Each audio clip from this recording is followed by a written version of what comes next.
Assalamu alaikum wa rahmatullahi wa barakatuh, brothers and sisters. Welcome to another edition of Dawah Wise. Today, we actually have a special guest, Subboor Ahmad. As you all know, our own personal expert on evolution, Darwinism, and all things to do with philosophy of science and biology, or philosophy of biology and science. I'm not sure which way it is, but anyway, you can tell us today, inshallah. What we'll be doing today is we'll be going through a discussion on a couple of programs that he's run recently with Dr. Nelson on basically the fundamentals of the philosophy of science and what underpins the thinking. And we'll try and unpack some of the what was quite difficult language in the presentation that maybe probably needs some unpacking. And quite interestingly, there is actually in 2 hours from now, 7 p.m. UK, he's having part 2 of the Methodological naturalism program. So please make sure to tune in for that. Anyway, before we get started, Assalamu alaikum, Brother Hashim. How are you? Wa alaikum salam wa rahmatullahi wa barakatuh. I'm good, alhamdulillah. How are you guys doing? Very good, very good. So as always, what's been happening at Speaker's Corner? How was this week? Did you go? Were you washed out? Was it rain? I don't know. The weather's been miserable in the UK. It has, but on Sunday it was good actually. So alhamdulillah, we had a few discussions. I think I've uploaded one just before the stream. So was that a funny one? And then we had a few others which are still up to be uploaded. So inshallah, we'll be uploading those this week, inshallah. And are you sharing any? Are you traveling anywhere? Are you going anywhere that maybe folks should know about? Yes, so inshallah, for the World Cup in Qatar, we plan to go give da'wah there. So inshallah, that's something we'll be doing next week, inshallah. So keep us in the dua. Yeah, no, absolutely. And a great sort of segue. See how I did that? You actually, so Brother Subboor, you ran or you were involved in the Dawah Summit very recently with IERA. Could you maybe sort of share with the folks that, because I know it's been watched, but exactly why now? What was the sort of theme? And folks should go watch it because of what was on it, right? So firstly, Jazakallah khair for inviting me to the live stream.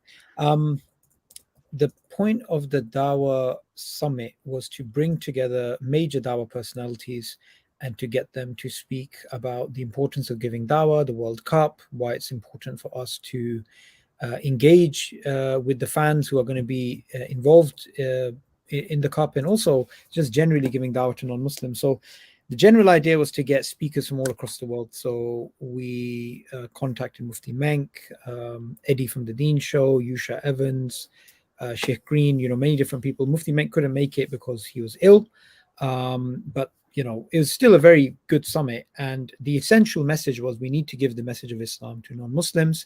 Yes. And what better way to give the message of Islam than the whole world is going to be involved in a marketing wave of the world, of the Football World Cup.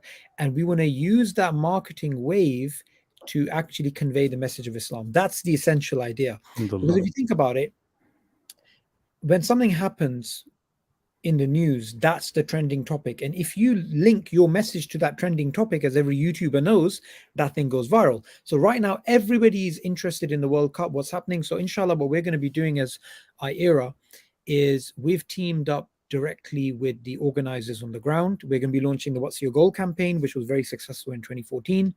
Alhamdulillah, today we just got confirmation that the 98th country has just joined the campaign. Our aim is much higher. Last time we reached over 110 countries during the last campaign.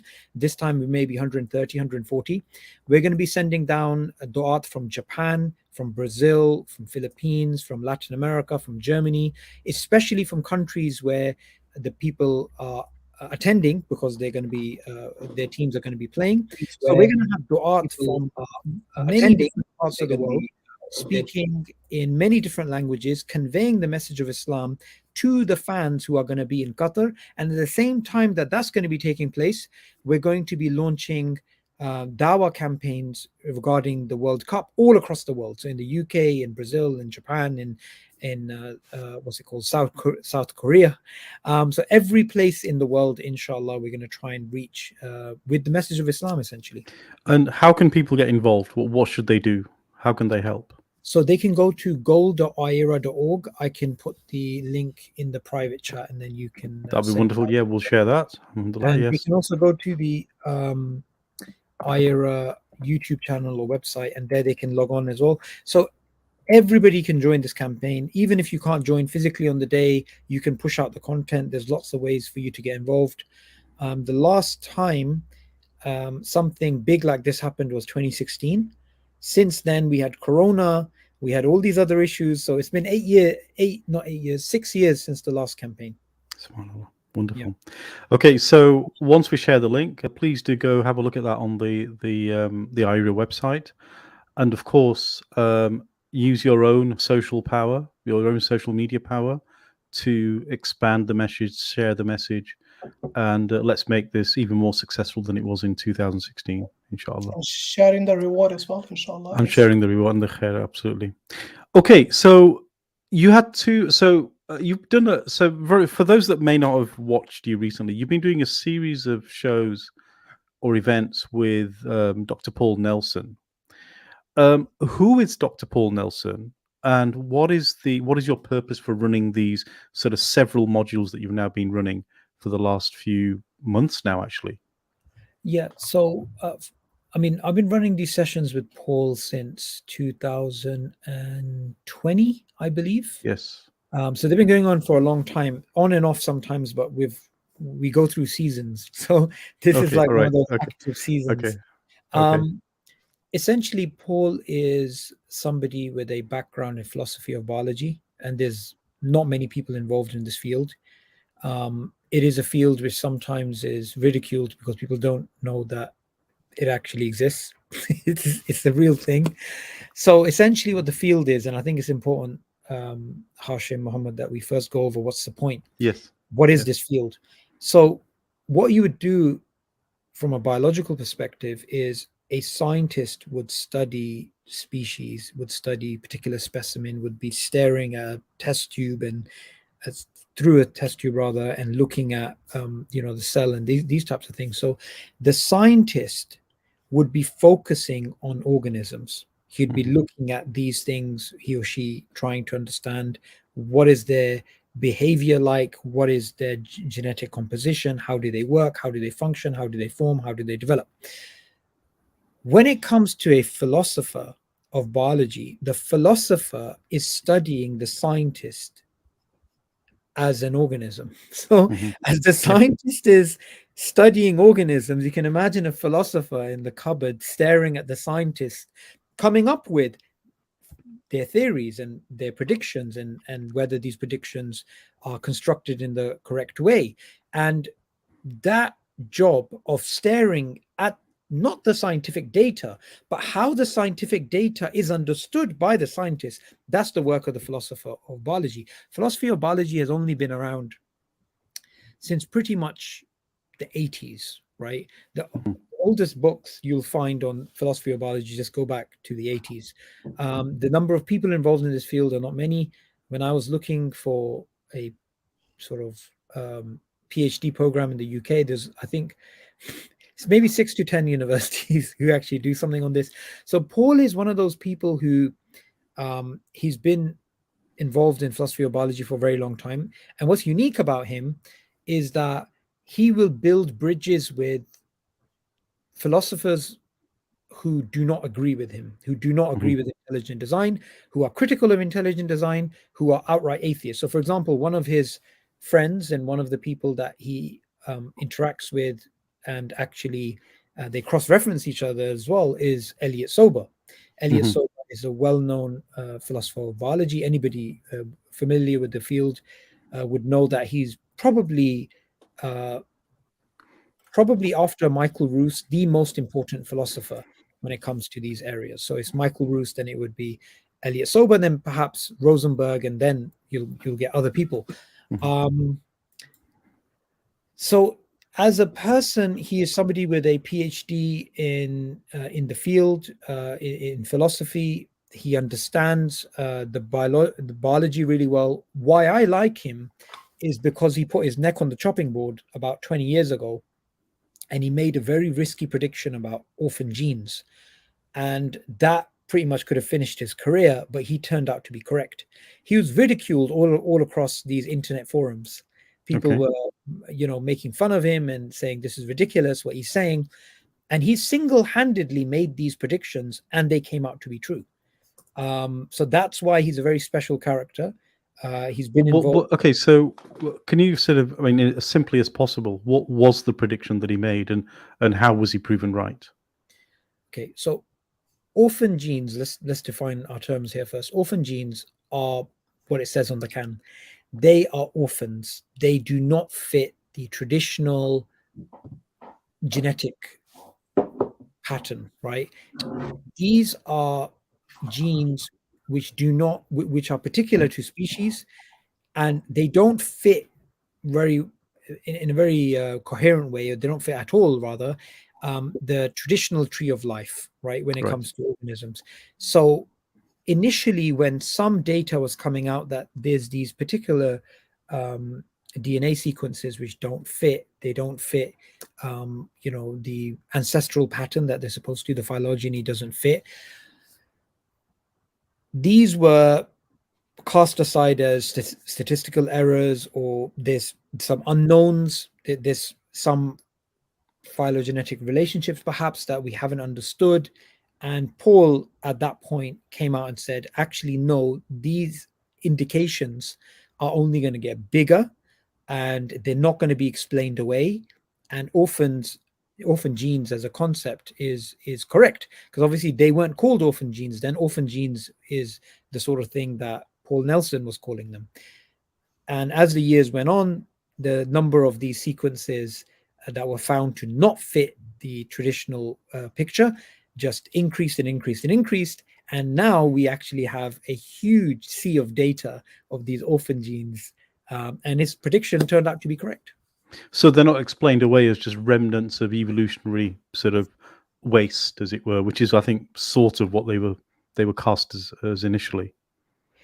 There's lots of ways that they can still try and explain those away.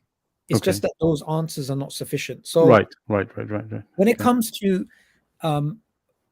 to these things, it's actually never categorical. It's never as clear as, okay, now we have these orphan genes and therefore Darwinism is undermined. No, actually, we have very good evidence that Darwinian picture doesn't seem correct, because these things are hard to explain.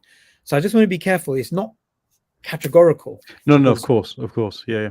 But the naysayers were saying he was wrong. So this is similar to the junk DNA argument that was used. Completely, right? Completely.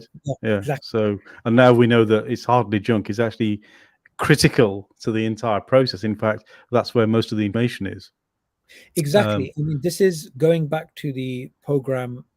It's called ENCODE, the Encyclopedia of DNA Elements. So they looked at this in this area of the genome, which was considered to be junk. And for many, many years, we had prestigious scientists basically saying it's a waste of time to even look for functionality here. It's completely useless.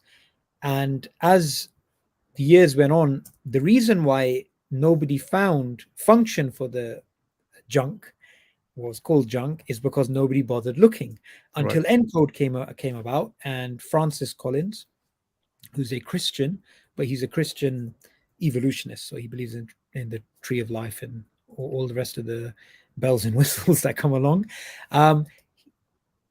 They showed decisively that actually there's a lot of functionality here, and look, with certain arguments that are made from a biological perspective, you can be categorical. Functionality was found. That information had epistemic and non-epistemic implications. So that information is going to help us today when it comes to things like diabetes, because we now understand about gene switches and the roles that these this junk DNA played in even epigenetics and how things react to the environment. And all of this information, all of this treasure was not available because of these assumptions that were made that actually this is all junk.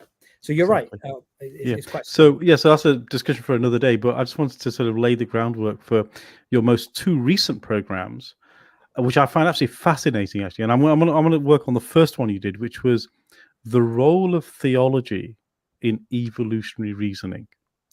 Now, I'll tell you why I found this program fascinating. First of all, was for a discipline, at least at the moment within the scientific arena, that claims to be materialistic only, which actually then places an immense burden on theology as proof for its own justification, almost. And I sort of found that fascinating. That why would they appeal to that?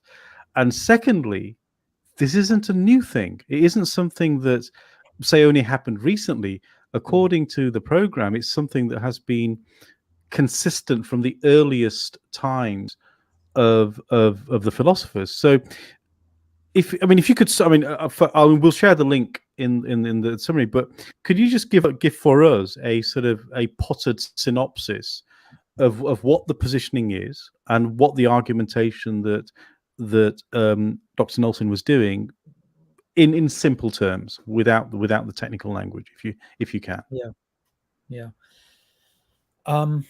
So essentially, when it comes to something as clearly used as the word design, right?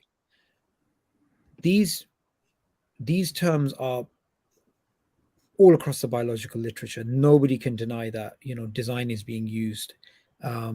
Inferences to natural selection being a designer, these things are being used. But also that in order to prop up natural selection, there is a continuous engagement with theology. And it's almost like sometimes why I love what Dawah-wise does is that, you guys really engage with the Hindutva community. Well, sometimes, like, say someone like in the Hindutva community, they will attack Islam, and them attacking Islam is a way of them basically showing to their own people that, look, it's okay to be Hindu, it's okay to be, follow Hindutva, because look how ridiculous their beliefs are. They believe in the flying unicorn, they believe in this, they believe in that. But that's a non sequitur, because there's nothing about negating Islamic theology or Islamic claims of miracles which would in any way show that Hindutva or this type of ideology is coherent. Right. In the same way, what we find is that the hard men of Darwinism attacking theology, attacking the design argument from a biological perspective is supposed to be grounding the argument for natural selection being a blind watchmaker, but it really isn't. And this is one of the things that Paul was highlighting, that it's shown like a case of, if this is wrong, then it has to be a case of a natural selection being the designer. So in order to even make the argument for a naturalistic understanding of design through natural selection, they have to attack theology. And yes. Even when it comes to their construction of their naturalistic theory of natural selection being the blind watchmaker, there are continuous inferences to non-natural causes. Yes. So, as an example, Darwin argued for natural selection using artificial selection. So what he said is human breeders, they can select two types of Pea plants, I think it was, right? Pea plants or something. Peas, pea plants. Yeah, Mendel used peas, but we could say anything. We could say 2 different types of dogs, breed them, and and make a type of dog that you want. You could basically artificially, so actually a better example rather is food. We do this all the time with food. Yes. So, for example, bananas that we have today, that we love in the particular shape and the amount of nutrients in it. This is not the banana that was available to our ancestors thousands of years ago. It is not. Right. It has been artificially selected and bred to be that way. The same with apples and other things. So we've chosen things and we've selected them to lead to this. And a very unfortunate, a very dark side of this is slavery, where slave owners would choose the strongest man and the strongest woman and make them basically be a couple, and then they would have children, and then they would take that child, male or female, and then pair it up with another human who they wanted, like someone strong and tall. So we even find that within, say, 200 years you can do that with a human population. Those enthusiasts for certain eugenic ends, they would love things like this. So we know artificial selection works. Darwin used artificial selection, which obviously has a mind behind it, intelligence behind it, to make an argument for natural selection. And natural selection is talked about as if it's a type of life force, as if it has intentionality, as if it has an end goal, as if it can co-opt things. I mean, these are terms of agency. These are not terms of naturalism. And that is what Paul is getting at, that not only is it the case that they attack biological arguments for theism in order to make an argument from a naturalistic perspective, but even for the naturalistic arguments for natural selection, they have to construct it using language which is theological in nature. And what's interesting is today, inshallah, we're going to go over this in a bit more in depth, but what we will find is it's not just people like Paul Nelson saying this. We find Alex Rosenberg in a conference a few years ago. I was watching this, and there were some other panelists as well, and all of them collectively, it was basically Richard Dawkins, Alex Rosenberg, Massimo Piglucci, just a few. It's called Moving Naturalism Forward. One of the things, and I've forgotten the name of one of the panelists there, he was talking about how we can avoid this, I forgot the term he used, but folk language, village language, whatever it is. But it's so difficult to get away from this agency-laden language. Yes, and that's the key. Shows cannot divorce theology from Darwinism because it's been used to put it together. Well, the simplest example I tend to think of is whenever they sort of say, Mother Nature did this, or nature intended it to be this way. It's like, well, how do you sort of insinuate that nature, that you say is a blind force, has an intention? Yeah. And that's, I think, the most sort of obvious example. And but what and the other thing you said, the second program. So go watch that program. It's titled Dr. Seuss Biology, and I won't tell you why it's called that. You need to watch the program to find out why it's called that. So go have a look at that one. And the second one, of which part one we did last time, but part two is later on today. It's called Methodological Naturalism. No one obeys it anyway. Yeah. What's going on here? And don't give all of it away, but what's the sort of gist of that program? Okay, so methodological naturalism is the general idea that in our explanations of scientific phenomena, in our predictions, in our construction of scientific theories, we are not to refer to anything which is not natural. We're not to refer to agency. We're not obviously going to God. We're not going to refer to the immaterial world. We will simply refer to natural causation being explained, natural effects being explained by natural causes. However, no one obeys this rule. So these are the rules of the game for doing scientific research. Okay, so I misspoke. These are the recent rules which have been imposed. These were not the things which were in place at the time of Darwin or before Darwin. So we're talking about the late Victorian time. Right. Yeah. Okay, good. Good. Because good. that's not, I mean, this is something that I've made a previous mistake about in the past. And there was a Muslim academic from with a background in this field, and he messaged me about this and said, actually, you made a mistake here. When I myself was looking at the problem, I just thought, okay, methodological naturalism has always been around and we can accept it. And no, it's not true. Yes. It was not around during the golden era of Islam. It was not around during the golden era of, what we should say is the golden era of Christian science. Well, early Enlightenment, I mean, Newton was well known for being a theologian and a scientist. I mean, he's the classic example, right? And all his research papers he's a Unitarian, by the way. And well, that as well. But nobody at that time undermined Newton by saying, you know, he's appealing to his theological framework, therefore let's discount his work. In fact, it was accepted. It was perfectly fine. So what happened? When did the transition happen? And do we have a reason as to why it happened? The transition really has been caused by the Darwinian revolution, because there was nothing short of a revolution. It was the first naturalistic, all-comprehensive idea, a theory to explain design, or explain it away rather. So methodological naturalism is from the late Victorian time. That is when it was really pushed forward and more directed.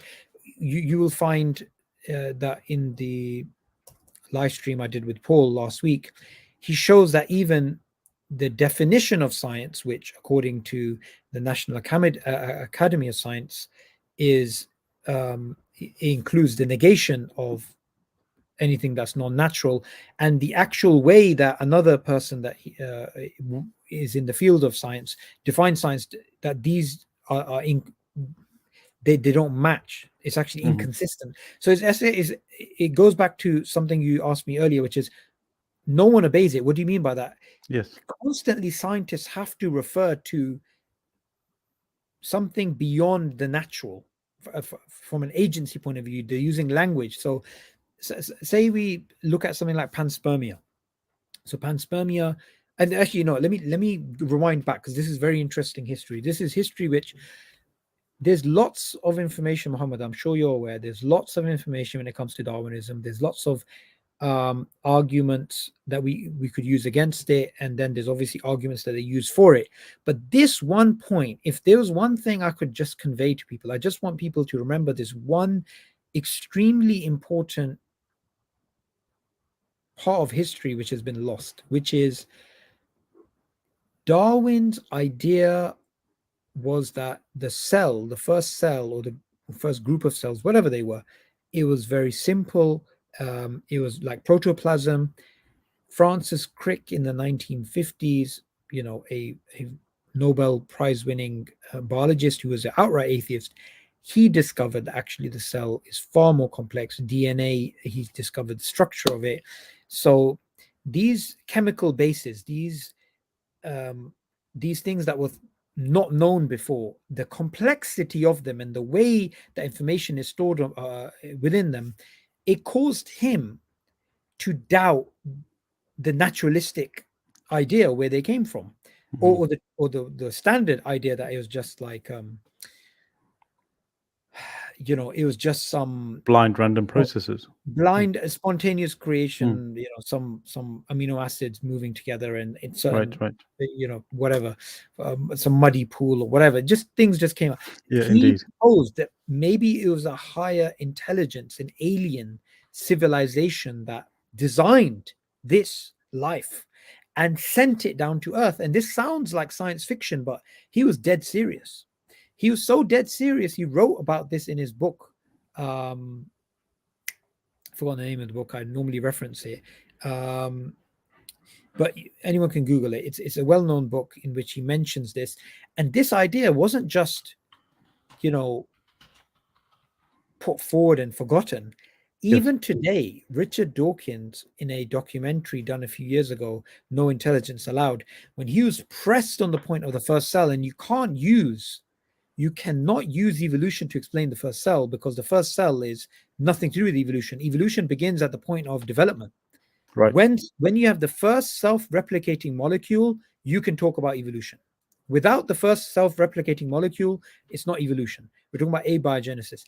Even he, at that point, when he was cornered by that congressman, who's a very interesting character, he said, maybe we were designed by a higher civilization which sent life down. So again, he's referring to panspermia. Panspermia is recognized, but panspermia, I just want the viewers to understand, does not fit methodological naturalism. Exactly. Because it's referring to an agency, right? Yes. But why is it allowed? Why is it allowed? Because it's not referring to God. It's referring to some extraterrestrial being. You're appealing to a mind at the end of the day. You're just saying it's not the mind of God. It's a mind of an alien, essentially. Sorry to interrupt. There's a comment there by Abu. Let me pick it up. Can you see 538? Yes. Yeah. Let me just pick this up. This one. Well, thank you so much, Brother Abu. Thank you, Brother Abu. It's called Life Itself. That's one of the best things about the audience at Dawah Wise is that they're very educated and interested. So somebody bothered to go and find the actual reference and post it. You know what? This is the best natural AI engine we've got, which is you just put the query out there and you get the answers back immediately. Alhamdulillah. Yeah, so we'll actually be opening it for Q&A very, very shortly. As soon as Brother Hashim comes back, he's just been called away on a short call. But let me see if I can share the link with you. So while we do that, I do have one other question that came out of this. And so tell about tonight's program, which is at 7 p.m. UK time. What's the topic and what will you be sharing with the audience? So it's going to be more examples of where methodological naturalism is not really being obeyed. Right. And methodological naturalism is a rule nobody essentially needs. So those are the two essential points of the current series. It's not necessary for the flourishment of science, the progress of science. The idea that methodological naturalism is a science stopper, right? This is very important. So they try and argue that essentially, well, okay, let's just shut down all the libraries, shut down all the laboratories, shut down everything that we have, and let's just say God did it. So they make a real, I mean, there's no other way of putting it. It's just the most gigantic straw man that they can.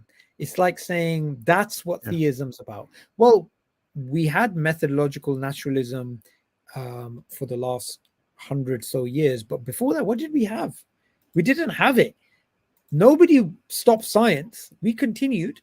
What we know through an authentic narration of the Prophet ﷺ is that he said every disease has a cure, so seek the cure.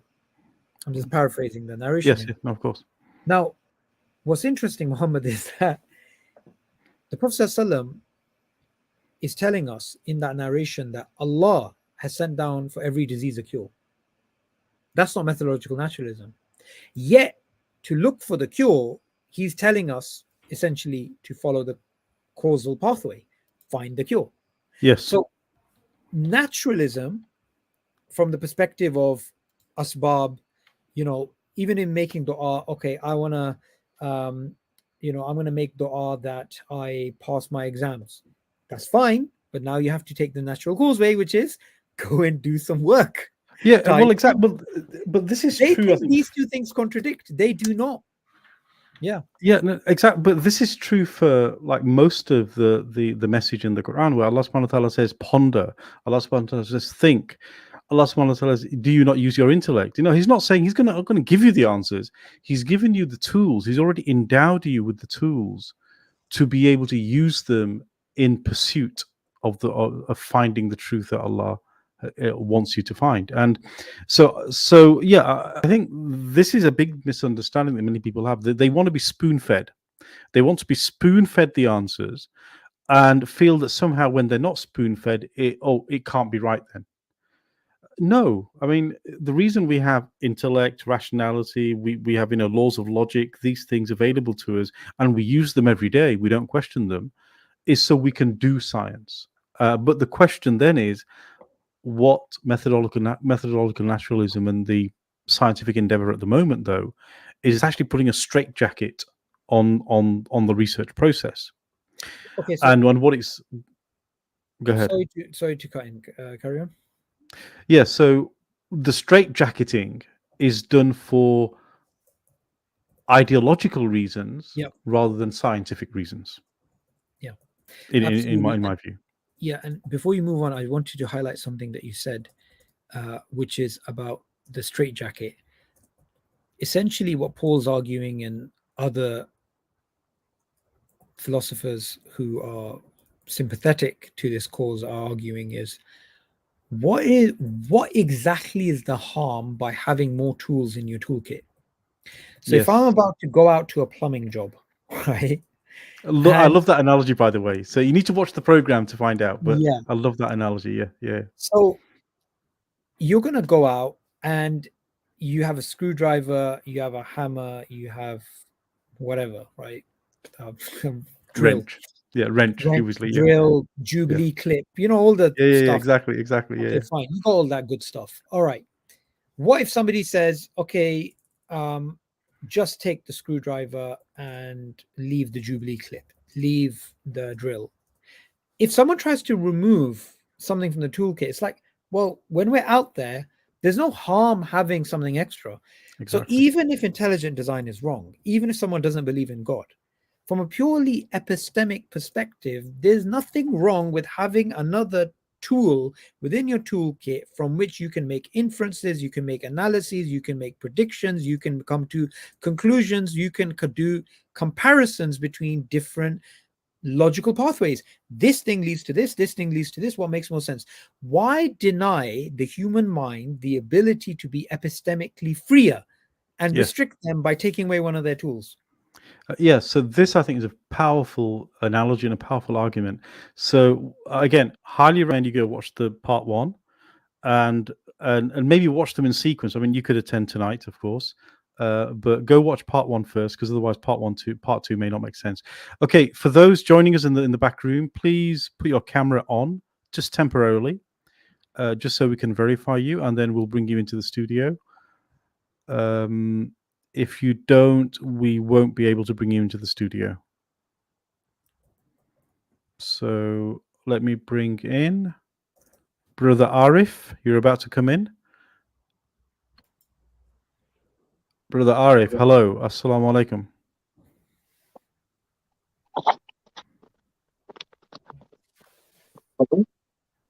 Hello. Can you hear me? Alhamdulillah, yes, we can hear you. So where are you calling from? I'm calling from Canada. Canada, mashallah. Yes. And what's on your mind today? Well, my main concern is what's going on in the schools here and what they're teaching children.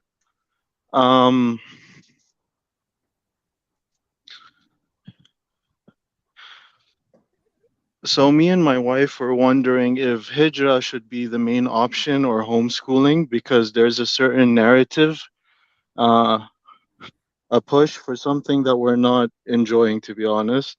It's like they're pushing an agenda on our kids and it's affecting them.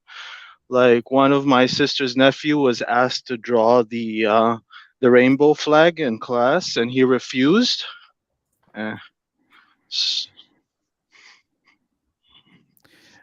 Yeah, okay. I think we get it. So I'm not sure to what extent we can address that question. Brother Subboor, is that something we can address, or I mean, is it's better because of the number of people asking about the evolution thing. I mean, these are other things which so Brother Arif, today's section specifically is on evolution and the philosophy of science and philosophy of biology. So while I appreciate the question, it's not something we can address today. Okay, I do have a question regarding that as well. Okay, go ahead. So, there is this debate that I see going on in the Dawah scene regarding the use of philosophy in Dawah and using the philosophy of science. And I feel like it's causing a lot of tension. So, as a layman, how would you advise I would navigate that? Again, I mean, I have a video on my channel, is Philosophy Haram, so you can watch that video. Hmm. It's not, I rather just stick to the evolution side of things. But in a nutshell, what I would say is that there's a there's a there's a mistake in saying something is not allowed when it's not defined properly. You know, a lot of people would say you can't use philosophy, but what they're referring to is not the type of philosophy that I'm doing. They're referring to something else. So that in a nutshell is what that video says. Okay. Jazakallah khair. Barakallah feek. Okay, alhamdulillah. Okay, I'm going to bring in Shaikh Omar. You next. Oh, he's gone. Oh, he's there. There he is. Assalamu alaikum. Wa alaikum salam. Can you listen me? I had Yes, to go we away can. for a phone call. That's the reason. Apologies for that. That's okay, Hashim. We just Okay. have. Shaikh Omar, where are you Yeah. calling from? Which part of the world? I am from South America. Alhamdulillah. And what's on your mind today? Yeah. I want to ask a question from Brother Subboor, that what books you will suggest me to read, as I am not from academic background from science. I am a Fazil from Dars Nizami, Alim course and things. I left those science studies very earlier after my 10th standard. Then I didn't went on with them. So um, I want to ask some literacy guidance from you peoples, because many of peoples I have to talk, many of peoples come and approach me and ask me regarding science and your type of subjects, the subjects not related to me, like atheism or like many philosophies I don't know about. So I just want a literacy guide from you peoples, that what books, what PDFs you want me to read must, so have at least some knowledge about the topic exactly to shut the mouths. You know what my exact point is. So, whereabouts in South America are you from, brother? Guyana. Okay. Are And there lots of what Muslims in sort Guyana? of questions? What sort of questions are you getting? Can you give me an example of the type of question they're asking? For example, if I do khutbas from Sahaba's life, from miracles, from life of Rasulullah sallallahu ta'ala alayhi wasallam, I try to be rational. I don't quote stories too much. I stick with Quran and Hadith. I don't go here and there in stories and miracles and karamat. But still, I have irrational questions from the atheist or the modern background, that how Allah subhanahu wa ta'ala, the existence you will prove. So as much as I know from my knowledge, I can guide them, but some questions are scientific, that don't relate, they don't relate to me. I Okay. don't know them very well. So some You know, literacy brother, guide about this thing I want. Brother Ansari, what I suggest you do is, because your background is not science, normally what we say in Dawa is we should stick to our lane. So you cannot, no one can just, study everything and be a master in everything, So why don't you make acquaintances from within your community, from within Guyana, those people who take an interest in this topic, and ask them to study it and respond to those questions from an Islamic perspective, rather than you starting from scratch without a background. It's going to take ages. So maybe develop it that way. What you're good at, you focus on that, and inshallah, whatever you can learn, that's a plus and a bonus. But if you try to be, this master of everything, then it's not going to be very successful. So it's good Yeah, to but I'm already a jack of all, master of none. Exactly. Yeah, that's what I was we saying. understand. Okay, so Brother Subboor, how would you like to address this question? Yeah, I mean, look, when it comes to atheism, we have Hamza's book, right? This is a really unappreciated book. Like it's massively important. It covers even evolution, right? It covers atheism. One thing to keep in mind, there's a big difference between giving dawah to the average person and sometimes these academic bulls that you have to put down and argue with. The average person doesn't really need that much. I'll give you an example. I was in Leicester Square just handing out flyers. And you know, Hashim, you've done this in Kilburn. You just meet the most average people. These are not speakers corner people. These are average people, right? The guy, I was talking to him about God. I said, "Do you believe in God?" And this guy said, "No, I don't believe in God. I believe in evolution." Now, what I said to him is, "Okay, but how does evolution undermine God?" And he didn't really have an answer. He's just confused. I'm like, "It doesn't." And I carried on talking about God and just explaining about God. So the thing is, you don't need to use all this information when you're dealing with an average person. When you're dealing with an average person, you know, you talk about homology, homoplazy, phylogenetic relation. It's like what? It's like you're putting them off. Just stick to the basic thing. Okay, do you believe in God? No, I don't believe in God. Why don't you believe in God? Because of evolution, atheism, whatever. Okay, give them a basic argument and carry on.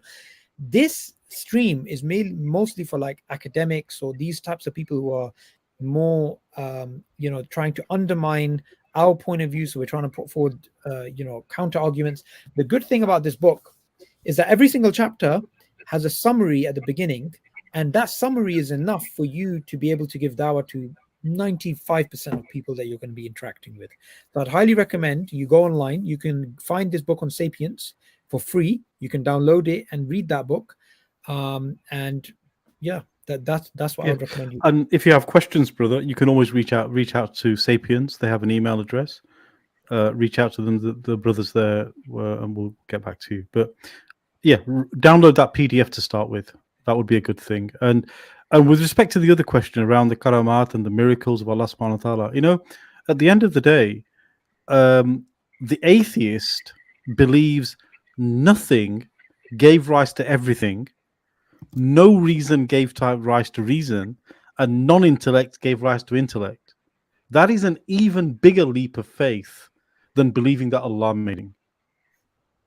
Right? Yeah. I mean, there's a atheist I had a discussion with in Speaker's Corner, and he was just like a standard Darwinist. And you know, they always attack us with our miracles and this and that. And I said, essentially, your argument is give us one miracle, which is the origin of life, and we'll explain the rest. Exactly. So, exactly. I got this according to me. Sorry, brother Subboor, to interrupt in between, but I mean that I can be rational with that miracle thing also. That first of all, the best example, best miracle is ourself, the human being, the eyes and the ears, the speaking power, the mental power, the digestion power, the respiratory power, and the things related to them in this earth. This is the best example I talk about. And let me give you example. An atheist came to me to talk with me. He said that, and I'm an atheist, and I said that this time for Zohar for me, I will pray my Zohar fard and few sunnah, and inshallah I will get back to you with the brothers. Brothers were really excited how we are going to talk with them. Sheikh don't know about science, and he is really educated person. I just suggested him one thing only, that open your phone's front camera and think and just see yourself for 5 minutes, and just I made a dua for him after Zohar that, Ya Allah, I'm not academic in science, and please open his heart. He came to your masjid, now rest is your work. And then alhamdulillah happened what everyone saw. He said that please just I want to read shahada. This is what happened. Alhamdulillah. Alhamdulillah. Yes, so I think this is a good example of where I think people who don't think, who are then told to think, helps. But you will, I mean, atheists again, just as these channels are out, the atheist channels are out there, and the argumentation they use now is sort of, it is getting to a level where it is best not to address them if you don't understand the argument. So the best option, so I think The Divine Reality, that book, alhamdulillah, if you read that, it will give you, I think, a much stronger position, at least, for some of the arguments you will receive. Not all of them, but for some of them.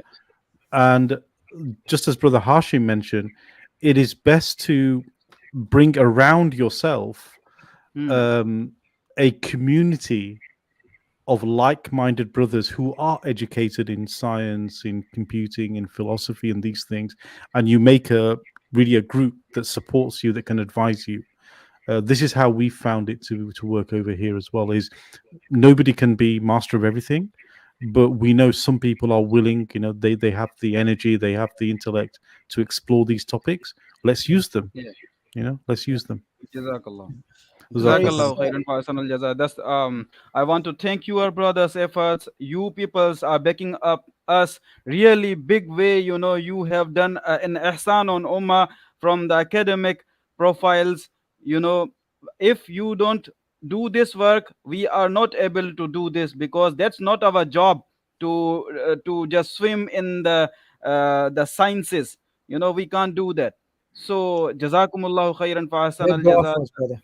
Yeah, Please just make dua last for us, brother. one Barakallah feek. comment I will add is that please keep on doing this, and any question I will have to add, I will come up again. Hope you will take me. Inshallah. Alhamdulillah. Inshallah. I've just put a link over there. So, you know, these are Dawah courses which IRA does, mashallah. I think they're quite short, aren't they, Subboor? They're short courses for... We've made them longer now. Oh, they're longer now. Okay, Yeah. bad news, guys. But something If which, I can have free literature, because I do dawa counters every Saturday here also. yeah, I mean, what you could do is if you send an email to info@iera.org, we actually have IERA in you're from which country again?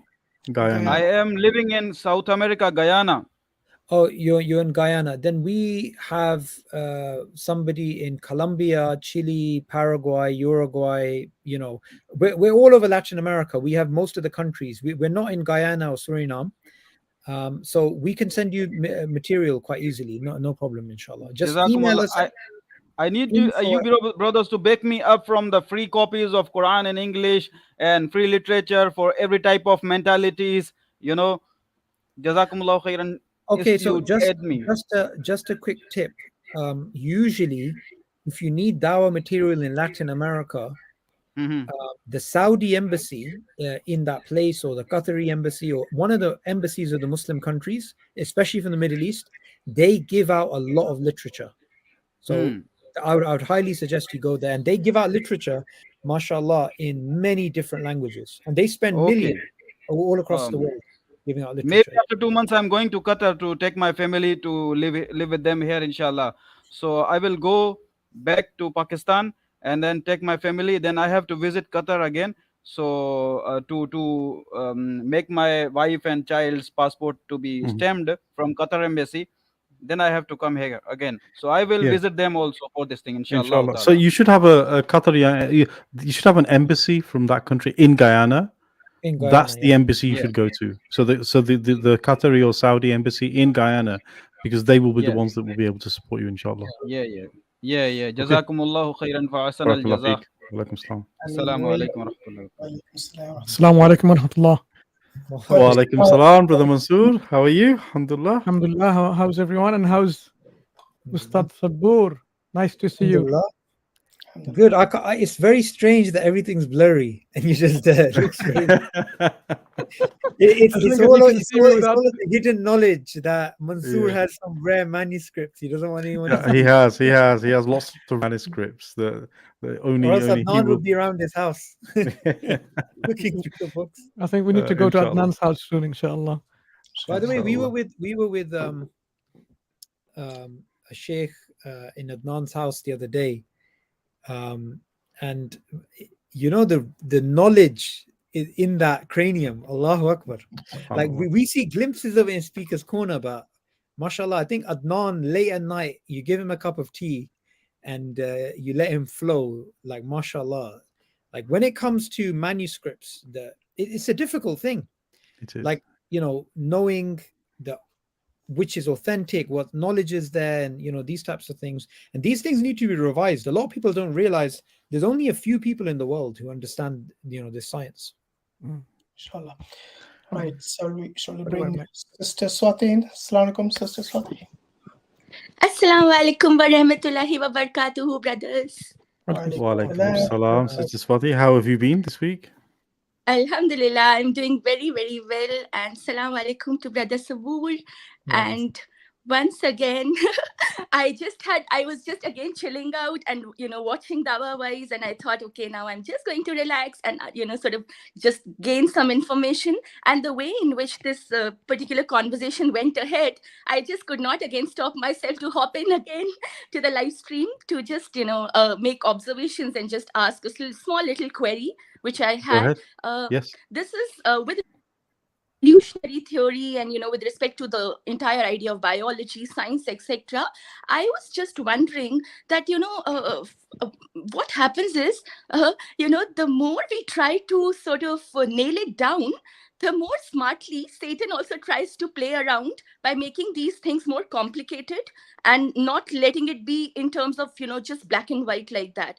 For instance, evolutionary theory as such, I'm no expertise. I don't have any expertise in this, but as much as I understand about it, say Richard Dawkins or Sam Harris or Dan Dennett, they would be ones who would totally reject religion completely, in order to accept the evolution. So there, it's like a very black and white thing, and it's very easy then to debunk those kinds of ideas where you are totally negating and where you're totally debunking, you're totally rejecting religion when you're explaining that. But what happens, I've seen with evolutionary theory is, where it's being a form of that kind of, say, religious kind of self-reflection, which is then, and that's very significantly then shaped by these resources of evolutionary biology. So they offer, another way, a kind of third way, where they would say that, evolution, it's as meaningful, it's as sacred, like any of the other creation myths which are there around. So, they would say when we talk about nature of God, they would relate it with, say, nature of God or nature of good.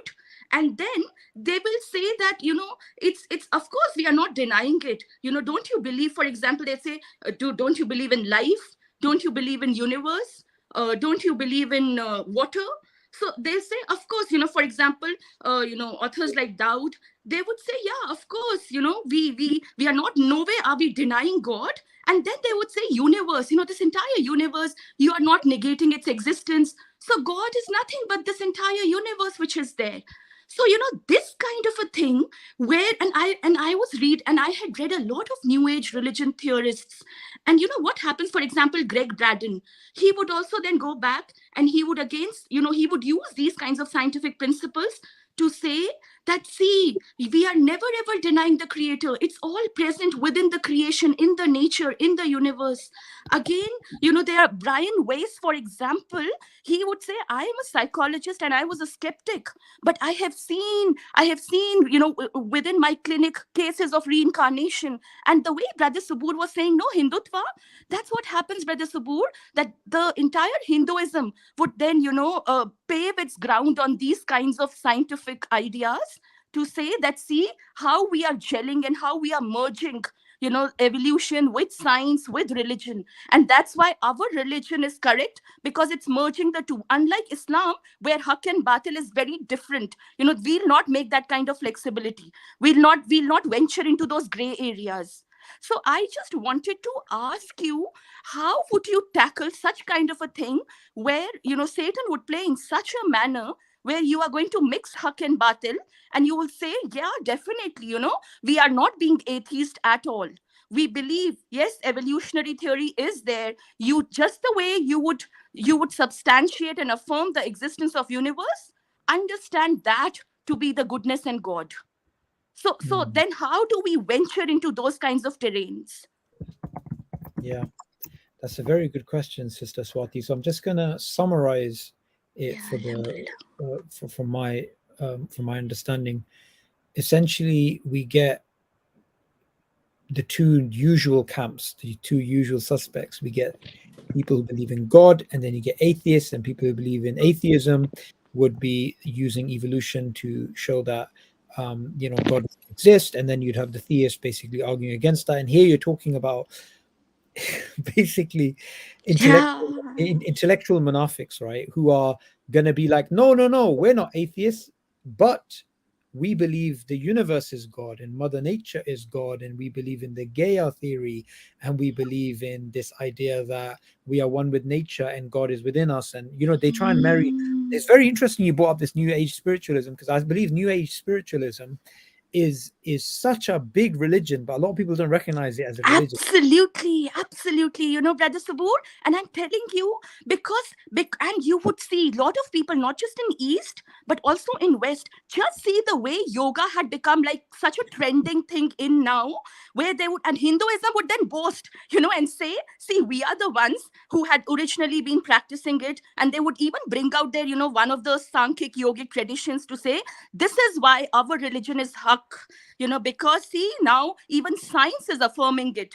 And then of course they'll bring out those kinds of health benefits, etc. So for me, when I had been exploring various religions to come towards Islam, I was noticing when it's a very orthodox religion, in terms of be it Christianity, be it Buddhism, be it Hinduism, be it Judaism, it's very easy then to cut it out. It's very easy to bring out those kinds of contradictions.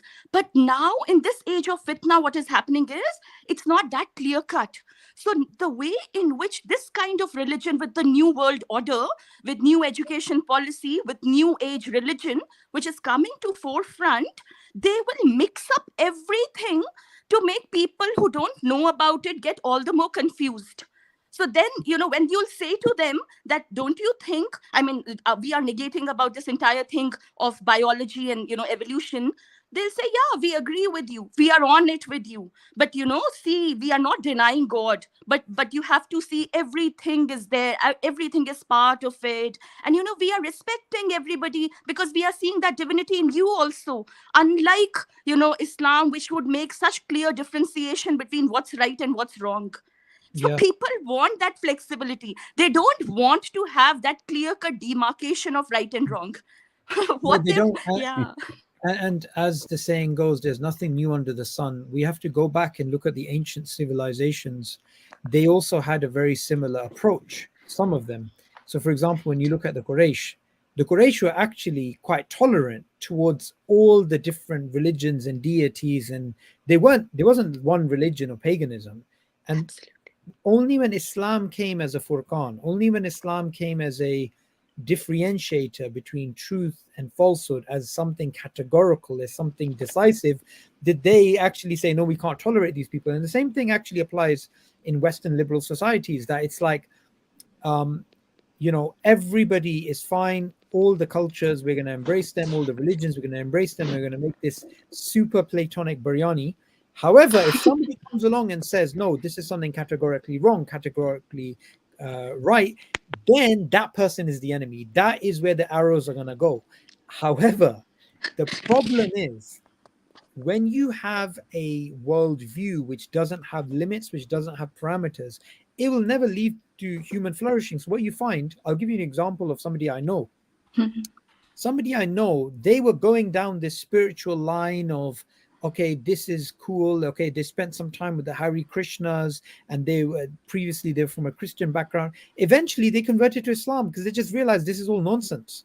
So all this New Age stuff, which is trying to tell you, essentially, they're not teaching you moral skepticism. They're teaching you moral relativism, right? Absolutely. They're trying to get you to understand, well, you're right, they're right, everyone's right in their context. The problem with this is this idea is not tenable with the human psyche. Human beings want right and wrong. Human beings want certainty. Human beings want direction.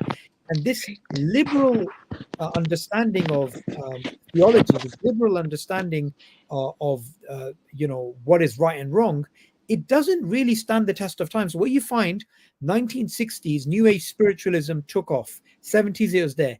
80s and 90s, not so much. Then you saw it rising up again. So you're going to have these cycles, but it's not going to be something that's going to last that long.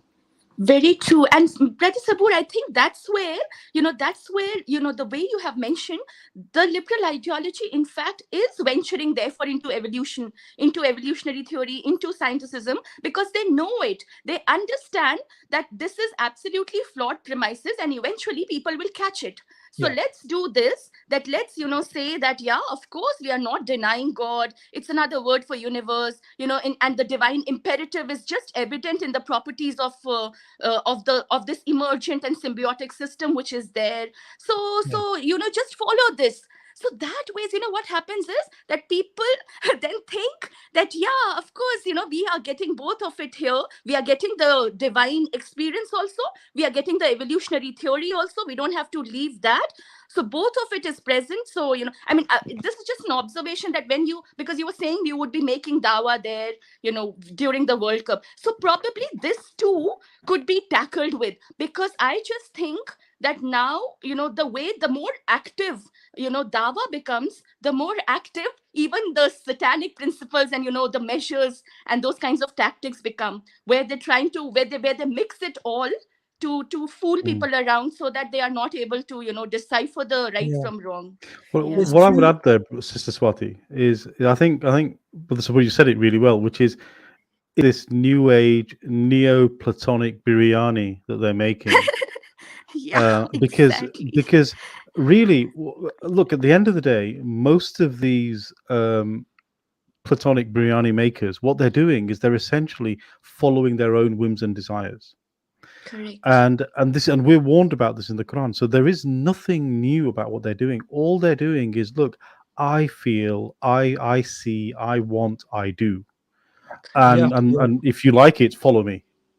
Right? And what is different about what's happening? But Sister Swati, anyway, thank you very much. It's been a pleasure having you on the program. Sorry, Brother Subboor, you're going to say something. Can I just add something? Yeah. So, Sister Swati, mashallah, you sound like you're definitely well read, and you'll enjoy this.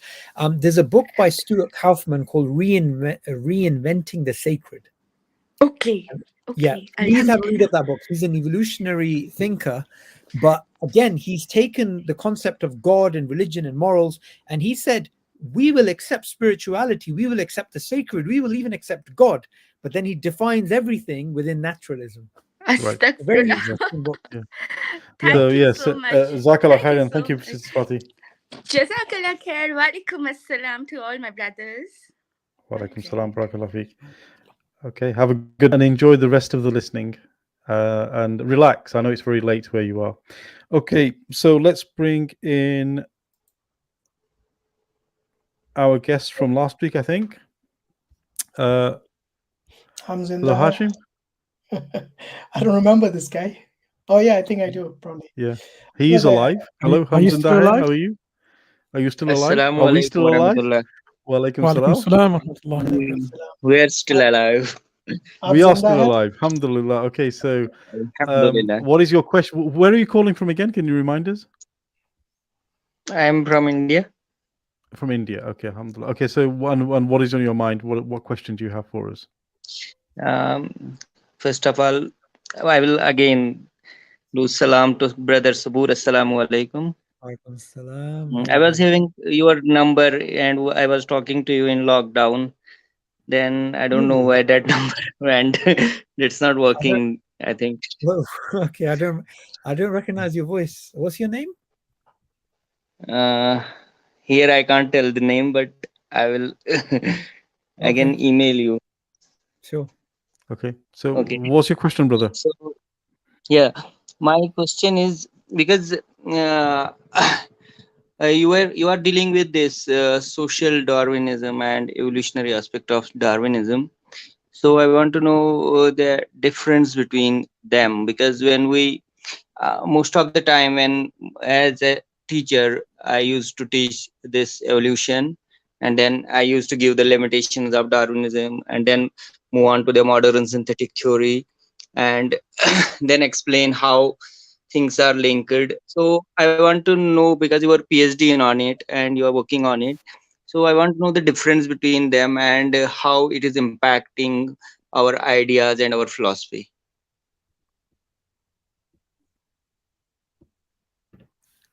Okay, you want to know what is social Darwinism? What is social Darwinism, and what is the difference with the Darwinism which we understand in science, and which we teach in the science, or what we, because in science we say, when we teach Darwinism, we say it has these limitations, and then it is closed chapter. Then we move on to the modern this synthetic theory, and then explain it is a genetic drift, it is speciation, it is other things, and then link it with that thing, that we link it them with the other scientific aspects. And then it is not the debate for us in the science that is Darwinism that much important, but it is still debatable among the society. Philosophers still debate it. And then I heard many of your videos, and you said that it is actually the social Darwinism, and it has a relationship with it there. So I want to know the difference I mean, on evolutionary background and on this social Darwinism, and why it is still discussed, if on the sure. in the scientific world it has no that much importance. So I Yeah. want to understand that. So essentially, what happened, and there's a book by Richard. I'm going to butcher his German name, Weikart or something. It's written. It's called From Darwin to Hitler, and also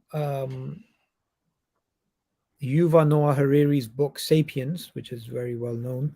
Sapiens. That I have read. Yeah. That is it's a very joking. I laughed a lot Yeah, when I read I it. mean, there's things in the book which are not nonsensical, but there is a good chronological history of social Darwinism that you'll find there. It's not detailed, but it's cursory. It's enough. It's enough for you to understand. So essentially, what we had Darwin formulating the theory at the time, pushing it forward with his friend Wallace, right? Apart from him, separate to him, but influenced by him, were the likes of Ernst Haeckel, Spencer, and others, right? These are the guys who were pushing the idea of social Darwinism. So they took Darwinism and they applied it to social class.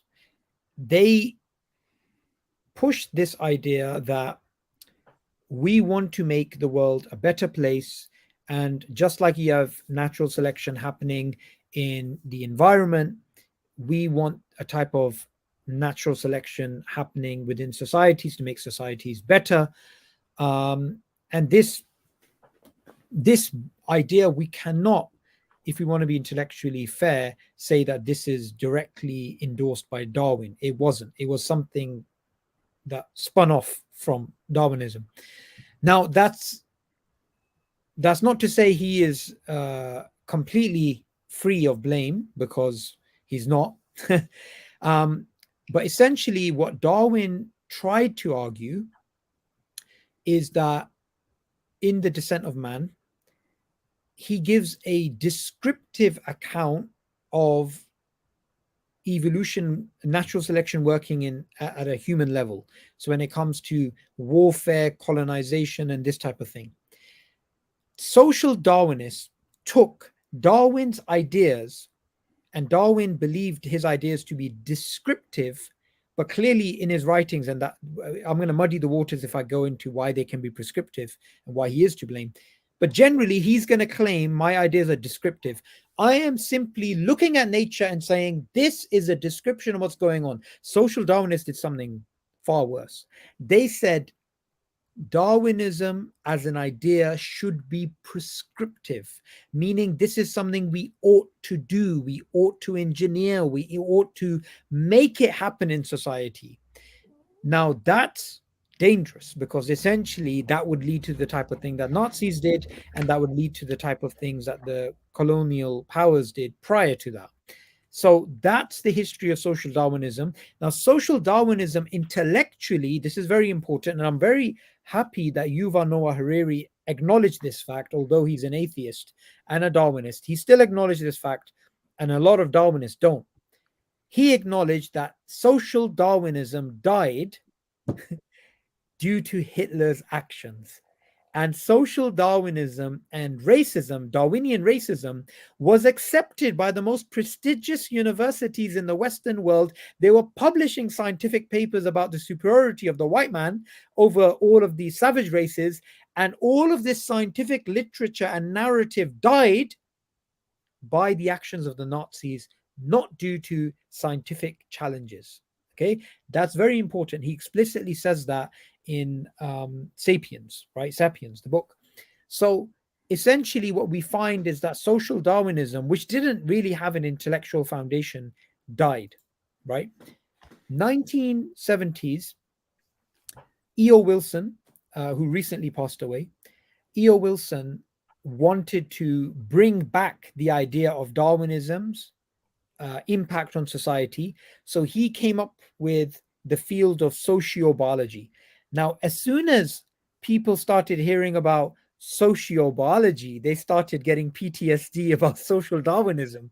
So, he was being attacked. And a lot of his ideas were kind of novel, but at the same time, they weren't deep enough. So sociobiology died. And in the ashes of sociobiology, a new field came, which is still active today, which is evolutionary psychology, EP. And evolutionary psychology is still active today. They try and apply apply Darwinism at a social level and explain, analyze, and predict human behavior based on genetics. And of course, that has some challenges, but alhamdulillah, they're not being prescriptive. They're not being, they're not saying what the social Darwinists say. They're not pushing eugenics. They're not pushing any of these things. They're simply trying to make a descriptive claim for human behavior based upon our evolutionary past. And what I would say about evolutionary psychology is that evolutionary psychology, maybe we can do a live stream on this. Evolutionary psychology is the biggest thorn against feminism, because evolutionary psychology is there to give a scientific grounding to gender roles, patriarchy, toxic masculinity, and every single thing that feminists argue against. So I've given a talk in, I forgot where it was, but the talk was about Darwinism against feminism, as in the Darwinian account of human development, how it completely contradicts the blank slate ideas that constructivists like feminists try and come up with. So in many, many ways, although we're against Darwinism, we're against feminism, it's good to make people see the complete contradictions between these two perspectives as well. And another question, can I ask another question? Brother, there are lots of people waiting, so inshallah. Just one question. It is a short question. So Yeah, but many that's people my- nowadays have started showing that chromosome 2 theory in case of evolution, and to support that there is a relationship between the chimp and the common ancestor, and then they bring that inference that the common ancestor might be chimp. So what's your view on that? So chromosome 2 fusion, this is used as an argument for human chimp ancestry, and is done in a way to show that it's categorical, but it's fundamentally based upon assumption, which is if two things are similar, they have a common ancestor. Now, when it comes to the two chromosomes, which they say have fused together and previously were one, we can make the argument better for them and say, imagine if there was no fusion and the number of chromosomes that humans have and chimpanzees have is identical. And in fact, the sequences are much closer than they are currently. Even then, this doesn't show common ancestry. All it shows is there's two things which are similar. The fundamental assumption that similarities is due to common descent is still an assumption. By pointing out more examples of similarities, you are not showing that that is the categorical answer, that humans and chimps have a common ancestor. All you've done is you've shown how things are similar. So the way that we can counteract it is we can say, you can make this argument, but fundamentally it's still based on an assumption. And that assumption can never be proven. What they try and do with this chromosome 2 fusion is they try and say this is something novel, and this is something which changes the debate. Previously we didn't know about it, and today we know about it. It doesn't change anything. It's just another example, if it's correct, of two aspects of the human and chimp biology, which is similar. That's all it does. It doesn't do anything else beyond that, but it doesn't change the fundamental assumption. I've given a talk where I'm going into more detail about homology, which you can find on my channel. And also when it comes to this particular argument, if they want to follow through with this argument, then they have to accept the logical symmetry. And the logical symmetry is the following. If two things are unique, then we know that that's not due to common ancestry. If two things are similar, they're arguing, then it has to be due to common ancestry. So if one was to find in the human genome and in the chimpanzee genome things like orphan genes, which do not have any way of being related to each other because they're so different, then if you're going to make the argument that because these two things are similar, therefore common ancestry is true, then I can make the argument because these two things are different completely and unique, therefore common ancestry is false. Now, of course, I'm not going to make that argument because this goes back to the first couple of minutes of the live stream where I said to Muhammad when he raised the question about orphan genes, I said it's not categorical. And the reason it's not categorical is because I'm still accepting that there is an assumption being made in the inference. They don't accept that the assumption is being made in the inference. And that's where we're being consistent and they're not being consistent. So that's how I'd explain the chromosome 2 fusion. Thank you so much, and thank you for allowing me again. Zinda. Okay, thank you. Okay. Jazakallah Walaikum khairan. salam. So not all short questions have short Exactly. answers. So you have to be very careful next Yes. time. Why am I Yeah, here? Okay. because Well, I got this opportunity. I was just directly talking to No the worries, no brother worries, no Subboor worries. Alhamdulillah. in 2022, and Okay. then somehow I didn't get the number, and I don't You're more than know why welcome to that join Brother went. Sabboor's channels. You're more than welcome to join Brother Sabboor's because he's doing a lot of Brother live Subboor has a streams as program well. in half an hour. Yeah. You can go join his Yeah. channel there and watch it. Okay. there. Okay. Assalamu alaikum. Just Okay. a Next small guest, point please. I'd like to add. Walaikum salam. A small point I'd like to add, this idea of logical symmetry. Yes. This idea that if somebody is to make an argument that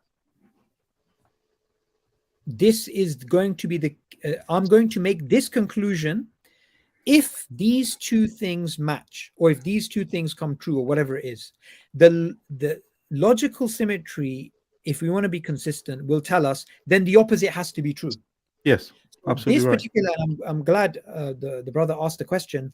If anybody is to ever make a categorical argument for common descent, then they have to accept that logically there has to be a equivalent in the opposite direction. Because if they are going to say common ancestry is true, then common ancestry can be false. Yes. That just logically Exactly. follows. Yeah. Yeah. Absolutely. But And because that's a powerful point. That's a very powerful point because yes, what they do by arguing this close the door on the counter example. And I think, and the counter example that Subboor gave is, look, you can go into the same gene pool and find these orphan genes. Then you have the opposite argument from the exact same data. Yeah. Right. So why do they not talk about that as the opposite argument? Because they don't want you to talk about it. Yeah. Can I just add one more thing? This is super important. So sometimes it's better to make the argument for your opponent and make it a better argument, right? So if somebody is to come to say Hashim and make an argument for Hinduism, Hashim doesn't have to answer it. Hashim can make an even better argument and then destroy it. So what we could technically do, somebody is trying to talk about similarities, we could technically say, okay, orphan genes gone. Yes. The chromosome 2 fusion gone. You don't even need the fusion because now the chromosomes are the same number. Humans and chimpanzees have the identical DNA. There's no orphan genes, no junk DNA, none of that. It's literally identical. You still cannot say that's due to common ancestry for the simple reason you have to prove how that is possible from a transitional point of view. Exactly. And a transitional point of view means you have to show it's natural selection. There's a very interesting video. I played it on one of my things, but inshallah, one of the I'm going to try and take out the minutes and make a separate clip on my channel on this. In America, there was no, so it's actually based in Britain. They took a bunch of Christians and one Muslim to America, and these were creationists, people who believe in creation, believe in God, and all the rest. And they took them to a place in America where they'd found hominids, they'd found early fossils and stuff like that. And what they did is that they were trying to say, look, this thing is linked to this thing, and this thing is linked to this thing. The whole argument is based upon homology, but not from a genetic perspective, but from a anatomical perspective. Right. And all of the Christians who were creationists, they chose Christians who weren't articulate and weren't intelligent, because other Christians would have refuted those points, but they didn't know what to answer. And there was a young Somali brother, right? It's amazing. He just looked like one of these London Akis, yeah. And he just asked the question, subhanallah, bro. It's like ilham, Allah put it in his head. He just asked the question, that fossil and that fossil, show me, or how do we know natural selection did this? So he bypassed the question. There's a bull charging at him and he sidestepped it. He simply said, show me the transitional evidence is possible, right? And the guy had no answer. He just got angry. That clip is so funny because the missing links are still missing. Yeah? Sorry? The missing links are still missing. Yeah, I mean, the funny thing here is, if the missing links were all there, if it was all chronological, it would make no difference. Yeah. Because you have to prove the opposite. Sorry?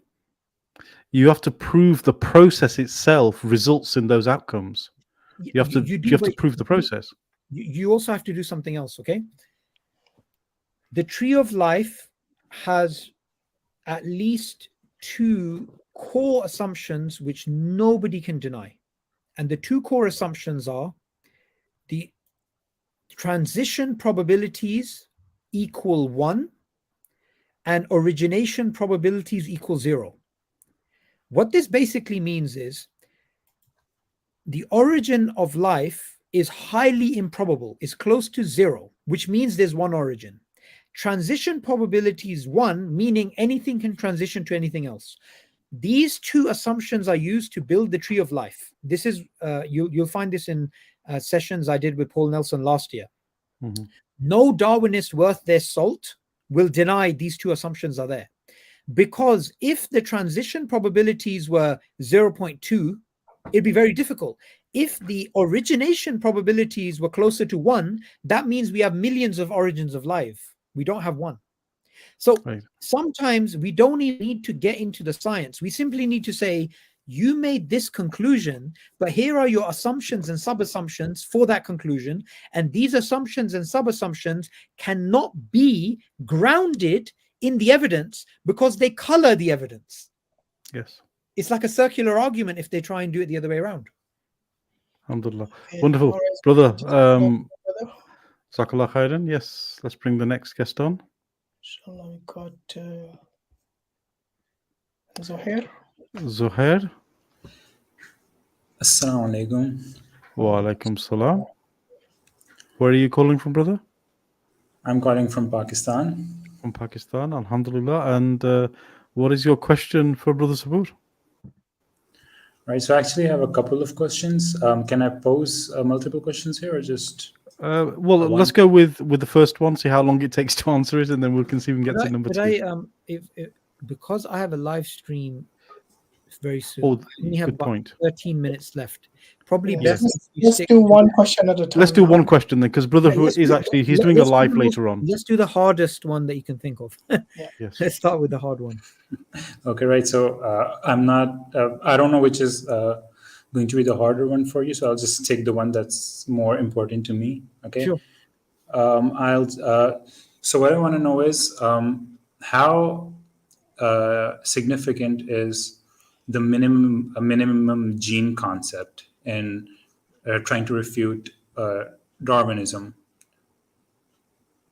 Like, Sheikh Uthmani uses the minimal gene concept a lot. Yeah. So I want to know if it's actually a good argument that we can pose, or... Okay, so I covered this briefly with Paul, last month. The thing is, what I like to do is, it's like natural selection of ideas and argumentation. I like to test things out, especially at Speaker's Corner and sometimes just online debating people, before I know how robust is it. I don't know if this is a good argument. It could be a good argument, but because this field is so rich in terms of the sort of argumentations that you make, I try and stick to the macro paradigm perspective and make those arguments, because I know those are like very hard to deny. But when it comes to these things, I sometimes don't like to jump into a new territory until I fully know it's going to work. So I wouldn't know whether it's the best argument to use. I think it's going to take a bit of time. Okay, that makes sense. Okay, so can I ask the second one then, or we have a full queue and brother only has 9 minutes left now? Okay, sure. You can join Brother Subboor's stream, which I think is in but he doesn't do Q&A on his channel though, on those. No, there's no Q&A on those. I mean, with Paul, because I only have him for very short. You got a guest. Exactly, you want to maximize him.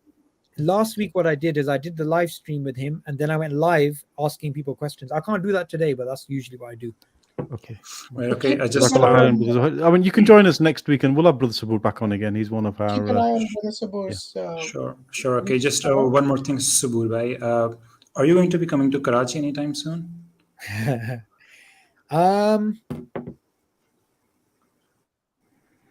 Karachi DHA Phase 6. Yes, I'll be coming, inshallah. Phase 6, okay. I'll try and see you there, inshallah. Then. It's funny. People don't like giving away their locations, but I just have no problem.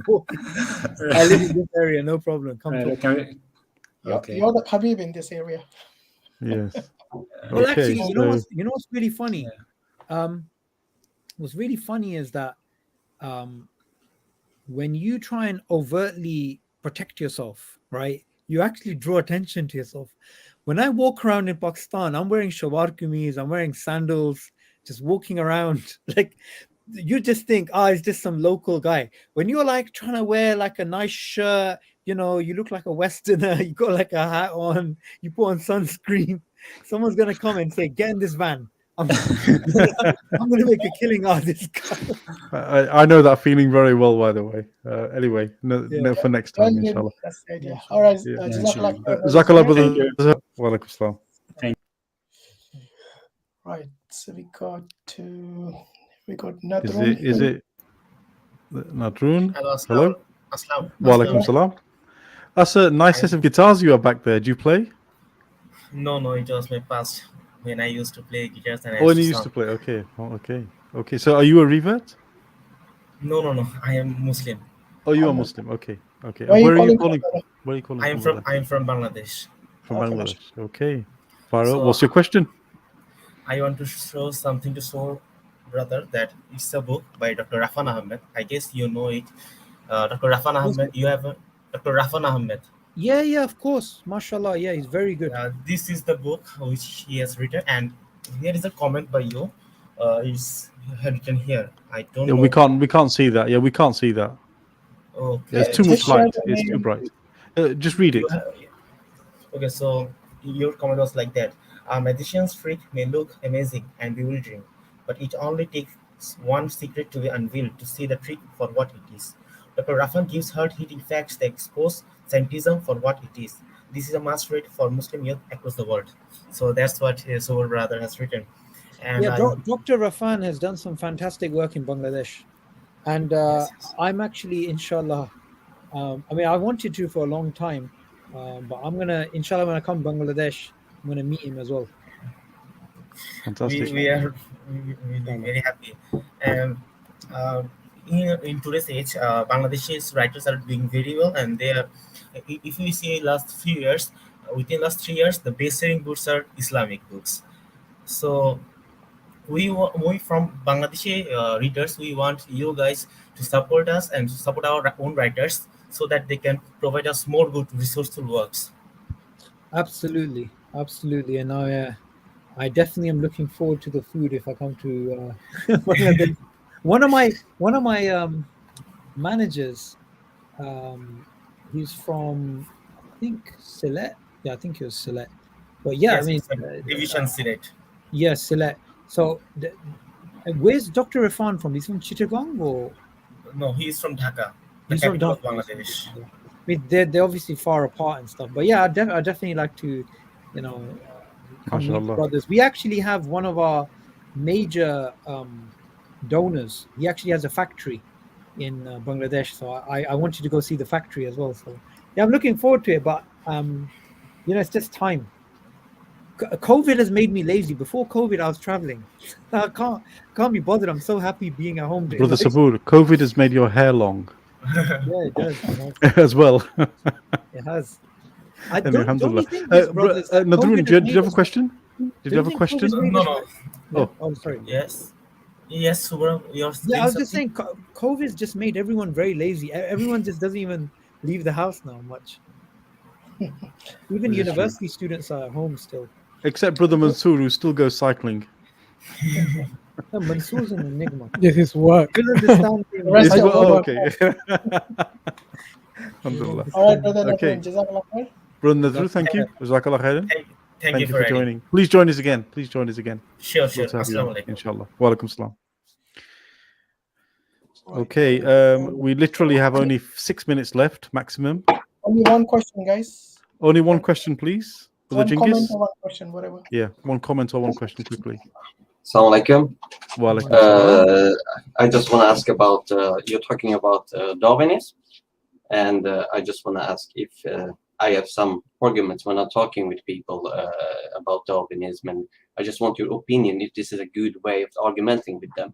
Like my argument is, like an ape, it have a teeth, stronger, they can break an elephant bone, and an ape, a chimpanzee, organ have 360-degree mouth opening, a human have 180-degree, and they have 3 stomachs. They have immunity to high HIV, which we don't, and they are a chimpanzee and an orangutan is stronger than the strongest man 10 times, 5 to 10 times, and they can stand upside down without getting blood in their head. And they are more intelligent, and they can memorize 30 things. And so it's about saying that we are more intelligent than them has been proven false. And and they don't need any clothes, and they can warm these things. I didn't read in a non-Muslim book, so my my question is this source reliable to use an Islamic perspective to debate with non-Muslims, or is it something that, because it was in a scientific book, so I'm asking you, can I use this, or should I only stick with the Muslim view, or just my question to you? Okay, so I'm not aware. I mean, I'm not familiar with those biological features that you're talking about. Assuming what you read is true, yeah. What argument is being made that human exceptionalism is not true, or what are they trying to say?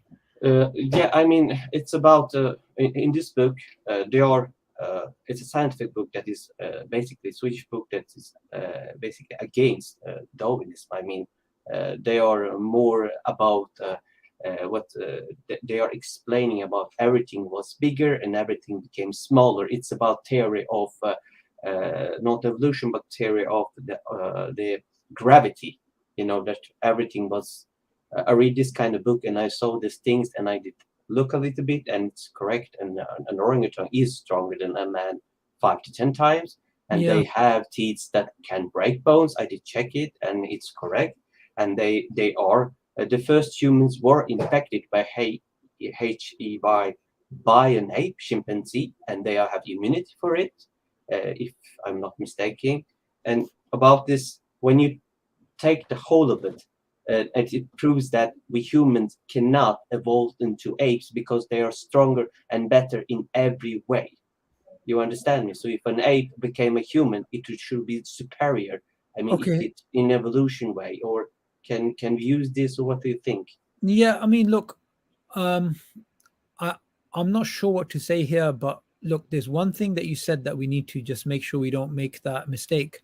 Not saying you made the mistake, but what it sounds like was made by this author. The Darwinists don't claim that humans came from chimpanzees or gorillas. They claim there's a common ancestor going back some millions of years between humans and chimpanzees and other primates. There's actually a book, I'm just going to grab it. I think this will...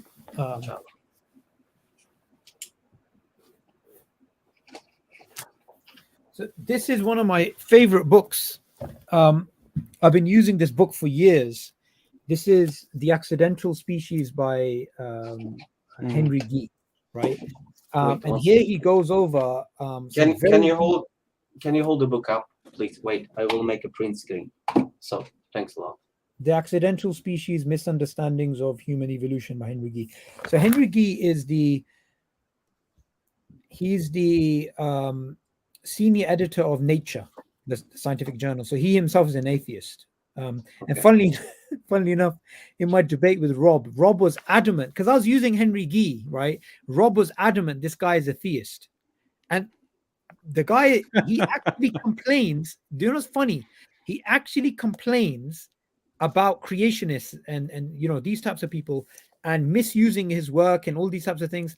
And he is so adamant about being an atheist that online you can find it all the time. But simply to discredit him, Rob was saying, not Rob, the other guy, Skydive Phil. What was the book name again? The Accidental Species. Accidental Species. Accidental Species. So basically, to discredit him, he's trying to say that this guy is a creationist or believes in God or whatever. He doesn't. But even if he was, and this is very important, even if he was a creationist, even if he believed in God and was a Christian or Muslim or whatever, well, the Darwinists don't believe in God. So I can say I'm not going to take them. Like, why is it that they have a asymmetry when it comes to what can be academically credible? They say, okay, a creationist or a Christian or a Muslim or a Jewish person, whatever, is not trustworthy because they believe in God. Well, logically, the opposite follows, which is I'm not going to trust an atheist Darwinist because you don't believe in God. But obviously, look, that being put aside, he is somebody who argues for the fact that we misunderstand human evolution. He goes over crows and how they have this type of intelligence which is similar to human beings. Ants are similar to human beings in terms of sociality. Human societies are constructed in a way which is similar to ants. Our language is similar to songbirds. Very interesting things. And what I would do personally is I would use this type of book to show human exceptionalism. I would try and show this, although, and this is very important, Henry Guy wouldn't necessarily agree with my conclusion. But what he can't deny is that he is making inferences using data. If we use that data and it's correct, and we make an inference which is valid, well, we can argue. So this is a very important point to keep in mind, because I think people misunderstand the difference between the data itself and the inferences. And as long as the inference is valid, it doesn't matter who's coming up with the inferences. The reason I need this weapon because Sweden is so infected with Darwinism, and I mean everyone's, when you talk with them, Sweden Christianity doesn't exist basically. So when you talk with them, you need to have such argument for Darwinism. So I'm trying to look for ways, but I will read that book. Thank you very much. My brother, how do you say your name? Cengiz. Cengiz. Yeah, Cengiz. So, brother Cengiz, look, I'm going to give you very clear advice here. Yeah, we went on a Dawah mission in Sweden about 10 years ago. We went to Gothenburg and Malmo and these places. Brother, at 2:30 it gets dark. At 8 o'clock it's dark. most people are depressed. Sweden needs people to talk about happiness, talk about nihilism, talk about worshipping Allah, like honestly, you know about the suicides that happen in winter, right? This is well known in these Scandinavian countries. It's the highest single country in whole Europe. Exactly, right? Yeah. My honest perspective is, don't even let them talk about Darwinism. Just tell them, listen, it's already getting dark at 2:30. Let's not make it more depressed, and talk to them about Allah and His Messenger and happiness. Because sometimes, like honestly, I would not bother. Like, if in their society they have a pandemic of people being depressed and on antidepressants are like paracetamol in these countries. I'm gonna give you support. When you come to Sweden, just ask them politically, which are you, the right, or you the left, or you the middle? If they tell you I'm the middle or the left, you can talk with them, and they will really be interested in Islam and listen to you. If they tell you the right, the majority right, and the racist party SD in Sweden, 20%, incredible. If they are them, ignore them, because I mean they will just be very rude or threaten you. So, but if they say they are the middle or the left, trust me, if you start speaking and telling them of the Quran and the Hadith and explain things, and they ask you question, but if it's difficult, you tell them you need to ask a scholar. I'm not a scholar. I'm not a learner. I can only answer the basic questions. Then they really listen to you. They really. And if you go to like St. Erik, Scotland, there is our Imam Swedish. We have another convert, Abdurrahman. And if you go to the Rinkeby Mosque, we have converts there. So there are really we are getting many Swedish converts. So don't give up. Yeah, so don't give Brother up. Genghis, Brother Subboor has to leave. Okay. Yep. Yeah. Jazakallah khairan. He really is up against the clock. Brother Subboor, Jazakallah khairan. Thank you so much for joining. Yeah. I'm gonna have to jump off, brothers. Yeah, no. Thank you so much for joining. Barakallah fiqh, Brother Subboor. Jazakallah khair. Keep up the good work. Hashim, I'll probably see you in Qatar, inshallah. Oh yeah, inshallah. Inshallah. We'll see you All right, soon. brothers. Assalamu alaikum. Wa alaikum salam. For those who missed the beginning, we are not going to play football in Qatar. We're going for dawah. Might play a bit of on the side. I'd love to see you playing football, actually. That might be interesting. That's a whole different question. Okay, so we still have guests in the background. Yeah, we got Wasim, who's got a question, I think. Wasim, Brother Wasim. Hello, Assalamu alaikum. Wa alaikum salam, Brother Wasim. Where are you calling from? I'm from India. You're from India, alhamdulillah. Go ahead. Yeah. Just one sec. Those two people who are waiting in the background, can you please switch on your cameras for verification and switch it off after a minute, and we'll let you on the panel. Okay, go ahead, Wasim.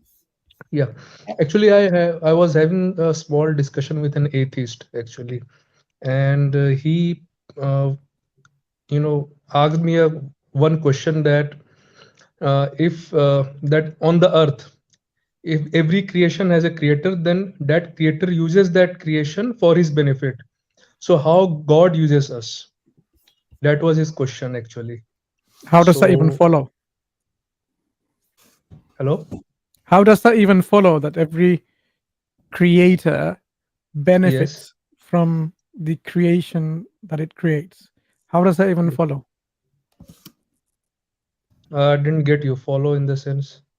I mean, in what sense are they saying? For example, if a person has created a game, so the game is a creation and that person is a creator, then he is using that game, to play that game. That was his logic. Yeah, but that's comparing some of the limited and finite minds, devoid of wisdom, doing things for their own personal, reasons. We are talking about a necessary being who is perfect by necessity.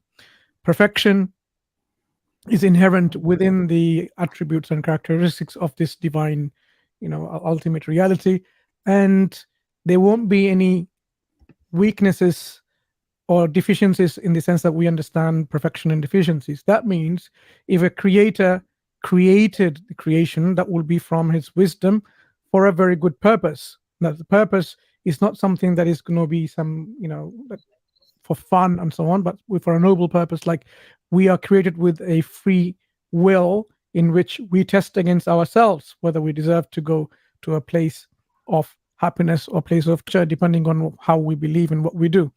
So if a creator who is perfect by necessity, then you can't somehow assume automatically all these limited and weak attributes compared to what we understand in creation. So the atheist who you've been talking to is giving you some analogies which doesn't fit with our concept of creator, who is necessarily perfect and free from any deficiencies. Yeah. Got So it, got it. what I would add there is so this is what I would add there as well is, even if a creator creates something and it helps them, it's because they are themselves deficient. Say for example, I create Correct. some kind of computing system to help me, because a calculator, right? So a calculator, that's a good example, right? So I make a calculator. It's because I myself are not able to calculate these big numbers as fast as this calculator, but this is because I'm deficient. When we look at the attributes of Allah is perfect. Allah is not in need of anything. And so the reason this argument fails, they are thinking about God in human terms. So the mistake is their mistake, not the mistake of Islam. Understood. I think yes, it's a great response actually, and truly it's a great response. Actually, I was not getting these arguments to counter him. Thank you so much. Yeah, only one question, one more thing I would like to ask is, do you conduct any other streams wherein I can ask you some Islamic questions? You can ask her. Yeah, but we don't do fiqh, and we don't answer opinions or any discussions. Yeah, depends on your question. Yeah. So we do answer questions on Islam. But if it's Islam dawah related, then yeah, sure. We can ask. Actually, one question which is being raised by the ex-Muslims basically here in India, they have created so many channels, and the one question they are typically raising again and again is the marriage of young marriage of Aisha radhiyallahu anha. No, not young marriage of Aisha. Is of marriage of Sophia. Oh, the slave. Yes. Yes. Wherein they raised the question that Muhammad sallallahu alaihi wasallam, he killed his father and his brother, so he forcefully, made her to marry him. So this thing they are raising again and again. Yeah. So that narrative is wrong. There are plenty of responses available on this already. Go ahead. And if I'm not mistaken, Waqar Sima from Let's Turn the Table or icraa.org, he has responded with a nice article. So if you go and visit, inshallah, you'll find the responses. Yeah, if you can repeat that ICR. So it's Ikra, ICRAA. Okay, understood. Yeah. I think there's lots of Ikra orgs, but this is one which is run by Waqar, WAQAR, Waqar Chima, CHEEMA, Waqar Chima. And you'll find some interesting articles there, inshallah. I'm sure he's covered it, if I'm not mistaken. Oh, understood. Okay, thanks. That's it. No other questions. Thank you so much. Okay. Right, so we got, Ibn Adam. Yeah, Ibn Adam. Assalamu alaikum, brother. Wa alaikum assalam. So I wanted to ask, most of you guys are from Pakistan, I guess. Brother Mansur is from Bangladesh, right? Yes. Do you have a question, brother? Where are you from, and what's your question? I just wanted to ask, how many of you guys, SE Dawa and other channels you're running? So how many of you are from India, actually? Are you taking census today? What? Are you is your job to take sense? Yeah, why is that important, brother? Why is that important? Yeah, it's important because I just wanted to ask, are you interested in running Urdu channels? Are you planning to? I see. You could have just make asked that up Urdu front. channels Yeah. and Yeah, you could have Hindi asked that. channels, and if any of one of you come to India, I mean. Yeah, so there are Urdu channels out there. You know, Brother Sam Stallone, who comes on our program, on our panel many times. So, mashallah, he's got a channel in Urdu which tackles with many of these challenging questions that the Muslims face in India, Pakistan, Bangladesh, that sort of places, from both the Hindus and also from the so-called ex-Muslims. Yeah, right. I have seen Brother Sam's channel. Okay. So yeah, right now we don't have any immediate plans. We are still working on building this channel, the English channel. So in future, you never know, you know. So inshallah, make dua for us. I speak a bit Urdu, but my Urdu is not that good. So maybe that's why I wanted to ask if I've seen many of your videos. I mean, I've been watching you for years, and I enjoy your videos, and they are very beneficial, mashallah. So I just wanted to know if there are brothers who are from India and who come to India. I mean, yeah, so what is the point? I mean, the thing is, you know, we live in England. So even if we go to India or Pakistan or Bangladesh, wherever it is, we would just go for a visit for a week or two and return back. Yeah, I meant if anyone, if there are people from India. So if they came to, let's say, any of these subcontinent countries, what are you expecting them to do? Give a talk, have a dawah table? Yeah, there can be conferences or things like that. I mean, I mean, I'm sure you guys do that in Pakistan. You know what happened to Dr. Zakir Naik when he gave conferences in India, right? Yeah, but Zakir Naik, he was on a different level. I mean. Well, he wasn't saying anything against the government or anything, but he still got banned from that. So anyway, I think there are challenges to in these countries. It's not that straightforward as you think. Yeah. So right now we are focusing on Dawah at Speaker's Corner and these weekly live streams. So I think until further notice, you know, this is going to be our mode of operation. Yeah, thank you, Jazakallah. Okay. You didn't have any questions with regards to the topic or anything? Not right now. I mean, I No have worries, questions. no worries. I have questions, but I would like to ask those questions personally because it will be beneficial for other people, and I just don't want. Okay, no problem. Feel free to drop us an email. Our email, we'll put it onto the screen. You can always drop us an email, brother. Yeah. Yes. Thank you so much. Jazakallah khairan. Yeah. Okay, so. Okay, Mr. Electrodynamics, I think. Yeah. Assalamu alaikum wa rahmatullahi wa barakatuh. Wa alaikum salam. That's a very interesting name, Electrodynamics. Where are you based, brother?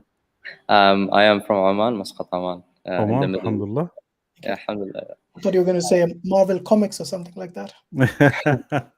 Jazakallah. So I just had a question which relates, which I've been thinking about for some time now. It's got to do with evolutionary biology and how, and how it relates to excess philosophical and mathematical thinking. So, if the neo-Darwinism is its main idea is survival and reproduction and individualism, basically, how would that relate to someone who is, for example, spending hours in a library studying philosophy instead of going out trying to survive and reproduce? So, yeah. Yeah. Okay, so this is a classic example of why do we possess more intellect and more abilities than is needed to survive. This is a very actually very classic argument, and there is no response to this. There is, I mean, why do we need to philosophize? Why do we need to ask existential questions? Why do we exist? What is purpose? None of these questions have any real survivability benefit. So the question really boils down to is that within the framework they currently have, there is no response from the other side. I mean, that's the simple response. There is no answer to this. Just to add on this, the selfish gene isn't actually selfish at all. If you think about it, many times you will see people will sacrifice their own life to save others. If the whole idea is the survival for the fittest, you're not surviving by sacrificing your own life to save others. So they're trying to circumvent that by saying, but you are collectively saving humanity. I mean, that's just response doesn't make much sense, and it doesn't seem to come from reason.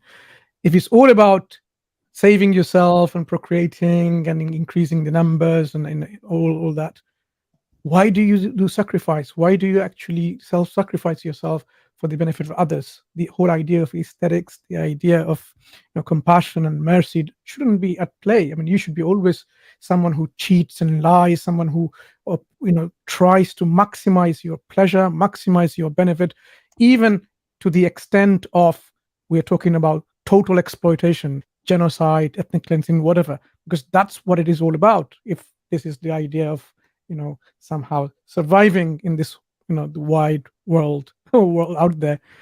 But that's not what we see. People inherently are not like that. Inherently, people have this idea of compassion and mercy, the understanding of where there is no, I have to really be good to other people. To be bad is something that you have to retrain yourself and your mechanics inside. To lie is something you have to reconfigure your frontal lobe and to make statements which are not true, because naturally you will be speaking the truth and so on.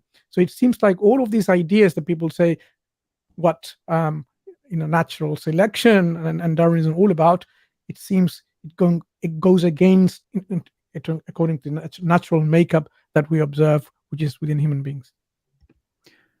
So on your side, brother, is this something that you're being addressed? Is it, or is it something that you're just thinking because it's something that you're interested in? Where is the question coming from?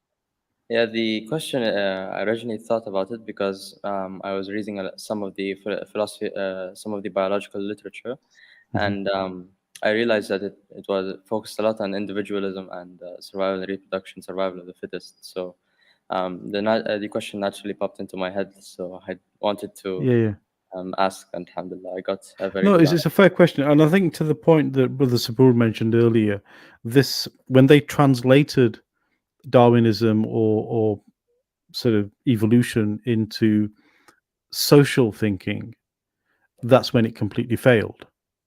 And so if you look at the eugenics projects that were carried out and the way they tried to actually do what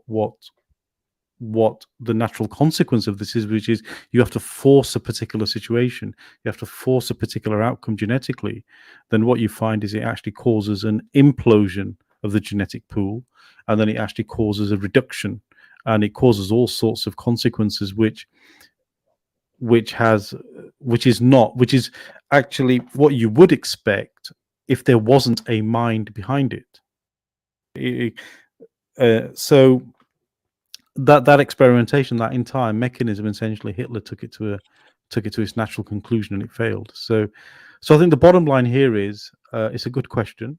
You certainly are thinking along the right lines, but it's something that is you can terminate the argument very easily with using, just say, well, okay, why do we have more intellect than is needed to survive? Why do we have more emotional intelligence than is needed to survive? Because these things, and again, fundamentally, it's about productivity and efficiency. Having this much intellect requires us to acquire more energy, more food, more resources than we actually need to survive, which, if you think about it, is actually counterintuitive to survivability. Because if you had less intellect, less need for this kind of thinking, you would need less resources, less food, which is actually the better place to go. And so that in and of itself says we demonstrate the fact that this is incorrect. I mean, that's the simple way to put it.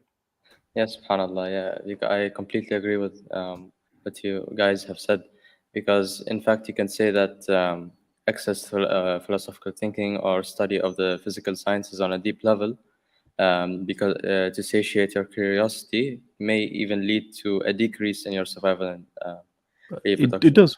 Yeah, I mean, look at the amount of resources that is spent on doing like the CERN studies in Switzerland. You know, they have basically this huge tunnel where they're smashing molecules and atoms and you know, huge amounts of energy together, that's costing billions and billions of dollars, with hundreds of people, you know, their entire lives dedicated to this. For what purpose? To answer, where did these fundamental particles come from? You know, and where is the survivability there? Yeah, I definitely agree with that. Yeah, it does raise some questions for the atheists. Alhamdulillah, it does reaffirm our beliefs. Alhamdulillah, Rabbil Alameen. Jazakallah khairan, brother. Thank you very much. Have a good evening. Jazakumullah khair. Barakallah feek. Right, so we got no, not Imran. Okay, Dr. Vedant. I think you guys remember him from the last stream. How are you all? Hi, Very Dr. well. Hello. How are you? How are you? I'm good, fine. How are you What all? time is it in India now? It's past 12:30. I see. Yeah. Still reasonable. Still reasonable. Yeah, still reasonable. Yeah. Can I have a half-hour chat at least? Yeah, exactly. Well, maybe not half hour, but anyway, what's on your mind today? Yeah. So just I was not able to listen to the brother who was the guest brother here, that about his opinion on evolution. But what I think is that I think evolution and Abrahamic religions don't agree with each other, right? Am I right about that? Yeah, it Not depends. Like, you know, what do you mean by evolution? There are difference of opinions within Islam about this.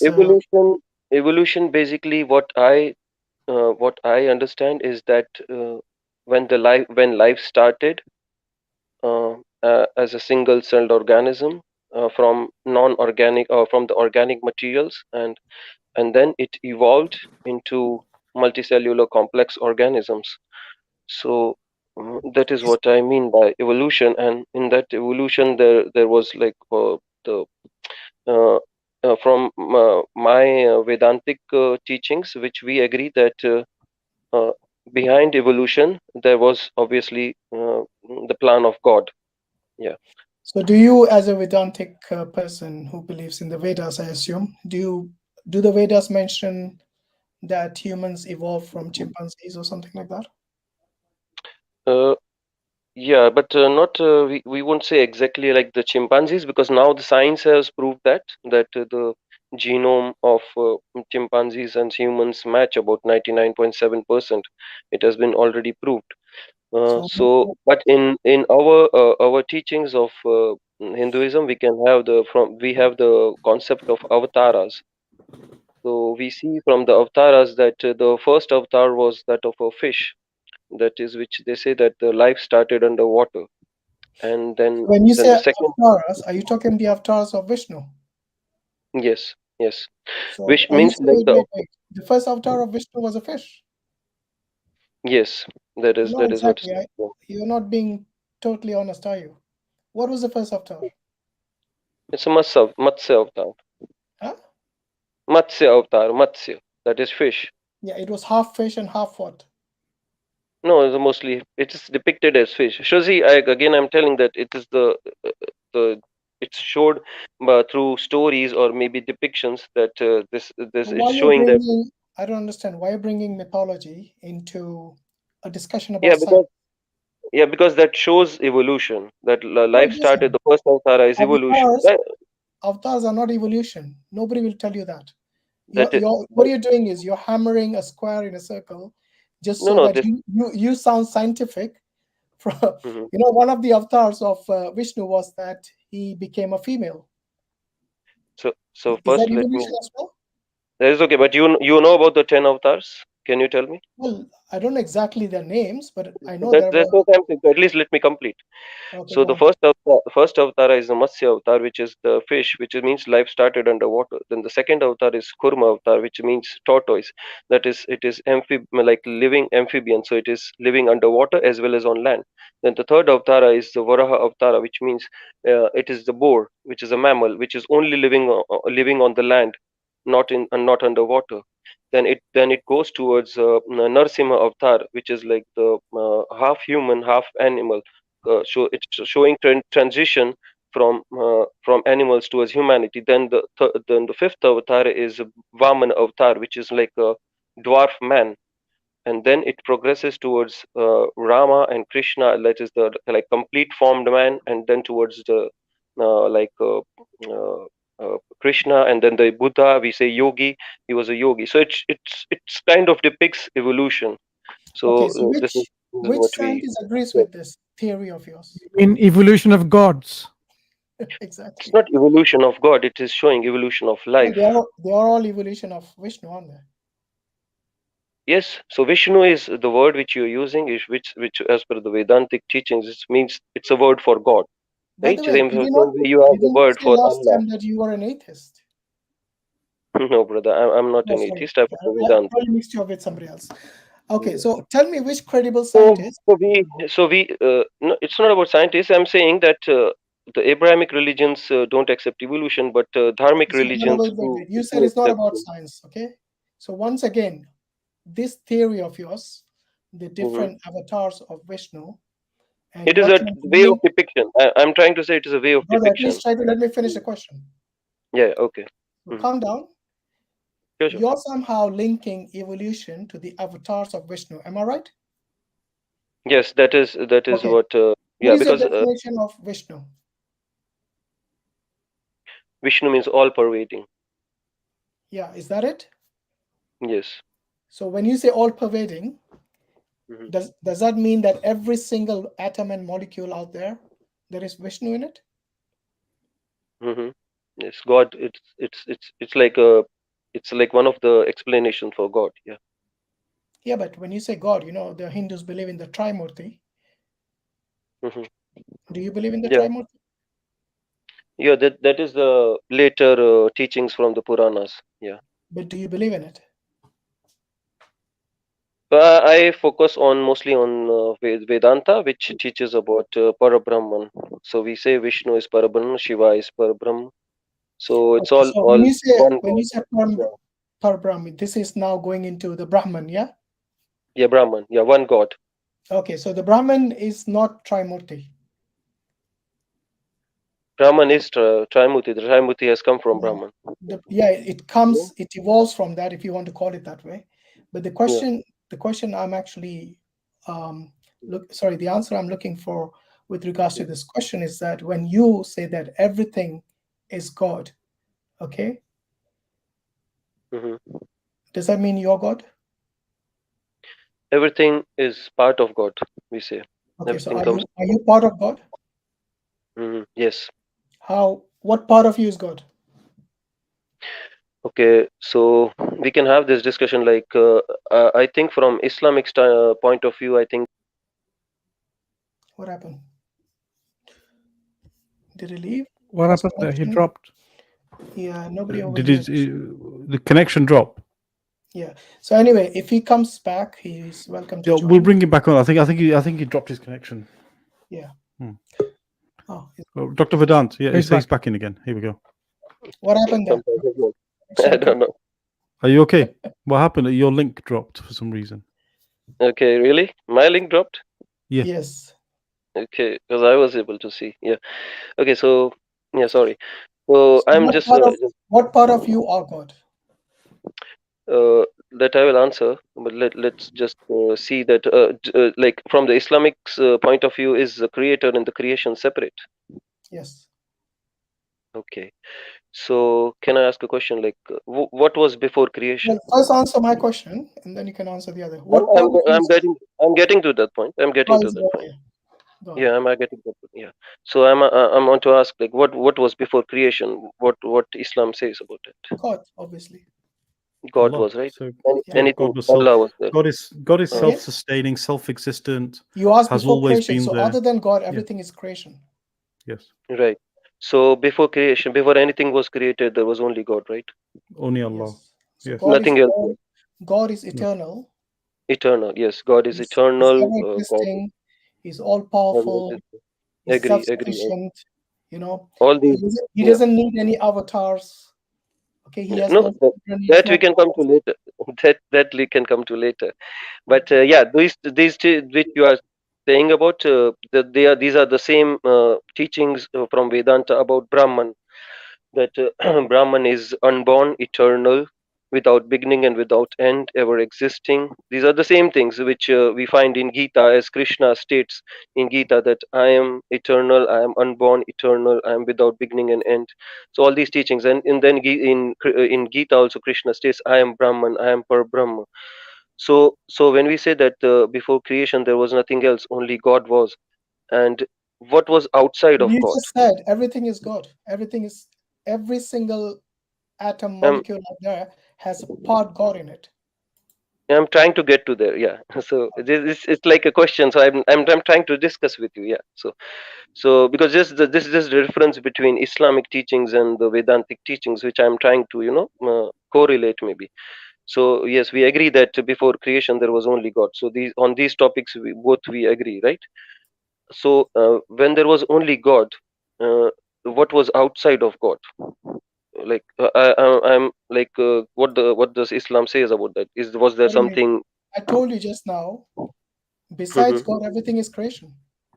Okay, so no, like was God contained in anything? Like maybe like No, how we so, say so that. look, so look, in the Islamic Aqidah, which is what it's called, Aqidah teaches us that there is no time or place or location or any of these things applicable to God. These things don't He's not apply. So subject to time and space. he's not subject to any of these things because he made these things. He created these things. Time and space are also the creation of God. Exactly. Agree, yeah. So to Time. ask the question, where was is not a question we ask because until space has been created, there is no location. Location. What about you, Dr. Vedant? Do you believe there was anything besides God at one point? No. In the beginning, in the very beginning, when there was no creation, there was only God. This is what the Vedanta teaches. So What is the name? Okay, so just for terminology, what about your soul? What is? Just hold on. So for terminology, when you say the word God, because what do you actually mean by this word God right now? Or what are you talking about? God is the ultimate reality. That's the No, Brahman. I know, but what is your terminology? What is What about your soul? in your vocabulary? Do you believe your soul is part of God? Yes. Okay, so was your soul? Not just my soul, every soul on earth. Even you have a soul, or yeah. So every soul has come from God. Yeah. So just want to go back to that question. So from apart from God, there was nothing else, right? So and outside of God, can we say that there was something existing outside of God? No, there is no outside or inside in that situation. Right.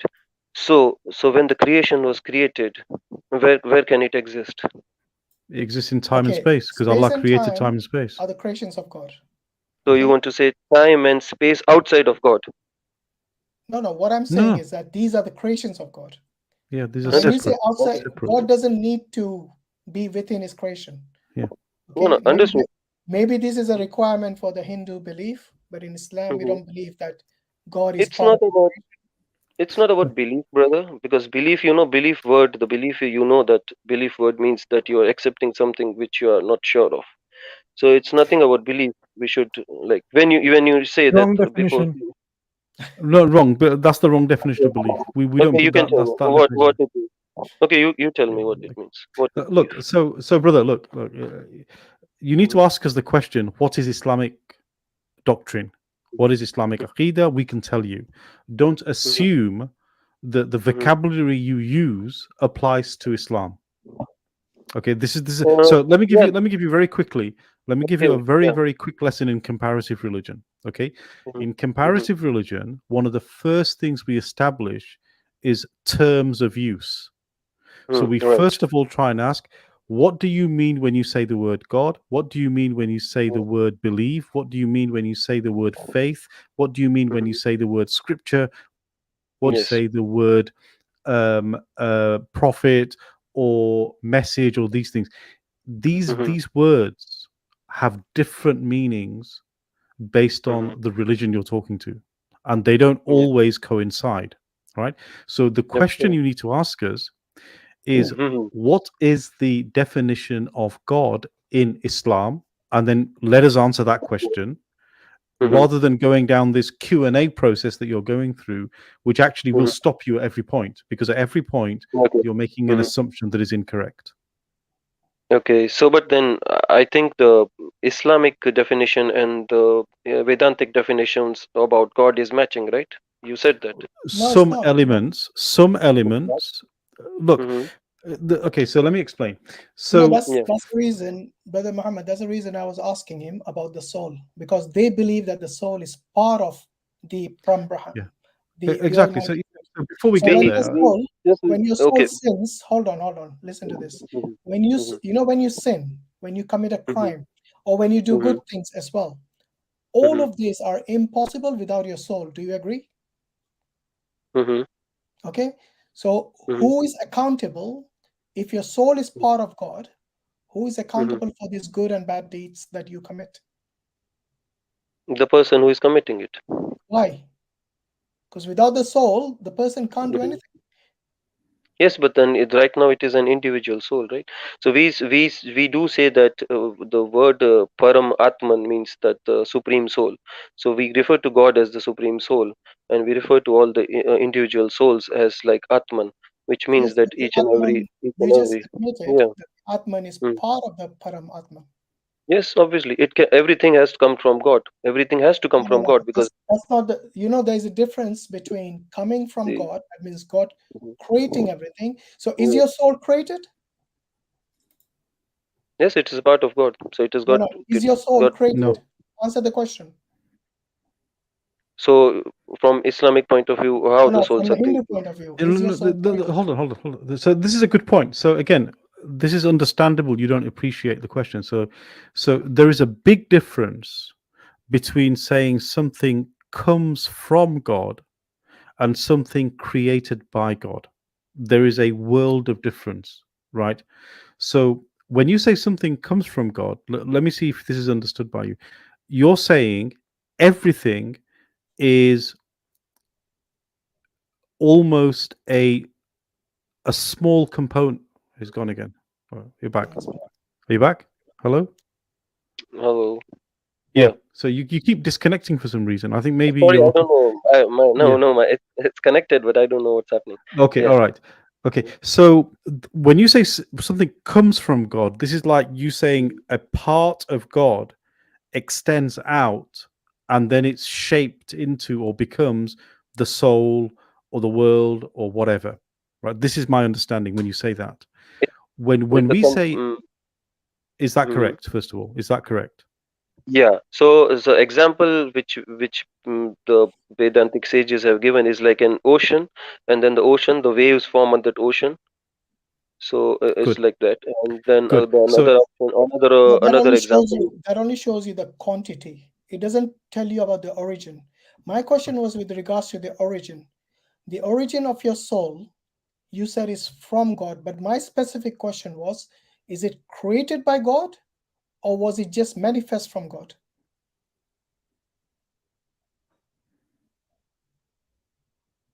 Are you there? Dr. Vedant, are you still there? Oh. Hello. Hello. Can you hear it? Yeah. So did you hear Brother Hashim's question? Yeah, I asked. Yeah, I heard. Yeah. Go ahead, So please is answer. your soul created or manifestation of God? Which one is it? Manifestation and a part of God. Yeah. Okay, so it is not created. Am I right? Yeah, you can say that. Okay. From Okay, creation so means when you say created, If When you say if your soul created, is it not means created, does it mean mhm. your soul is eternal like God? Yes, that is what the teachings say, that the soul is eternal. So Yeah, but now that it we is have the teaching is established that your in soul Gita. is indeed God, actually. Am I right? No, it is no. Listen to me. Okay. The teachings in Gita say this, that the souls every individual soul is eternal. Yeah. Yeah, So but these are if can anybody be eternal besides God? the soul is eternal. How? In the sense that there is an infinite ocean, and from that infinite ocean, There's a billions of quantity, drops brother. of water. You're telling me about the No, quantity. I'm not interested in that. I'm no, I'm asking not about talking the about origin. quantity. I'm I'm asking trying about the to. origin. Yes. I am talking about So that can only. anyone besides We God have the listen to the question, please? Can yeah. anyone besides God be eternal in Hinduism? All the souls are eternal. I told you. Okay, so how many gods do you believe in? Only one God. There is only one God. But you said all the souls. Yes, souls are so this the what you say Atma, listen, Atma and explanation. Paramatma, is there a difference or no? There is simultaneous what you say achinta bheda bheda, that is differentiation and similarity. So we Yeah, but try that's to a explain it contradiction, that isn't way. it? When No, you we say try to explain, similarities, which is not when you say in. similarities, the similarity Mhm. here is that it is eternal. I asked you Mm. if it is God itself. Is every Atma God? And I think you said yes. Am I right? It's part of God. I said part of God. Yeah. No. Is it God itself? All the souls have come from God. This is what I'm saying. It's part of God. Once again, you're not answering Very the easy question. to understand. See, so I'm trying. I will explain it to you with an example. Suppose suppose if we consider that God is an infinite ocean, and from that ocean, billions of drops of water have come as the individual souls. So the individual souls are similar in quality. That is, even the drop of water is also the same as ocean, right? Even the Okay. ocean is water, but Let me make it. not in quantity. In Yeah, quantity Hashim, one I've heard question. Hashim, I've yeah. heard this. Let me. one question. One question. Yeah, go on, Mohammed. In your analogy, Mhm. so I'll accept your analogy for now, but let me ask a question about the analogy.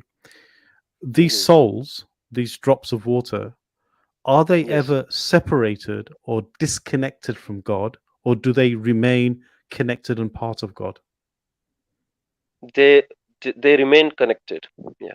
So how do you tell the So difference between because the drop we say and God? we say that even the creation is part of God. Because because everything is part of God. We say this.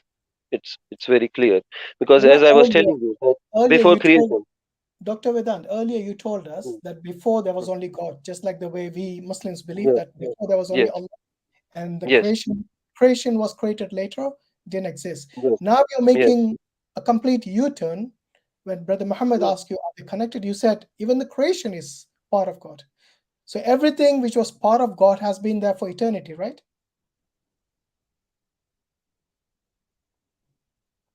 When there was You see, only the you creator. see. So in the ocean example, you see, this See, is how you would. actually we jumped So, from the Dr. previous Vedant, discussion. Dr. Vedant, Yeah. let me take your analogy forward. So, Mhm. if you say the drops remain part of the ocean, then in your analogy, this is equivalent to saying Yeah. the ocean doesn't change, but within Yeah. it, I point to the drops. But how do you Yeah. tell them apart now? Because they're still in the ocean. The only way to tell the drops apart is if you take them Yeah. out of the ocean and you put them in a thimble or you separate them. Only then you can say, here is a drop of water. So, in the same way, It's like what you're essentially, let me just finish my statement. What yeah. you're essentially saying is in your belief, everything exists within God, and therefore Yes. all of everything is within God. Is that right? Yes. Yes. Yes. Okay, This is was the so essential Vedantic teaching. That is the core teaching of Sanatana That is Dharma. panentheism. right, so this is fundamentally, and I mean fundamentally, yeah. foundationally different to Islam. Absolutely. Completely different. Yeah, that is okay. I didn't say that it is matching with Islam, right? later on Islam, like the starting point of Islam is right, that it says that there was only God, there was nothing else before the creation. But from there the concept of Abrahamic religion starts, that everything was created ex nihilo, right? That it was created out of nothing. But we don't agree that we don't Can I agree with ask that. you a question on this one? I think it's quite interesting since we have this demarcation. The concept Yeah. of God that you have, possessor of energy or itself is energy, is God able to create something outside of himself in your concept of God? Outside of himself, Is outside he able God to can create? Or able to separate to create. himself. Let's say separate to God. Is it possible for him to create something separate No. to God? Can he bring something into existence which is not part of himself? Right. No. So he's not able to do so. It's not about not being able to do so, in the sense you will say that you will go on about omnipotence, or on that aspect of God, that God is all No, I'm powerful, so simply that God asking, can create. is he Yeah. lacking the ability When- there or when some we- kind of power to bring something into existence It's other not about than lacking. No, brother Mansur. It's not about lacking. It's right. Goes back to the same point, that before creation, what was? There was only God, no. right? What I'm trying to So when establish there was, is what I'm yeah. trying to establish is in the concept of God that you have, does God have the ability to bring into existence something which had no prior existence, but brings into existence, which is not part of himself? He's just not extending himself or transforming No. within himself and Yeah. bring something else, but is able to bring about a creation, something that didn't even exist with his power. No. And So in what's other the words, what's in other the words, Because what's the entire this is limitation? universe, where the this is entire where universe this is is where the Abrahamic religions and the Vedantic teachings, or the so teachings of. you believe in non-dualism, which is what you're appealing to. So in other words, the universe was always there for you, right? No, not the universe. Universe is created and destroyed. Okay, so when Brother Yes. Mansur asked you, other than God, can he create anything else? And you said no. So, brother, Now, are the you saying the creation. universe, the universe is other than God now? No, it is part of. It's still part of God. There you go. So answer the question once again. If the universe is Yes. part of God, okay, But still, it's what brother Mansur did asked, it that always exist or was it created? no, brother Mansur asked that it was separate from God, right? What was your question, Yes. brother? God, yes. Can you create other than Yeah, God? yeah. Is he So able to that was. bring another existence which Yeah, prior yeah, to that didn't exist? yeah. So that is If you what. So say creation. no, he won't or he can't, what's the logic or the reason behind it? What's the logic that he's unable to do so? Is it impossible It's for not him to about, go? again, Is it no, illogical or is again, it impossible? What is it? no. Again, you are going about the ability. It's not about ability. It's about that before creation there was only God. There was nothing else, right? So, so when there was only God, the word only. Focus on the word only. So when there was only God and there was nowhere else, anything. There was no space. There was nothing else, right? So anything that can exist within God only, right? So No, this but is where the that's a question about Islamic teachings that are is the not able reason to I asked clarify. about the universe. Is the universe inside the God, and did it always exist, or did he create it inside him later on? So you told, right, that before creation, when we I'm using the word before creation means what? You know, instead of you asking question upon question, just answer the So, brother, question. Is I'm the just saying you did universe, not get my wait a point. minute, is the universe See, part of God or not? Let's start with that. According to yes, you, it is. so if it Yes, is yes. part of God, did it always exist, or was it created in time? No, it gets created, it gets preserved, it gets destroyed, then it again gets created, again gets it. So it is a Remember, cyclic all process. this is part of God, yeah? So part of God gets destroyed, part of God gets created. Is that what you're saying? Does that make sense? How can the Well, eternal get destroyed? By no, it's himself. not the see what we say, the when you say This is called I think so. I think so. self-destruction and self-creation. It's like saying the mother gives birth to herself, and then See, eventually the that mother is, destroys herself. see that there is a difference between soul and matter, right? But we were talking about the universe, and you said So it's part again, of God. Wait a minute. Let's so get again, this clear. yeah. When I Mhm, clearly mentioned the universe, mhm. did you understand soul? No, the creation is which is matter, So you space, all understood those things. matter, am In I right? concept, in the concept, yeah, matter, yeah, When I said universe, you understood it as Mm. matter. matter, yes. Okay. Once again, is So, the universe so part of God? yes, yes, it is. I, I don't have to repeat If the again and again. universe is created and But then, destroyed, is part of God is created yeah, and destroyed. no, no, not that. That doesn't happen. It Get is your like head a around this and manifestation. come See back again, next time and ask the question. again this word created. So you are getting stuck in this word created. Maybe No, I should not use you this word use the word created. destroyed. You know, Okay, you so use the term destroyed yeah, and okay. created So for the universe. You're the one who let used me it. say. So we can use manifested, right? Let's use manifested, right? So yeah. Okay, so So Dr. that is Saab, very. once again, if the Mm-hmm, universe is not eternal and it is created and eventually mm-hmm, destroyed, mm-hmm. and then you say all this is part of God, Yes. can part of God be destroyed? See, God when the God has when the creation is manifested, so the God remains God. There is no like the part of God has got created and then it has got destroyed. So You're the one who's that wait a logic minute. we are using. You're the Yeah, one who said it, not me. You said the universe gets destroyed, yeah. and then you also claim that the So universe is part of God. so yeah. Once So again, okay, okay, can okay. So part of let God me be explain. destroyed? So let me explain. So we have the concept of Shiva and Shakti. So when we say Shiva, Shiva means God or the soul, and Shakti is the energy or the power of God, right? So as we right now, you know that brother Muhammad was talking about CERN, right? I think so. So in CERN, what they are trying to study, they are trying to study the subatomic particles. So what is matter made up of actually? The matter Atoms. yeah Atoms are made up. oh yeah, so all the matter is made up of atom, and the atom are made up of neutrons, protons, electrons, and then they are made up of subatomic particles, leptons, quarks, bosons, all these things. Then ultimately what it is made up of, we say that it is made up of energy, that is energy of God. So the nature, we say that the nature. Hold on. Don't jump Yeah. straight to energy of God. Before Hmm. you even say that, you mentioned Shiva. Yes. Is Hmm. Shiva God for you? Yes, Shiva is the word for God. Okay, is Shiva the same Yes. as Vishnu or is it different? Same. Vishnu, Parabrahma is Vishnu, Parabrahma is Shiva, Parabrahma is Mother. So Everything is goes back to Parabrahma. These are the. all those Yeah. people who worship Shiva as the Hmm. ultimate God are wrong.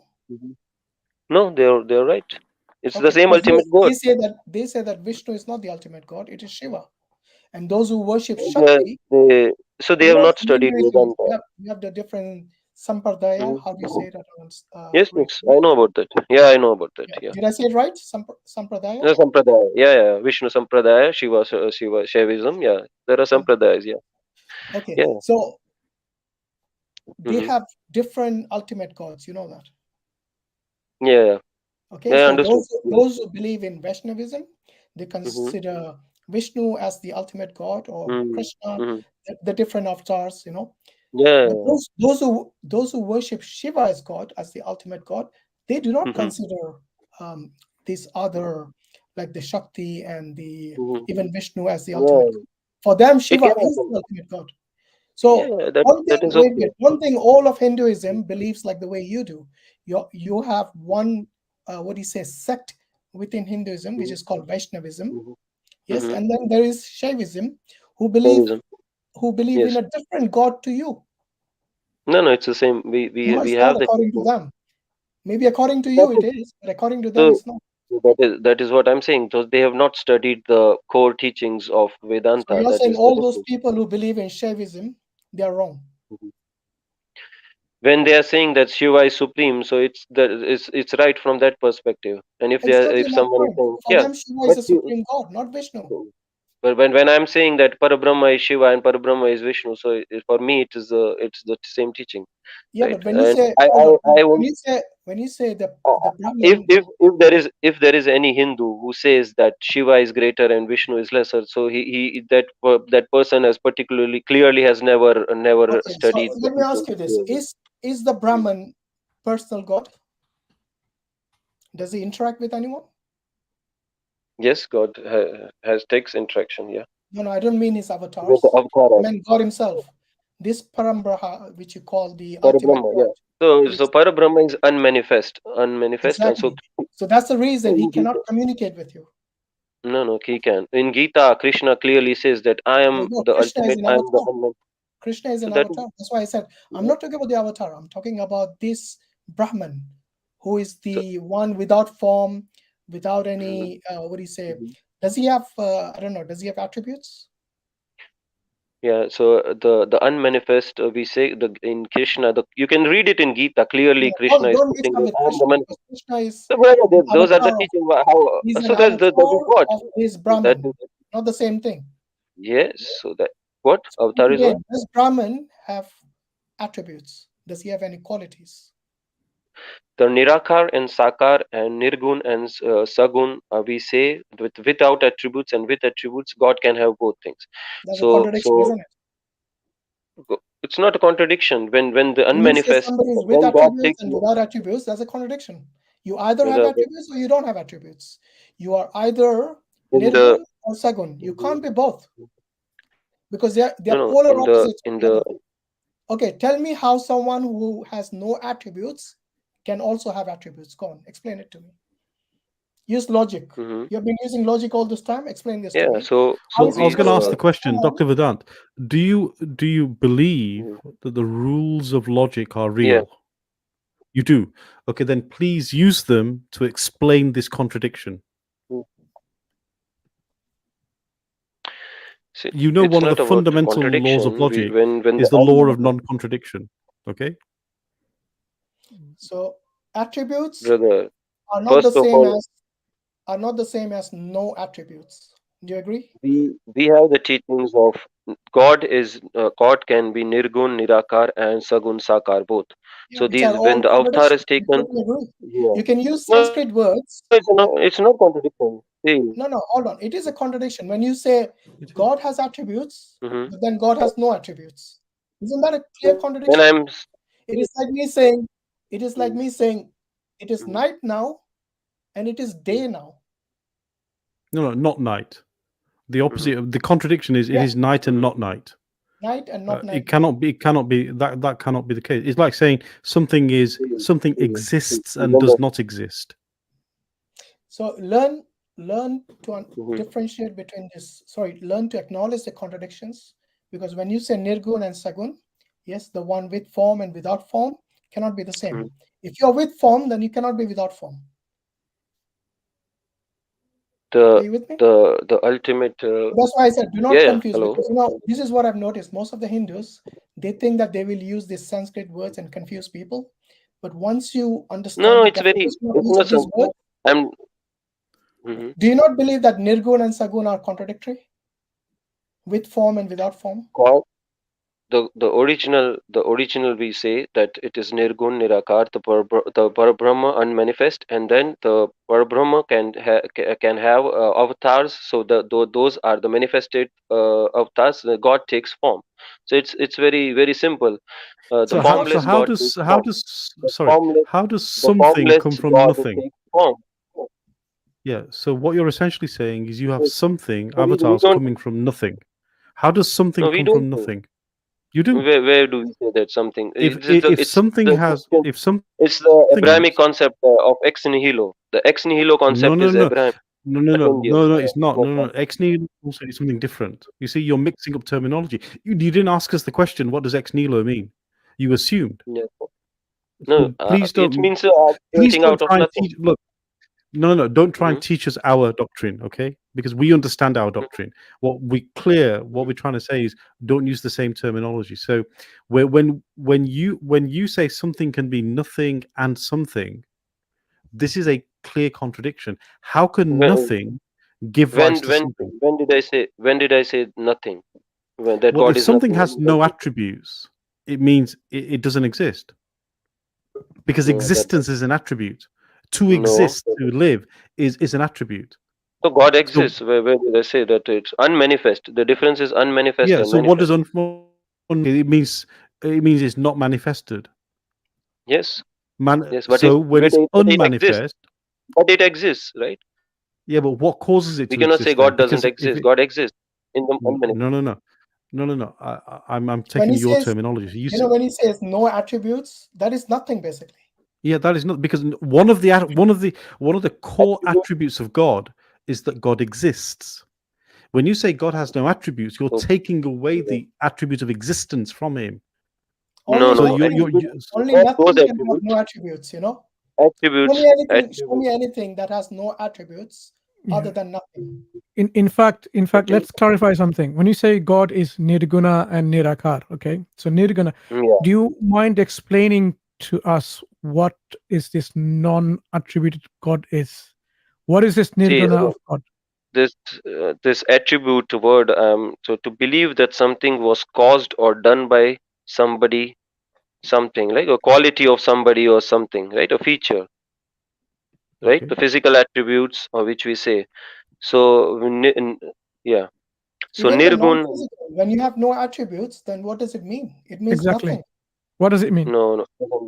We don't use that for existence. Like existence What does can it be. mean? He's nirguna. Look who is here to help you out. Assalamu alaikum wa rahmatullahi wa barakatuh. Sister Swati, you're still awake. Alhamdulillah. I was just about to sleep peacefully when our doctor came in and the discussion which went ahead. I mean, the way in which our dear doctor was changing the stance, coming from evolutionary theorists to then bringing Where did I out those change the 10 stance? avatars and then moving on to, bringing out Shiva and Shakti, and then moving on to saying that Nirgun and Sagun also doesn't make any difference. So I was just thinking everything which is there in this battle religion was being used by our dear doctor to present a kind of case where somehow, and also initially he said that I'm trying to bring out a correlation between Vedantism and Islam to see, what are the common points. When Brother Hashim, clearly brought forth that there are no, in fact, common points which are there, then dear doctor, and, very, very conveniently denied that he was never ever looking for any common points. So, We did find I see. I don't want your lecture. You come and trying to teach me. That's what I thought. know. At the moment I know I jump what. in, I the know moment what I I come, was he just, discussing. starts speaking. I know what I was discussing with.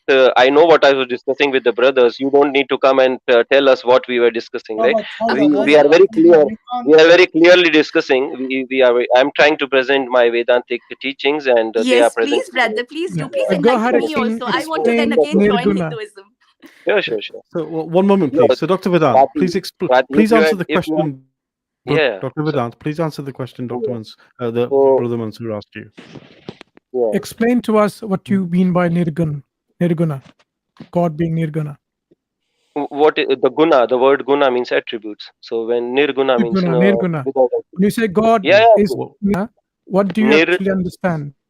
So that is what I'm saying. Nir guna. Guna means attribute. Nir means without. Yeah. Okay, now here I would just want to say that Brother Vedant had initially said that he would subscribe to Gita. He had also referred to Krishna. He also referred to, of course, Krishna belongs totally to Sagun tradition.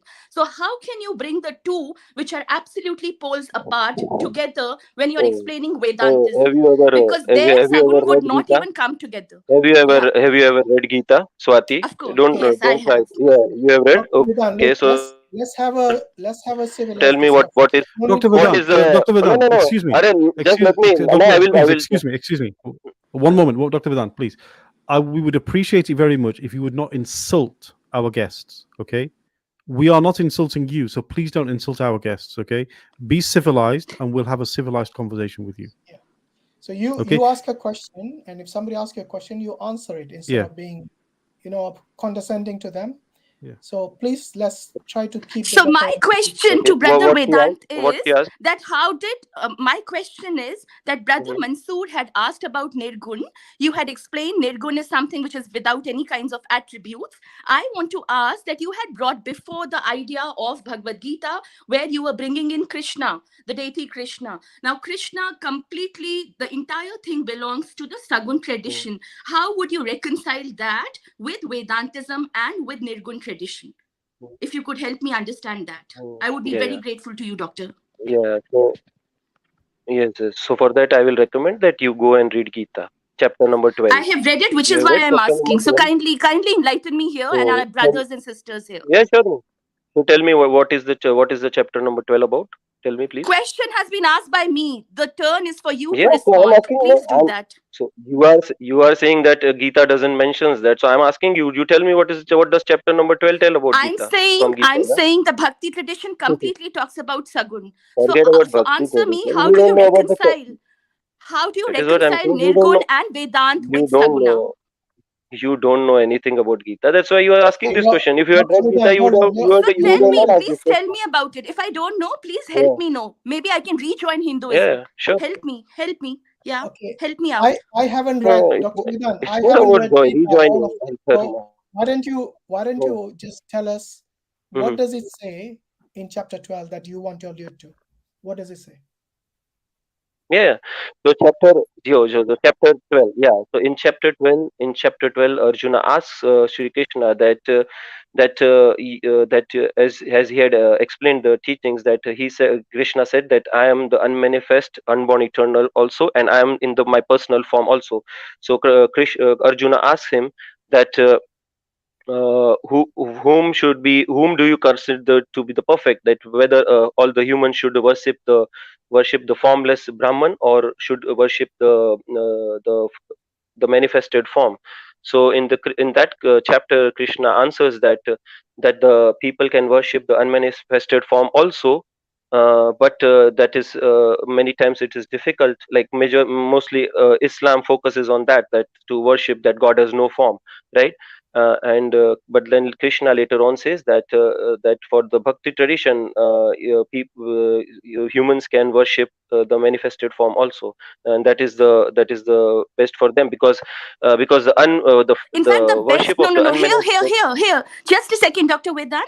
Here, when you're saying that's the best for them to worship the manifested form, I would say, in fact, Krishna who had said it, that the yogis, for that matter, would attain that kind of heightened enlightenment where they could worship without the form. So, with the comparison which you're drawing between Islam and between Hinduism, in saying that the way Islam practices it is in unmanifested form, Krishna himself had said that's the highest pedestal anybody could go to. So No, why do we need to no, it is lower ourselves down to chapter manifestation number when he himself had said that's the chapter highest number. pedestal?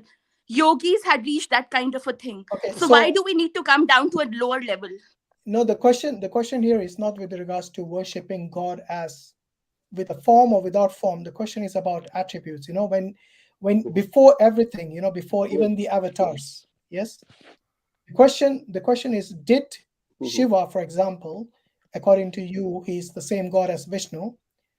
Did Shiva exist as Shiva, or did he exist as Brahman always? Which one is it? As Brahman before. Okay. Okay, So Shiva when was did Brahman before. All when right. did he become Shiva? Brahman is the manifested which or ultimate When reality. did I he already become Shiva? explained. At what point did he become Shiva? With attribute, yeah, because Shiva is with attribute. At what point did he become Shiva? That is not mentioned. So Okay, you are because worshipping a deity and you don't know about that? you know Isn't this is Again, the word once Shiva. again you're backtracking. When you see Once the again word, you're see backtracking again you are seeing the deity in the form that when the word Shiva, it means the one who is what you say. I'm not He's a getting the word. destroyer. No, is no. No, Shiva is not the destroyer, which is seen as that. Shiva is also the creator. The Trimurti concept has come later on from the Puranas. The Is it Vedantic right or is it teachings. wrong? Those people who consider the Trimurti and Shiva as a destroyer, are they right or wrong? Yeah, they are right. So why you arguing that? if they are, You said it came later on in the Puranas. Yeah. Somehow you're no, it saying came later on. But the Vedantic teachings focus on Parabrahman only. Yeah, but But you had said read Gita, you had said Shiva is there. And in fact, in the last stream, if Doctor, you remember, Sam Stollen had very clearly laid it down how Vedas and Upanishads would sanctify Puranas. So in that sense, and that was given with clear differences. Puranas never have the authority. Okay, let's not go there because it's going to be an unending thing. But you're sticking to Vedantism, which you had come with. So what would Vedantism say then? It is not some ism. It's very clear. It's Vedanta. Okay, so I just want to come back. I just want to come back to my original question, both of you, if you don't mind. You still haven't clarified to me how you have a Nirgun God becomes Shurgun. How an attribute-less God becomes one with attribute. Do you mind explaining that? What do you mean in the first place without any attributes? Attributes like what? What are the missing attributes in the beginning? We will say about unmanifest and manifest. Yeah. No. Unmanifest and manifest is different from having attributes and not having attributes. Exactly. Please, let's not confuse the two terminologies. Because we have guna and akar. I understand guna and akar because it's the same language in my language as well. So what is nirgun? What is the nirgun of? Nirgun basically it's a clear word that's which without attributes. Yeah. Give me some examples of gun. Give us some examples of gun. No, I think I don't have the answer for that. I think I will have to go deep into the thing what Vedanta is clearly saying about Nirgun. Isn't Vedanta helping us to decipher this, Doctor? About what Brother Mansur had asked you? Isn't Vedanta, which is a complete religion in itself, a complete philosophy in itself, isn't it helping you with this kind of answering which Brother Mansur had asked? Very, very clear cut, differentiation. Understand how did Nirgun become Sagun? At what point did it become Sagun? And how could somebody which doesn't have any attribute suddenly adopt those kinds of attributes? Either they have or they don't have. So what is this? Like those are creations, the attributes itself are created later on. Because when I asked you about Shiva, you didn't have an answer because it will lead to that question. Because if someone who has no attributes, I think so. Now the discussion is going all over the place, everywhere. It's not all over. It's basically coming from what you were responding. No, from that itself, it was taking some turn for us to be able to be clear about Vedant. So when you are clear about a particular religion, we are able to answer everything about that. Understood. Brother Mansur's question has yet not been answered. Okay, so let's stick to the point. Let's not. So how does Nirgun? How does something with no attributes gain attributes? Does it get it from somewhere? How does it happen? Well, is it explained anywhere? I told you that I need to study about that further. Okay, so fair enough. That's good. That's fine. Alhamdulillah. Oh, look, that's a fair response. Because we say the same thing, which is if we don't know, we go study. Okay. But then my question about the discussion which we were having in the starting only that. When there was only God and there was nothing else apart from God, then and when the creation was created, where the creation is existing. Yeah, but you see, this is the problem. You see, the foundational question has to be exactly. See, in your tradition, you have an idea of an attribute-less God. You see, an attribute-less God, as far as is no existence, no life, no power, no intelligence, nothing. Attributes. You cannot say existence as an attribute, right? Existence, God, existence is something. It is a guna. Is an attribute. I don't think so. No, existence. Look. Let me explain. So that means your God does not exist. Brother Hold on. Vedant, that Sister means Swati, the God does not one moment. exist. If you're saying No, attribute no, is no. not Sister equivalent to Swati, one existence. moment. Please, So philosophically, your let me explain. question, Let me explain you something. ask too many questions. You keep on asking too many questions. I'm not interested in I'm so discussing with you. Dr. inquisitive Vedant. about this Batil religion. No, that's why I I keep asking you. know you are very Okay. inquisitive and you want to study it very much. You can. This is not where I can teach you. Okay, right? So please don't But you ask me have anything. come here. No, you have come here to enlighten No, us about your because Vedant. No, so we it are asking you about it. I'm discussing with something with the brothers. You come in between and then you ask Dr. something Vedant, else. Dr. Vedant, I Dr. don't have Vedant, the Dr. time and Vedant, patience Dr. to Vedant, please, explain to you. one moment, Yeah. Dr. Vedant, one moment, Yeah. one moment. Look, Yeah. I don't know what it's like in Hinduism, but in Islam, women are equal to men. Okay, It in is. the eyes of We Allah, also consider listen. So, in the eyes of Allah Subhanahu wa Taala, women are equal to men. We do not disrespect obviously, them yeah. in this manner. Okay. I'm also not disrespecting her. No, I'm no, just no. saying You are. that. No, you are. Asking Please don't question. speak to our sister Hello. like this. It is disrespectful, and He's it even is my not sister. ethical. has been It is He's respectful also to my you. sister. In fact, she It calls He's, you Brother Vedant, Dr. Vedant. he is my. She is also. And I you also have been, consider her my sister. I'm not. I'm not saying that no, she's not. if you go okay. home and So watch please this, rewind this and watch it again, Brother, and listen tell us to if yourself what when you're you talking. cause as You're being, sounding very disrespectful. yeah, Well, brother, let me last finish time the also question.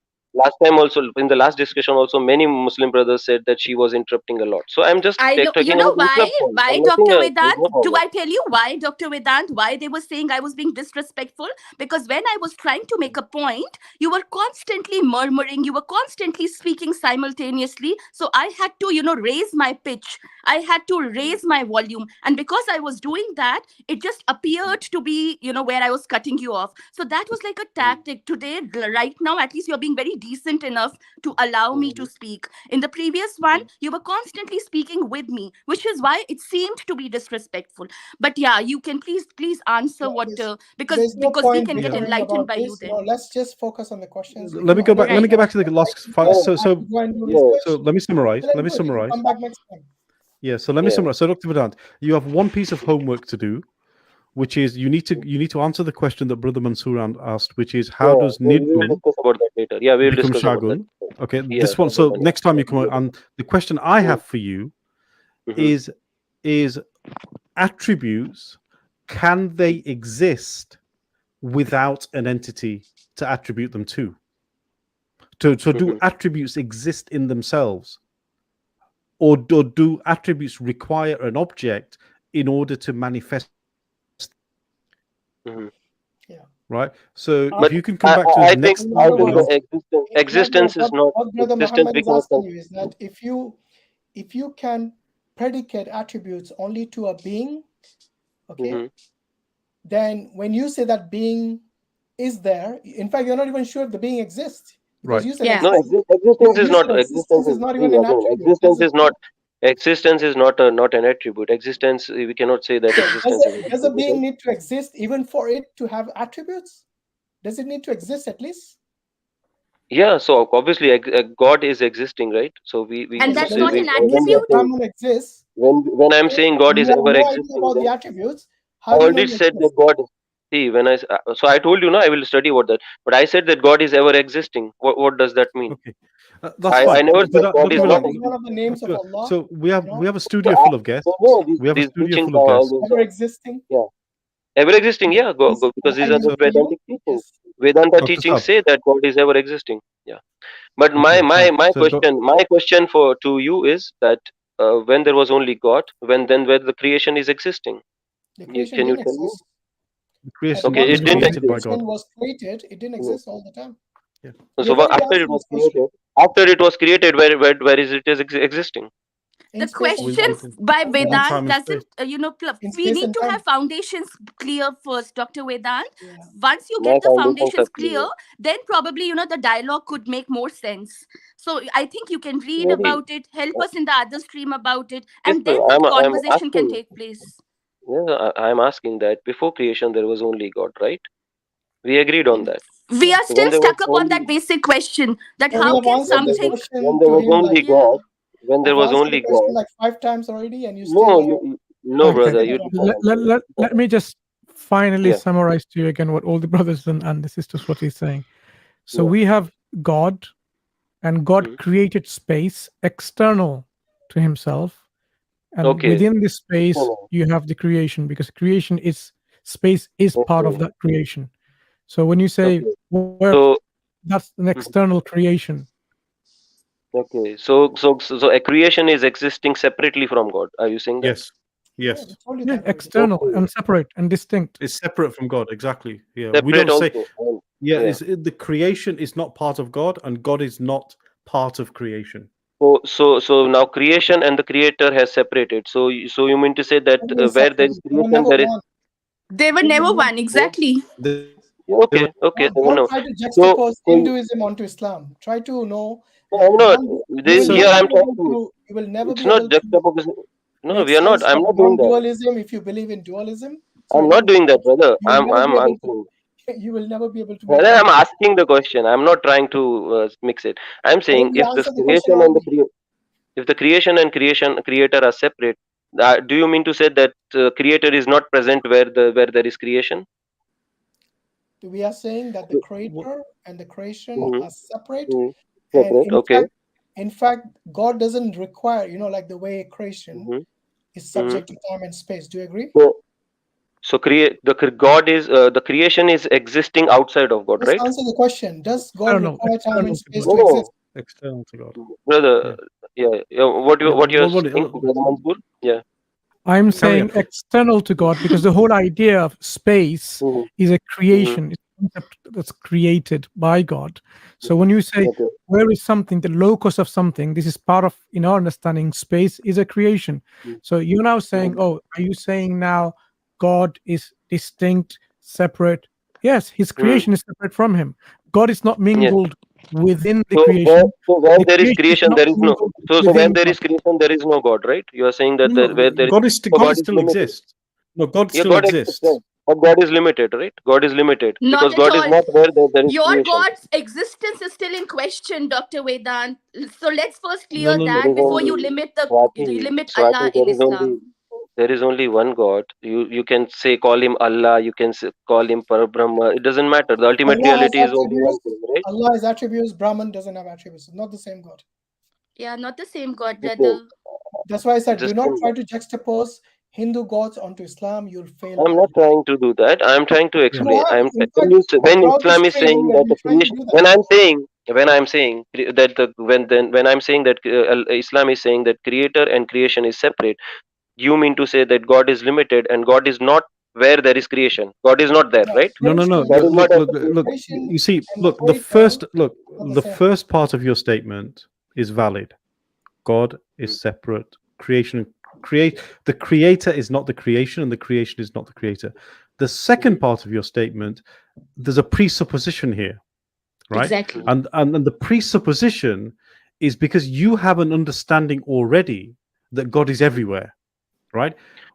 We don't have this understanding. This is not our doctrine. This is not our aqidah. Okay. So that's our you agree aqidah that is the creator is limited, right? Let me finish. Not at all. Let me finish what I'm saying.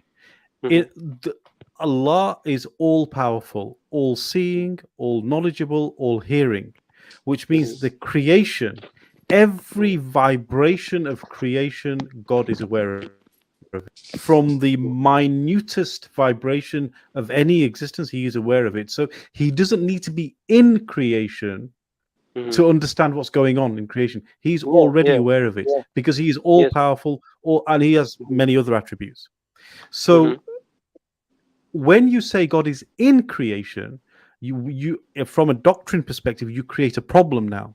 So what you have to say is, if God is in creation, is he also in?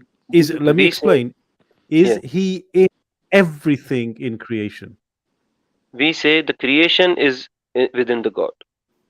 It's so opposite. is everything? So is God in creation? Let me just add something there. Can I just add, Dr. Vedant? I just want to add something. So when create something within himself, does that replace his substance? And then the created substance takes over. Again, then the word creation, we can use the manifesting. So when within there is a difference between manifestation and creation, please. Exactly. That's a clear demarcation again between two terminologies. So basically, you don't believe in either God can create or God can destroy. God doesn't have any of these prerogatives. No, I would say manifesting and then destroying it, Yeah. like unmanifesting it. Yeah. No, So I even would say that destroy. is a better word. That is a better word to use. Okay. Can God destroy anything from existence? Can God? Can God destroy anything from existence? And that's it. No Destroy- longer this. Again the word destroy. How do you say? If I say that God has manifested something and then his God is unmanifesting it. So then unmanifesting, are you saying that it is destroying? Let me clarify something.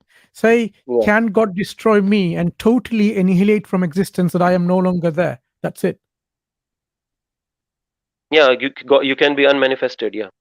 That's not No. Can he destroy me? And that is that I am no longer there in any shape or form, not even quarks or energy. I am non-existent. Is it possible for your God to do that? No, if you become non-existent, you will again become part of God. Yeah. So No, that's like the drop of water.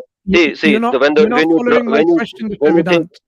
Yeah, what I'm My saying, question when you is, my question, let me clarify to you again. I exist, I'm speaking to you. In your concept of God, does he have the ability to totally annihilate me from existence so that I no longer have any existence and I'm totally non-existent? So when you drop a drop of water into the ocean, what will happen? It's not. Can you answer my question, please? The existence still is there. It's merged with the ocean, but it's still there. And you know what happens? What happens, Dr. Vedant, is that the way you say that we get merged, unmanifestation, and then you get merged with Paramatman. So that means the Paramatman is becoming less and more with the existence or with manifestation or unmanifestation of the souls merging into it, souls sort of, coming out from it. So in that sense, no. Earlier on, he said it is not separate. In fact, Yeah, it was that was him also who thing. said the He said universe it's not gets separate. destroyed. It was him who said it. Yeah. And now, when he realized that the problem with the term destroyed, he now switched it to unmanifest. Yeah, that's what because there is this word destroy and creation. This will have a problem. Yeah, so that's But why. the thing is, Dr. Vedant, that the Lord, the deity Shiva, is considered to be, as you also had agreed previously, considered to be the deity of destruction. So creation, sustenance, and destruction. And you are so apprehensive in using the term No, this is destruction. part You of have their a God belief. made. It's not just people saying it. It's part of the scriptures. Yeah, So and you have a God whose major task explanation is is to that destroy. So why its would you be explanation. apprehensive in using the So term destruction? see, it's the same God. See, it's the same Brahman and different roles. So if creation and if we are trying to separate it, that Shiva is the destroyer. I get that. It's Shiva the is the same. creator It's also. the same Brahman, different roles. I can say Shiva is the creator also. Yeah, so it's nothing Dr. wrong in Vedant, that. let me ask you this. You say that everything in the universe is part of God. Yes? Nothing in the universe is not part of God. Am I right, according to your belief? Yes. Okay. So when we talk about Hitler, is he part of God? Everything is, when I said. So Hitler is also. Is your God Hitler? Would you say that is your God Hitler? Why would you say that? Because Hitler everything is part of God. Everything is part of God. Yeah, is a part of God, but then Hitler is not God. Or why you said that God is Hitler? How would Hitler not be part of God when everything is part of God? Yeah. Sister Swati, 1 second. Let him confirm it because it's quite important. Before You said everything is part of God. Is Hitler part of God? He said yes. Yes, all the souls have come from God. Yeah, that Can is the Hitler teaching. operate without his soul when he was alive? Could he have operated without his soul? Could he do anything, good or bad? No, all the beings have soul. All the beings have soul. Yeah. I'm talking about Hitler specifically. Could he have done anything good or bad without his soul? No, so soul is there, right? What are you trying to answer? Yeah, question. I just want a simple answer from you, yes or no. Could he Yes, operate? obviously there is a soul. He has an individual soul. Okay, Yeah. so without the soul, Hitler could not have operated at all. Am I right? He could not do anything at all without the soul. Correct. Yes. Okay, so when Hitler did all those atrocities, you know, kill millions, yes, with his soul, right? It was his soul, his karma. Yeah, he did it. Wait a minute. Which then gets merged So with who is Paramatma. accountable for those murders, those killings, those atrocities? Because the soul, you said, is part of God. In fact, the soul is God. The soul is eternal, according to you. Am I right? And then soul You know, gets in merged Islam, with God. One second, Sister Swati. In Islam, we believe the soul is a creation of Allah. Do you know that? Soul is not eternal. But for you, the soul is eternal. What is soul made Wait a of? minute. Try to understand the question. It's quite important. The soul, according to you, is eternal. The soul, according to you, is God. Just like in the ocean, you know, every single soul, imagine, is part of that ocean. The drop of water, yeah. There are different drops of water, yeah. Now imagine this soul of Hitler is a drop of that God. So when Hitler committed those crimes with the soul, without the soul, he's unable to operate. We already agreed. So Mashallah. I think ultimately it is the soul which is responsible for both his good and bad actions. So every crime that Hitler committed is accountable to the Hindu God. No, it's the individual soul which is doing it. You are doing it, then you are doing it. Wait. You said the drop of water. The drop of water is doing it, and the drop of water is doing it, and it will suffer according to that consequences. Drop of But water ultimately, ultimately, it can. This is the same thing. Yeah, so ultimately it will merge. The only difference is in ultimately quantity. It's the same ultimately thing. But you said, properties, but Dr. same Vedant, you property said of God. earlier the soul does not separate from God. So you're now saying it does separate from God. So which one is it? It remains Correct. as part of God. So if it remains part of God, it remains with all of its attributes, or only some of its attributes. The quality is same, but the quantity becomes like quantity Right, that's becomes fine. So the qualities are the same, which means the qualities of accountability, responsibility, the ability to sin, the ability to do good, all of these remain the same. Perfect. Is the soul if suppose if you have done something wrong, right? So are you saying that eternally now you will always do all the things you will do evil No. only? I'm saying Not at all. this is the conclusion from your. If Hitler has committed something wrong, he will suffer for that consequences. But No, it's that's not your that God. he's That's your God eternally. suffering. Even the suffering Brother, is But on this your is your God. God. Because This is without your the God soul, you suffering. cannot suffer. It's not. Yes, It's even the suffering is on your God. Doesn't matter how you twist it. Every not single on way, it comes back to the soul, and the soul links back to your God. Exactly. So it doesn't matter how you see it, my friend. Even the karma punishes your God. No. Correct. Because your God is the one committing the crime. Because it's part. Do you remember? Atman is part of Paramatman. I will give him a specific example. Do you remember the time when one of the avatars of Vishnu, which was Mohini, the female avatar? In the Bhagavad Gita, it's saying at the end of one. In the Bhagavad Gita, it is saying at the end of Kalp, all living beings merge into my primordial material energy. At the beginning of next creation, I manifest them again. You always try to, I don't know, sidetrack for some reason. Do you remember Mohini, the avatar of Vishnu? This is not sidetrack. I'm trying to explain it to you. No, you answer the question first before you what explain. about her? Do you remember it or you don't? What do you mean who? Yeah. So it is from the stories from Qur'an. What happened to your confidence all of a sudden? Yes, brother, it is a story because from he doesn't know what is going to come now next. Wait a minute. Did Mohini sin according to that event? I'm not going to even say it. Did she sin according to that event with Shiva? The episode with Shiva, do you remember that? Yeah, but it is a true or story is it from false? the Quran. No, it is false. We don't. Now you it's a story from the Quran. I told you that's not going to happen. But wait, Vedas bring the authenticity. Quran There's the wrong avatar. No, they don't. Mohini, who tried to seduce Shiva. Yes. All of a sudden, that is all later made up of. That is later made up of stories. That is later made up of stories. That is not a story. No, the Mohini. That okay. First of all, listen. Question for you, Dr. The Vedant. story I have a further in that question for story. you. First of all, listen to me. First of all, the story says about the story says. No, let's First of all, leave brother, that. listen to me. No, let's The leave story it. If it's about if that's not authentic stories, yeah, if it's obviously it's not. authentic, let's leave It is it. talking about. It is about talking about Mohini Avatara, and it's talking about sun and moon, how in the personalized form. Why don't So we? how Why can you don't accept we leave it if it's not there's a authentic to story? you? Obviously, Leave you it, should it's not go fine. on those topics.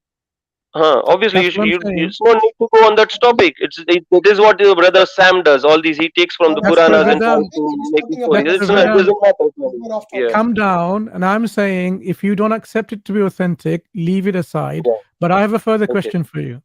The soul, the Paramatma, has some properties, and one of them is knowledge. Is there any Yes. way anything else can overcome this knowledge awareness of Paramatma and he doesn't know? Or the soul will always know because there's nothing that can overpower the soul. So if that was the case, then the soul, doesn't matter if the soul becomes like a drop of water in an ocean, the soul will still possess the knowledge aspect. You will never be overcome by ignorance of any body of any material. So that means every single part of the creation which has consciousness with the soul should be all knowledgeable. Why is that not the case? Yes, because quality remains. You had said the quality remains. It can just become a small drop or a big ocean, but the quality remains. So how can the knowledge become ignorance when it transfers from Paramatma to Atma? So there is a difference between quantity, right? The drop of water is just a small drop of water, and the ocean is the ocean of knowledge. Remains. So in a Still drop of water, remains. there will be. Yeah, so obviously, so where does your knowledge come from? So every individual's knowledge is coming from God only, right? So there is a connection. You think the scientists all. So Dr. Vedant, so let me explain the logic here. So I'm always using your logic. Okay, so the logic is, you said earlier that the soul remains part of your God, okay? Which means it never disconnects. Now what you're asking us to believe is that these drops of water, they never separate. You said they don't separate. Oh, he's gone again. I think some disconnection. He's got connection issues. I think hold we on. gave him Let's see if enough time. He can come back next time. Let Dr. me just Vedant, ask this last question, and let me just clarify, because I need to follow this through logically, because there's a reason for it. So, if the soul does not separate from God, this means it is always part of that whole. It is part of that whole, but then it is existing separately. As you are existing, I am existing. You are you, right? How? Yes, but how? How? Yeah. Okay, how does it be part of it and exist separately? What is that process? Because on one point you said it doesn't, and now you're saying it does. This is a contradiction. So first, we need to understand the word soul. What we are referring to here is the soul. What is soul? What is soul? Yeah, explain to us. Okay, you explain to us. What is soul? No, According to me, it's God. No. You see, in Islam, Islam, the soul is a creation of Allah subhanahu wa ta'ala. The soul can be created, and at the end of all of existence, it will be destroyed, and only Allah will remain. And I'm very keen to understand what is soul as per Vedanta. Yeah, so what is soul in your definition? What is, because you said it's part of God, which means an essence of God can never be reduced. If it's reduced, it means something is reducing it, which means there is something more powerful than God. Powerful from God? Because you see, look, God's attributes. Okay, let me explain one fundamental philosophical position that we have. So the teachings about soul, God's attributes. The teachings about soul are the more deeper teachings of Vedanta. Right. So, yeah. Let me explain one thing. What does Vedanta say about soul? Brother Mohammed, I'm really curious to understand what does Vedanta say about soul, and what does it say about merging, and what does it say about separation, and what does it say about the attributes, and what does it say about Hitler? So that is the thing. So exactly, I won't go into the deeper teachings of Vedanta. What is the soul? Let's leave that for next time. Then. You've been on a long time. You've been very good. Thank you. Thank you. Let's leave it there. Thank you. Okay, thank you very much. We'll speak to you again soon. Yeah. Sure. Okay. Take care. Absolutely. Thanks for joining. It's been wonderful conversation. Look, we get animated. We get animated because we're all passionate about what we believe, but there's no hard feelings here. Okay. So no, please do not come on. something else. Please do come on Okay, again. and No We hard will feelings have from you, another Swati, Vedant. Sister Sleep Swati, well if tonight. you ever felt that I was like, so I'm sorry if you had felt that I had behaved badly with you, but clearly you should know that I have no intention, any bad feeling about with you. It's just that some of the times the things happen, so that is right. So don't I take understand, anything Dr. too Vedant, and bad. you had No, been Yeah. very civil. You allowed me to speak. I'm so feeling so grateful because last stream you did not allow at all, and that made me very like a vamp, somebody who's No, no, disrespecting you and all. you So have this time you We've had made been very progress. civil. you We have made a many progress. questions. why do I now You get the have feeling many. Swati came for revenge? Not at Yeah, all. no. Not No, at no, no, all. no, Yeah, no, no, no, no, no. no, Look, no, Right. no. look, let's draw a line under Can't make here. it It's been a only. great conversation. And Yeah, we'll sure. speak again next She time. can come. She Next can time. come Thank and you, Doctor. join, Thank and you. she has many questions. She can come and ask me, but then the list is too much, and I want to discuss something else, and That's she's okay. just asking That's for fine. very That's difficult fine. reasons. Look, Yeah. All right. you have some homework to do. Please do it, and then we'll And come and have you another conversation next time. you also would I think you should also have an homework to do that you can check whether what about like when the We creation do and like creator are we separate. do homework. Okay. We do homework for every program. Believe me, we have lots of homework Yeah. every week. Okay. Okay. Yeah. So just All right. Thank you. this is the thing. Thank you. Yeah. Take care. Okay. Okay. Thanks. Fine. Bye Well, bye. well, Bye. Thank you, Bye. Bye. Brother sleep Take care. Vedant, well for Take being and so sleep well civil, tonight. for allowing me Thank you. to speak today this time. I'm very No, no, grateful. I'm And no always hard civil. feelings at I'm all. always civil. I'm always Thanks. civil, right? Yeah. Okay. Okay. Thank Bye. you. Thank you, Dr. Bye for Vedant. now. Take care. Bye bye. Alhamdulillah. I'm very happy this ended on a good note. Alhamdulillah. It's always Alhamdulillah. good. Yeah. Alhamdulillah. So All right. we still So have a full next, studio. to So be let's try and honest, get I through don't know them. who is next. So anybody who wants to be on with the camera on, I will give them the first preference. I'll just check it out. Okay, go on. Aulia Rizki, you got a question for us? Assalamualaikum, Ustaz. Wa alaikum salam. I'm And Aulia just a from Indonesia. moment, brothers, then I would take the leave. Then it was just that because Brother Vedant had come and I was very, very curious sitting down there in the chat, wanting to ask about it and wanting to see clarification. So I just hopped in. But You got I'll right. just.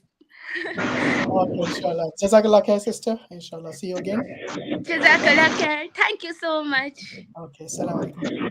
Wa alaikum assalam. Right. I think there's a lot of feedback from your microphone, Aulia Rizki. Do you hear me, Ustaz? Yeah, we can hear you. Yeah. How are you? You all right? I am fine, thank you, sir. Where are you joining us from? I'm from Indonesia, sir. Oh, mashallah. Okay. You got a question for us? Yes, I have question, but first thing, my English is very bad, but I will try best, sir. Your English quite good, mashallah. Yeah, Fadal. My question is regarding debate between Ustadh Adnan and Bob. And at debate, Bob broke the hadith about the Jew and the Christian will replace believer in hellfire. My question is, Okay, I see. Yeah. Okay, go on. Yeah.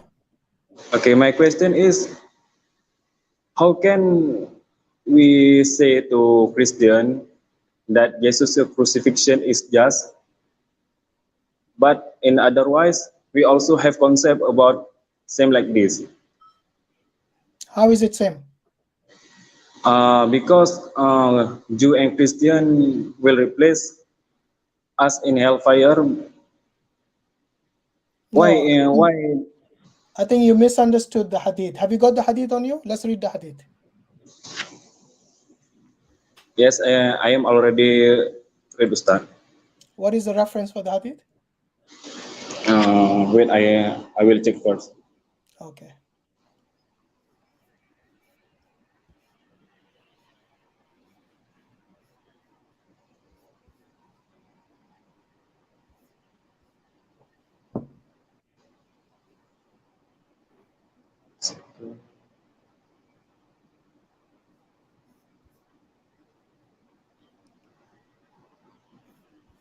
Right. So while you're finding that, let me quickly bring another person so we can finish this. By the way, we are not taking any more guests.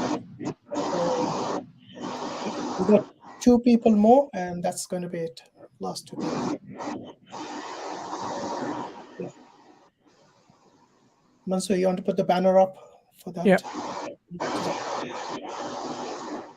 Musnad Ahmad. Yeah, read it for us. What is the reference? The reference is Musnad Ahmad. Sorry. Number, what's the number of the hadith?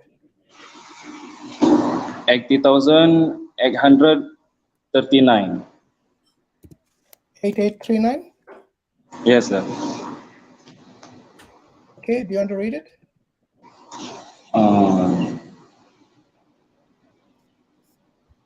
Rasulullah sallallahu alaihi wasallam said, if the day of judgment comes, every believer, Muslim, will be, sorry sir, the hadith is Indonesian language, so I must translate.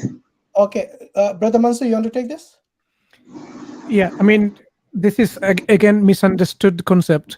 Bassam Zawadi, Ustadh Bassam Zawadi, he wrote a brilliant article a long time ago in Call to Monotheism website, in which he explains this hadith very well, how it is because of their sins, because every people have a place in Jannah, Jahannam. It's a matter of how this can be substituted because of your sins. That's the issue. It's not because unjustly someone is, put into hellfire because Muslim sin or not. It's because of their own sins. So this is quite brilliantly explained by Ustadh Bassam Zawadi. So I ask you to go into the website called Call to Monotheism by Bassam Zawadi, and you'll find the article. Whether I don't remember the title of it because I'm trying to search for it, but it's there in his website. Whether the sins of the Jews and Christians and the Muslims, because of that, one goes to hellfire or not. Okay, there is no such thing as this atonement where someone else can be substituting the punishment on someone else's behalf. Okay. Yes. So, Brother Olia, the reason I had to mute you is because there's a lot of feedback coming from your microphone. Did you understand that response? Yeah. Go to Call to Monotheism website. This is a site that was run by Bassam Zawadi, and you will find within this article explaining that. He brings some classical text as well as a scholar, contemporary scholar, explaining this very concept. So it becomes clear because people misunderstand that, okay, it's because of, how Muslims, their own sins have been imputed on someone else's. That's not the case. Okay, so Aulia Rizki, did you understand the response? Yes, Ustad, I understand, and I will read. Yeah. What So it's quite simple. You need to understand that the atonement of sin imputed on Jesus Christ took place before the day of judgment in this world, according to the Christians. Yeah. So Jesus is completely innocent, and the sins of all the sinners and all the criminals and who believe in him, they are put on him, and these sinners and criminals somehow get forgiven because of the crucifixion of Jesus. So this is completely it's a terrible injustice done to Jesus Christ, who is completely innocent. However, about this substitution in the Akhirah happens after the day of judgment. What is the day of judgment? So Allah has already decided who is going to go to heaven and who is going to go to hell. Okay, those people who committed shirk, like the Jews and the Christians, okay, they are going to go to hellfire. Now, Allah has already made the decision. They are not innocent. Allah's decision and final judgment was based on their deeds in this dunya. If you commit shirk, your place is in Jahannam. Even if you call yourself a Muslim, if you commit shirk, it is there. If you do not seek repentance and forgiveness before you die, and you die upon shirk, then definitely your place is Jahannam, is the hellfire. And that is what that is what the hadith, Prophet ﷺ is explaining to you in this hadith, that their fate has already been sealed in Jahannam. Okay, so Allah has now given that space which was in Jannah, because like Brother Mansur said, it was allocated before. Yeah, everybody had their place in Jannah, and this is something which they don't believe belong there anymore. So Allah has now not done injustice with them. He has done justice with the ones who belong in Jannah, and He has done justice with the ones who belong in Jahannam, because the ayahs of the Quran were clear. The warnings of the previous messages were clear as well, that if you are disobedient to God and you commit shirk, your place will be in Jahannam. So there is no injustice done at all, because this is not from the attributes of Allah. Allah has made haram upon Himself to be unjust to anyone, whether Muslim, non-Muslim, whatever it is. So please check out that paper and also look at it in context from that, which is a more detailed response, inshallah, from Bassam Zawadi on call to atheism. I couldn't get the exact article very quickly, but there's another piece that he wrote, Rebuttal to William Lane Craig's Divine Insurance Policy Analogy, and an appendix, and it goes through in that detail as well. So I think this looks like more than one article touches on the subject. Rebuttal to William Lane Craig's Divine Insurance Policy Analogy, and then appendix, and it goes through a lot. Okay. The article. Jazakallah khair, brother Awliya. Jazakallah khair, Ustad. Okay, assalamu alaikum. Alaikum salam. Right, so we got confused guy. I know you call yourself confused guy, that's why I'm calling you confused guy. You want to switch off your camera? I'm going to put you on next. Okay, good. Hi, I hope you all are doing well. Yes, we are good, yeah. Where are you calling from? I'm from India. Okay. And you got a question for us or comment? Yes. Yeah. So I have studied Islam, but means like I came to know about the sugar-coated version of Islam in the initial stage. But now as I'm going deeper, so I'm finding a lot of confusion in it. So my question is like, don't you Before your think question, that state your religion. What do you believe in? though I belong to Buddhism, okay, but I don't believe in religion as such. I believe in constitutionalism and secular humanism. When you say you So belong to Buddhism, what does that mean? How can you belong to Buddhism if you don't follow the religion? on documents I'm saying.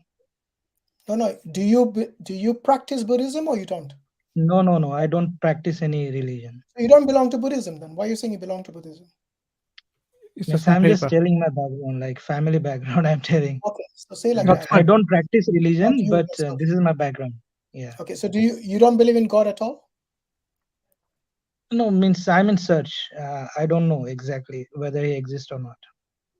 Okay, fair enough. Go on. I What's your used to problem? believe that's a different story, but currently I don't believe. Yeah, so At you least have I one don't believe question. the Wait a religious minute. God. You have one question because we have less time now. So give us your best Yes. shot. Go on. Yeah. I will ask one question only, but let me complete question. Okay, it will take 30 seconds at least. Yeah, go on. So, so my question is like, don't you think that Islam and Quran are invented by Arabs? Because we don't see anything, okay, like even the fruits and the name of the prophets outside that region, particular region, okay?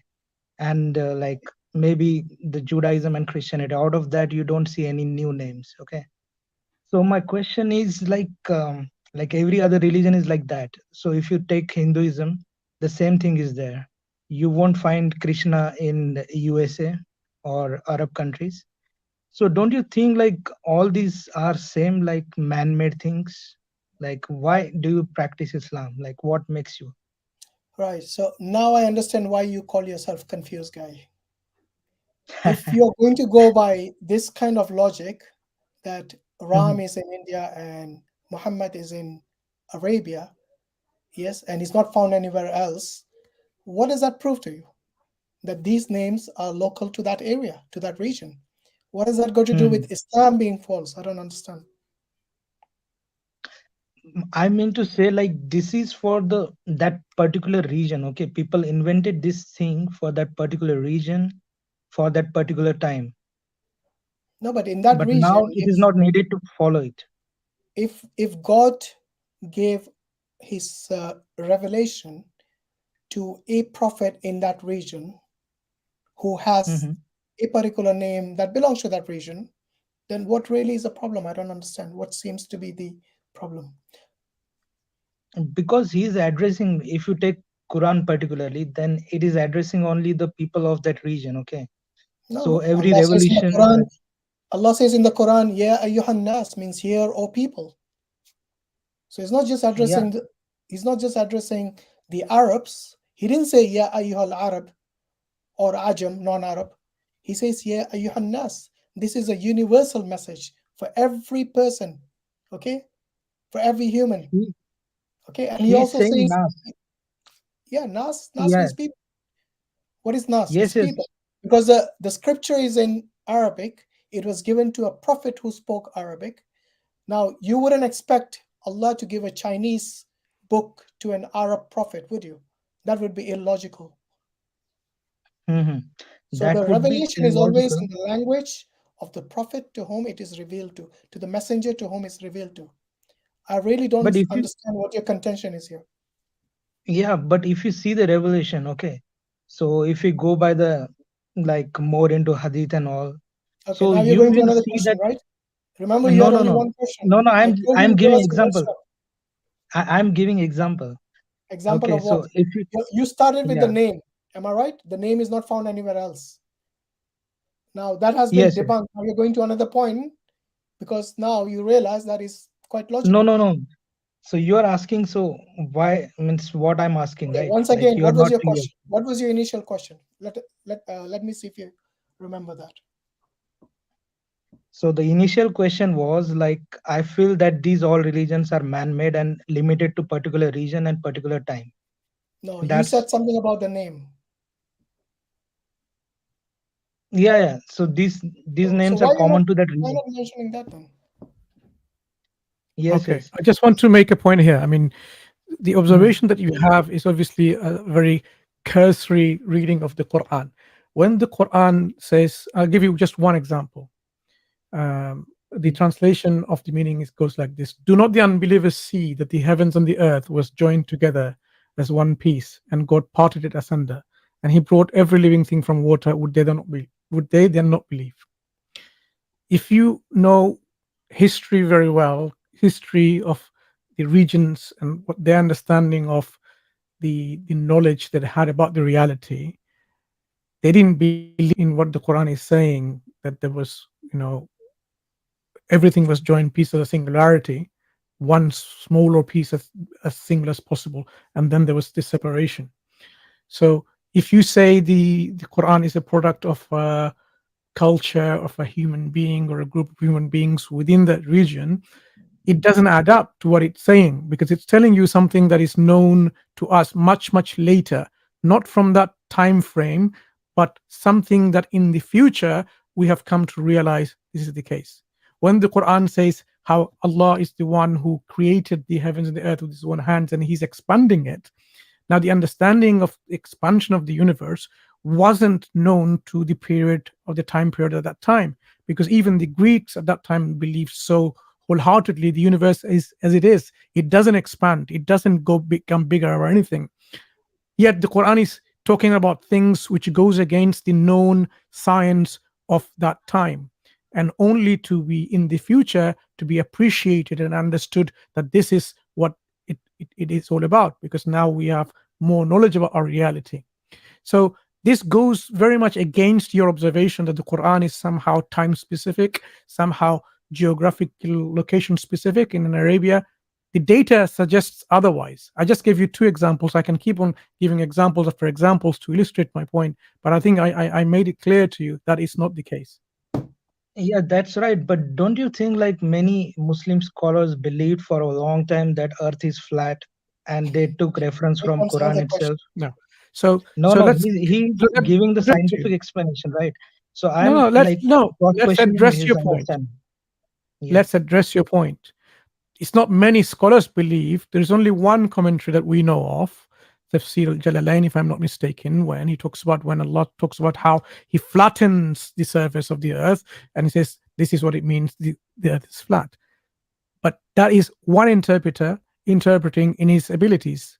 It doesn't mean that is what the Quran is saying, because the Quran doesn't say the earth is flat. The Quran simply says in various words, using the concept where the level of the surface of the earth is made plain, to be habitable in relation to structures like the mountains, elevated stuff where you can't really live in those areas. So the Quran in no place does it say the earth is flat. It talks about how it's smoothened, it's leveled, it's flattened. If you think about where we are now, the earth, the globe is actually flattened for us to live. Otherwise, it's not going to be habitable. So when you talk about how they understanding it differently, I mean, again, this was one interpreter, and you're taking that like this is what the Quran is saying. This is not the case.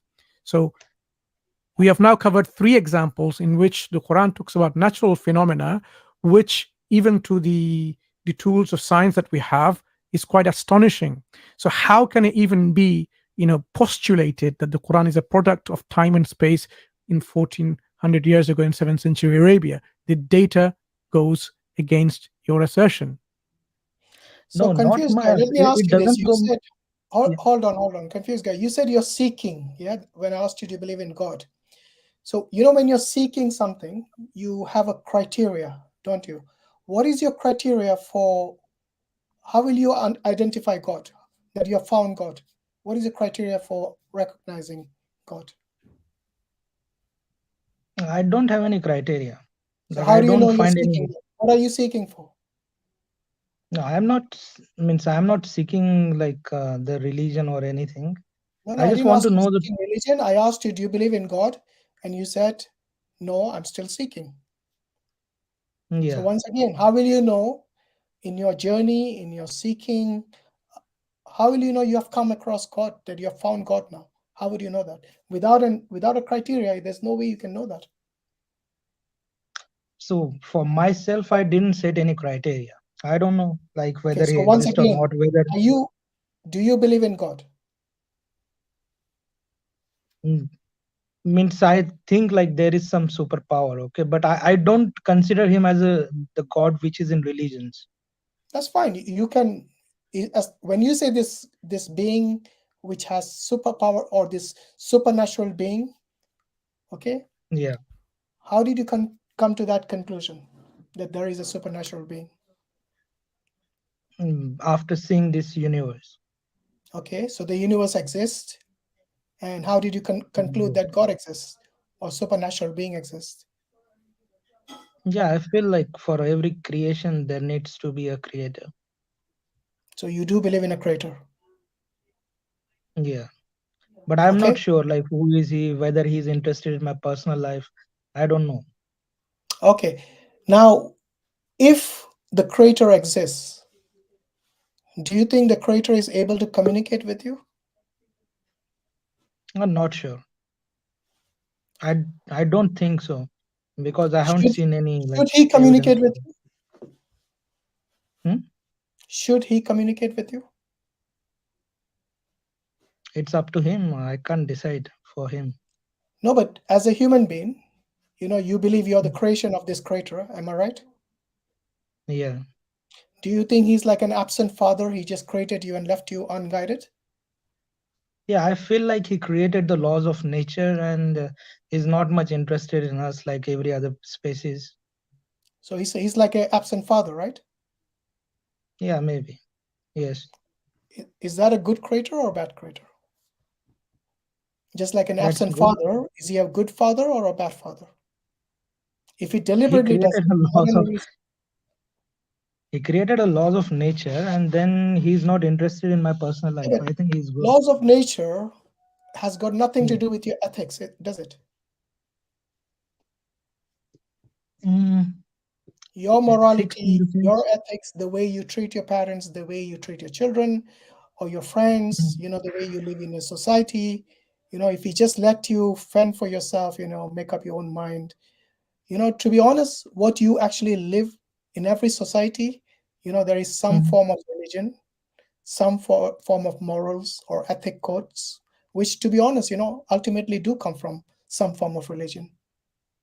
So the very Not thing that you necessary. hate, the very thing you are kind of despised, that you do despise, is what you lead your own ethical life, moral life on. Because as someone who doesn't believe in God, fortunately you're not one of them. It seems like you do believe in a creator.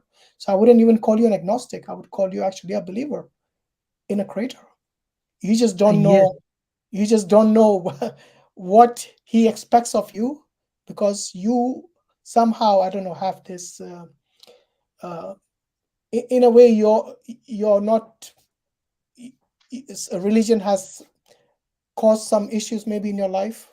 I don't know. Maybe that's a reason. It might be some emotional reason. But so far, the logical reasoning that you mentioned in your brief discussion here, it doesn't add up. So there must be something much more deeper than this. What is it Yeah, that but made you turn against religion? What is it? yeah, see, I used to think like Islam don't have mythology and all these things. Okay, so if my option were like two, okay, either Islam or atheism or like deistic belief. Okay, Yeah, but so when I you do believe in a deistic belief, isn't it? which Your belief is like sorry, deism. Your belief. yeah, deist, yeah, You're a deist, yeah. yes, yes. Okay. So earlier I Now, used to believe in Islam. Okay, but okay. now I'm not believing in that book anymore Why? due to many reasons. Give me So like one that, reason that is logical and not emotional. yeah. So I find a lot of stuff like story of Suleiman, the cave story, then Adam story, then journey of Miraj, then Are you splitting talking of about the moon. miracles? Yes, this is mythology for me. No. Hold on. Why do you believe that miracles are mythology? A miracle is something that cannot be explained scientifically, rationally, logically, because it's a miracle. Otherwise, it wouldn't be a miracle if you could explain that phenomena. Then Quran is a book of miracle only because there are off repeating stories, like more like Yes, I think there 50 are. 60% is the stories only, same No, stories. I asked you, what's your problem with miracles? What is wrong with Every miracles? religion Do then would you be think true, it's na? Like impossible for miracles to happen if there is a creator? But miracles don't happen in 21st century. That's the problem. It happens in old times when there was Okay, no let technology. me explain this to you. Do you have consciousness? Yes. Can you show me that with empirical evidence? No. Why? Is that a miracle? Yeah, I don't know. Like we haven't scientifically discovered yet. I don't know whether to call miracle I or don't think lack so. of understanding. If you don't have empirical evidence for the most fundamental thing in you, your consciousness, the fact that you're asking us these questions, the fact that you can Yeah. think logically, rationally, yes, it shows that Right. that is a miracle, isn't it? You don't find this in inanimate objects like a rock. Yeah. I would consider that to be a miracle because even science can't explain it. To this day, Yeah. all these scientists, none of them have an empirical evidence. That's why it's called the hard problem of consciousness. So without an explanation, without empirical evidence, they are able to believe this by faith. It's faith basically. That's what it is. Because Yeah, and the but thing is, they have to, because without that, they are never. I just want to add something here. Confused guy, if I may. It looks like yeah. some of the things you read the Quran and you had some kind of preconceived, some criteria of what makes sense to you, what's not. Take the example of Solomon speaking to the ants. Yeah, Solomon alayhi salam speaking to the ants. You think, how is it possible? I mean, I have a phone that speaks. I mean, think if you went there 1,000 years ago and spoke to someone that there's a piece of like a brick or something that speaks, you will be exactly in the same position there like you're now. You would saying, how can it speak? It cannot speak. It doesn't make any sense. Now we know the ants have communication systems, and there are sounds that you can hear as well within them. Obviously, they don't speak in English or in Arabic, but they have their own sounds. If Allah gave the ability to his prophet and messenger to understand the speech of other creation, why would that be even unreasonable illogical or irrational. That makes perfect sense, that these are communication systems methods that you and I may not have the technology to decipher, technology to understand. I mean, if you don't know how to, make acoustic sounds from a piece of metal or plastic, of course you wouldn't have any clue on how this piece can actually speak or even record pictures and moving images. So your particular criteria that you have in terms of how you filter what you call mythology against true, I think you need to revisit it. Take the example you mentioned about Isra and Mi'raj, about the prophets traveling from one place to the other, from Mecca to Al-Quds, Jerusalem, and from Jerusalem in outer space. Now, today we understand and appreciate how time is so relative, and we can, depending on how fast we travel, we can travel fast, depending if you're on a Concorde or if you're on just like a cart run by a horse. The speed that you will travel will determine how fast you go and come back and so on. So time is quite relative, and now we are even thinking now of time traveling because of some paradox associated with time travel. We are saying there's a logical difficulty and impossibility or improbability of it, but the idea is still there that you can actually travel quite fast enough from one place to the other. In fact, the whole idea of transportation from one place to another, your own atoms, you've heard of films like Star Trek and others where they beam from one place to the other. These are no longer science fiction. People are actually writing up and investigating how we can actually transfer one particular electron from one place to the other without moving it. It's just transformation. Science is coming to that step yet, but because you have some kind of paradigms, you're saying these are mythology. If you look at the Quranic examples, all of these things, science would not say these are irrational. These are tools that we may not have at our disposal yet to understand how things are, or the laws that operates within a natural world, we haven't discovered them. That's why we call them supernatural laws, which are not part of this natural world in our understanding, but they operate within this natural world with the set of laws that we are not familiar with. Take the example of Ibrahim alayhi salam and Nimrod, where when Prophet Ibrahim alayhi salam was thrown into the fire didn't burn. But of course we know the natural law of fire is to burn. But there's something else that prevented Ibrahim alayhi salam from being burned from that fire, because there was another set of law that became in operation. It is not unscientific. It's just like suspending one set of natural law for another. It's something that we are getting to know more and more and more. Sometimes you see stones so warm, you can actually cook with it and there's no fire, and yet it generates stone. It generates heat.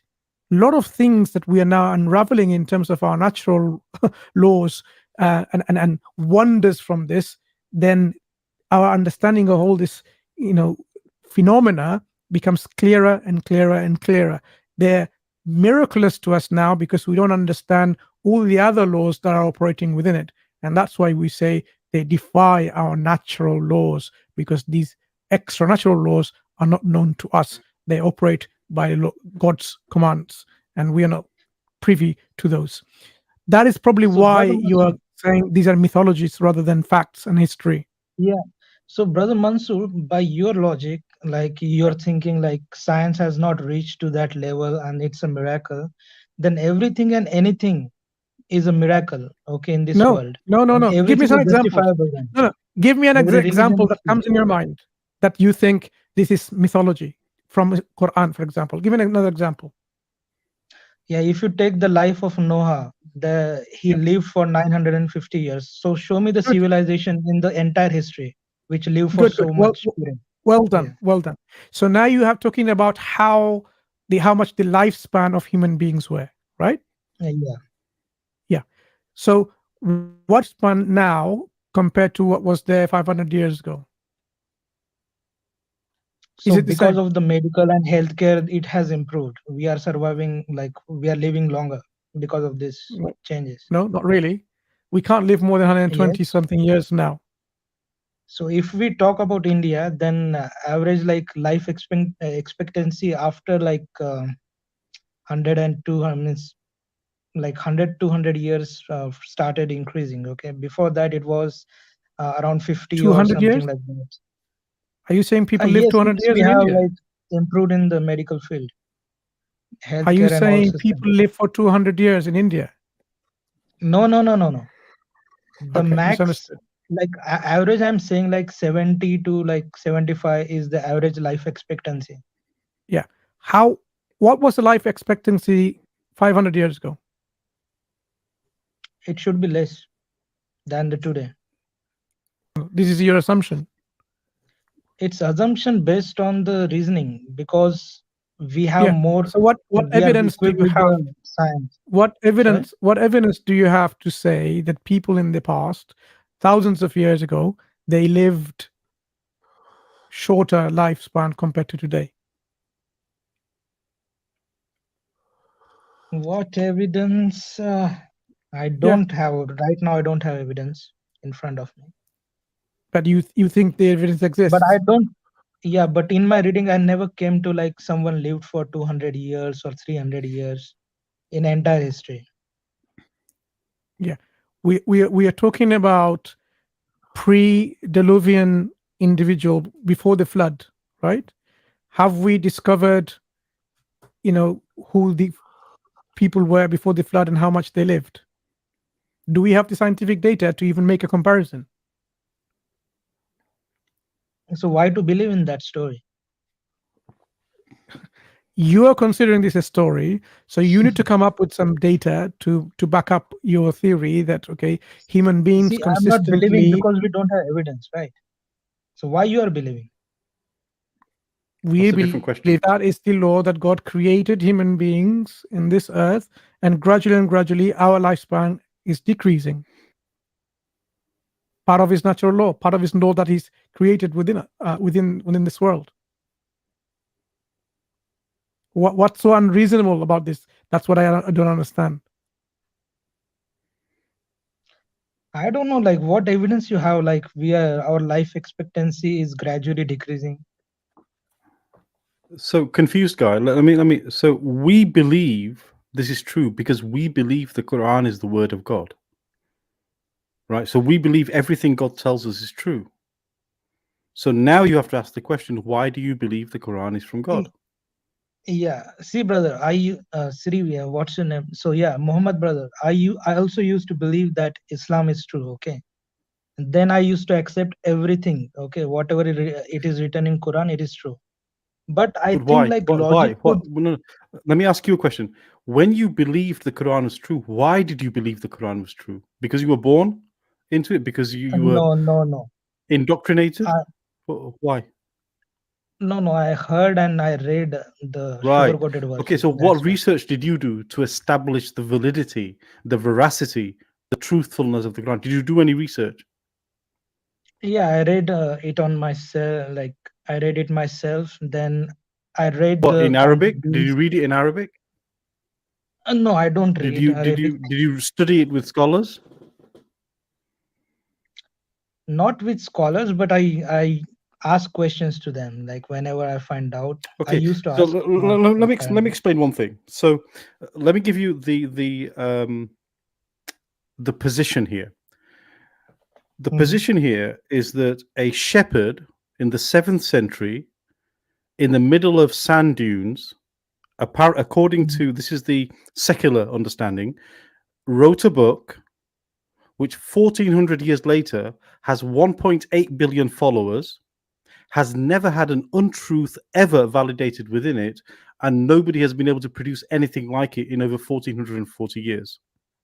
So you tell me which is more believable, that a shepherd in the desert who is illiterate can produce a book that creates 1.8 billion followers, or it's from God? See, out of these 1.8 billion followers, how many are atheists? We don't have data, and how many are like fearful to expose it? This is a question of belief and faith, which is an issue of the heart.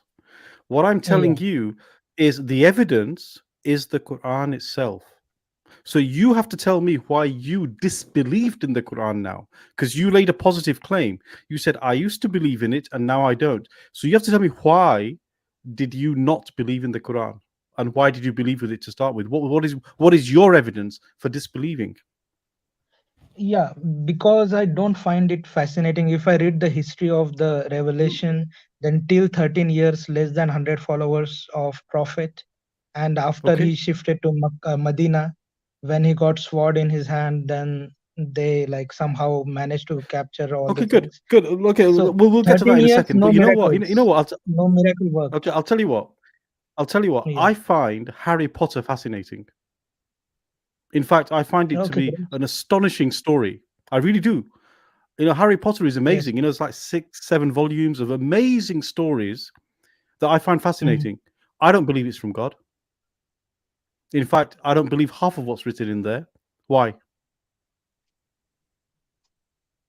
So it's your personal belief. You better Yes, know the answer. exactly. It's my personal belief. It's a subjective belief. I'm asking for objective truth of why the Quran is true. What is your objective reason for ignoring the Quran? Give me your objective reason, not your personal belief, how you felt, or your emotion. See, I see a lot of stories. I already told you, like this doesn't make sense to me or anyone Yes, else. that's still your personal belief. What is your objective reason? Yeah, that's the objective reason, because I No, don't see anyone. that's not an objective reason. Because I can I find don't see. 5 people who disagree with you. Yeah, so there is nothing objective then in this world. No, there If is. you take by that, Okay. then many Okay. people disagree No, with there is. Islam. Okay, which will There is not be. objective. Look. Yeah, show me objective. Okay. What is 1 plus 1? It depends. What is 1 plus 1? What do you mean 11. it depends? Well, what is the answer to what? No, 1 plus 1. What is the answer to 1 plus 1? Unity 1 plus unity 1 equals what? It may be 2 did or you go 11. to school? Did you go to school? Yes. I told you, na, like it depends. Like we have Did you? here Okay. one song Okay. also. Now you okay. Now I'm not taking you seriously anymore. Did you go to school and our children taught what is 1 plus 1? What even a baby can tell me. What is 1 You plus don't 1? need to go to school for that. Exactly. What is 1 plus 1? Yeah, 2. Good. It's 2. So good. So no, you asked me. So is 1 plus 1 equals 2 true whether you exist or I exist or the universe exists or doesn't exist? Is this always true? But how will you objectively prove that Quran is the word of God? That's the question. No. You You asked me a can prove question. No. the Look, you're mathematics. changing. Look, confused guy. Look, you have to stay with the conversation, please. Yeah, You sure. said, show me something objective. I'm giving you evidence of something objective. 1 plus 1 is an objective truth that is true whether you exist or don't exist, I exist or don't exist. Do you agree? Yes? Yes. Good. Yeah. That is one example. So to your statement earlier, this is one example of an objective truth. This is how I want you to justify why objectively the Quran is wrong because you left it. So I will now listen to my whole argument. Okay, don't interrupt me in between.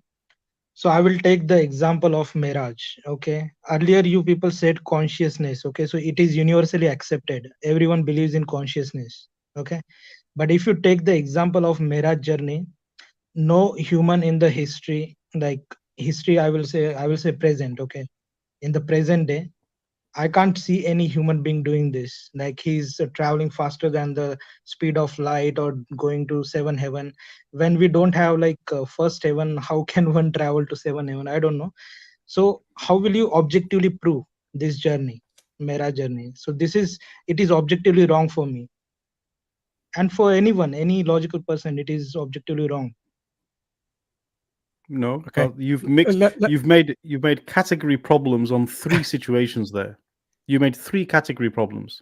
1, okay, you are appealing to something that is immaterial, and you are appealing to material tools to explain it. This doesn't work. If we believe the journey to be a miraculous event, then it isn't, and it was on something that was immaterial. Then you need to understand that immateriality exists. So you can't say science explains it. The second thing, you made an epistemological problem. You said, I don't know. So you're making a knowledge claim that you should know everything. This is a mistake. This is a knowledge claim that is unsubstantiated. And the third thing you said is, I'm not aware of anybody doing anything like this. So you would presume that this should be a repeat. So repeatability is only possible if we know how it was done in the first place. Would you like me to dissect more of your miscellaneous argument that you're making here? But I don't understand, like it is not appealing for me, like whatever you are saying. Okay, look, I don't look at the end of the day. So let me explain why objectively the Quran is true. Objectively, the Quran itself gives its own evidence. It says, produce something like this if you believe it's not from God. This is the challenge the Quran makes. And the challenge is really simple. The Quran is written in Arabic, and it expects you to produce something like it, which means there's of its eloquence, of the language that it's used, of the style that it's used, the rhetoric that it's using, etc., etc. There's lots of facets to this. So this is the simple claim the Quran makes. There are many Arabic linguists out there, Arabic professors, Christian professors, atheist professors of Arabic. There are computer systems now with artificial intelligence that can read Arabic and produce Arabic. Despite all of this, nobody has yet been able to reproduce anything like the Quran. Have they tried? Every decade somebody has tried, pretty much. Every decade. There are failed examples all over the history of since Islam. Okay, brother. So one question on this. Yeah, sorry to interrupt here. So one question on this, like this challenge. So Quran, does it give like something like what is the challenge? It just told like produce a surah like this, okay? Yes. And what is the criteria? In Quran, I want. What is the criteria according to Quran? Not hadith or anything else. According to Quran, what Allah said. What is the criteria? Exactly. The criteria is quite simple. To make it simple for everyone, including you, the confused guy, whether you're confused or not, the Quran says bring something like it. That's the criteria. Now, how you bring something like it is for you to know what the Quran is like in the first place. So when you look at the Quran and you look at the structure, the stylistics, you know that it has its own stylistics. It has its own genre compared to, say, the Arabic poetry, the Arabic prose, compared to the statements of the Prophet ﷺ and his companions, compared to the statements of the pre-Islamic poets and so on, in terms of their literature. So you can make a comparison, and you can see the Quranic particular diction or Quranic, say, the style of the way it is written, that's the stylistics, and you can from it see what is the structure. So, you know, in the way we're speaking, for example, I would say, I don't say I are going, say I am going. So you can make a structure in the English language for grammar. This is what it means, the verb plus ing and so on. This is what it is. For every single statement of the Quran, you can also make also the stylistics that the Quran is using. So what the Quran is simply saying, bring something like that. That's all. And it has been demonstrated objectively by breaking it down for people who are, you know, not confused, of course, people who want to understand, and made comparisons like this, objectively done by academics in academic pieces of work. So it is there, out there, and yet people are not able to, you know, somehow, you know, what's this called? Engage with it. Why is this? So, I have personally asked a lot of ex-Muslim atheists to engage on this issue. Go on, this is the criteria as the Quran lays down, and this is the examples that the Quran you can actually derive from the stylistics of a particular surah. Go and match it. I'm still waiting. Years is going by. I'm still waiting. So every time, you know, these atheists don't come to my feeds anymore, not in my Twitter, not in my YouTube channel anymore, because it shut them up totally. I'm wondering, why is this so? So brother Mansur, the Yeah. challenge, if you go by the verse of the Quran, is very subjective, because I can understand the challenge in a different way. Okay, everyone can understand it different way. So there What did is you one understand it surah. differently? No. See, So like confused there guy. is a surah like Let me give you an analogy. If I came to yeah. you, First take my one point, let then me, give your yeah. Okay. Let me, for the audience, let me explain it. So if I gave you, say, a copy of Shakespeare, let me give it as Shakespeare in English, right? Mhm. Now Shakespeare, and I told you to replicate or produce something like Shakespeare. Now you Mhm. speak English, you speak quite fluent English. Do you think you could produce something like Shakespeare? You individually, you with the level of English that you have right now, and that you would No, I pass the can. test, that you would pass the test of the English literature experts, you know, the ones at Cambridge, Oxford, Yale, Mhm. Harvard. Do you think they would believe that it was written by Shakespeare if you attempted to write it? Tell me. No, Why? they will identify now, like in the period where the language was used must be different than what I'm using currently. Perfect. So, for the same reason, the Arabic language of the Quran has been studied to that level of intricacy and detail, which means whatever you produce, we have professors and experts of Arabic that will be able to establish whether you've met the requirements or not. It is not my personal whim or desire. So, like Shakespeare, I can't just write some random words on a piece of paper and say they don't work, because Shakespeare has a particular pattern, right? It has a particular modality of the English that is spoken. He has a particular way that he writes the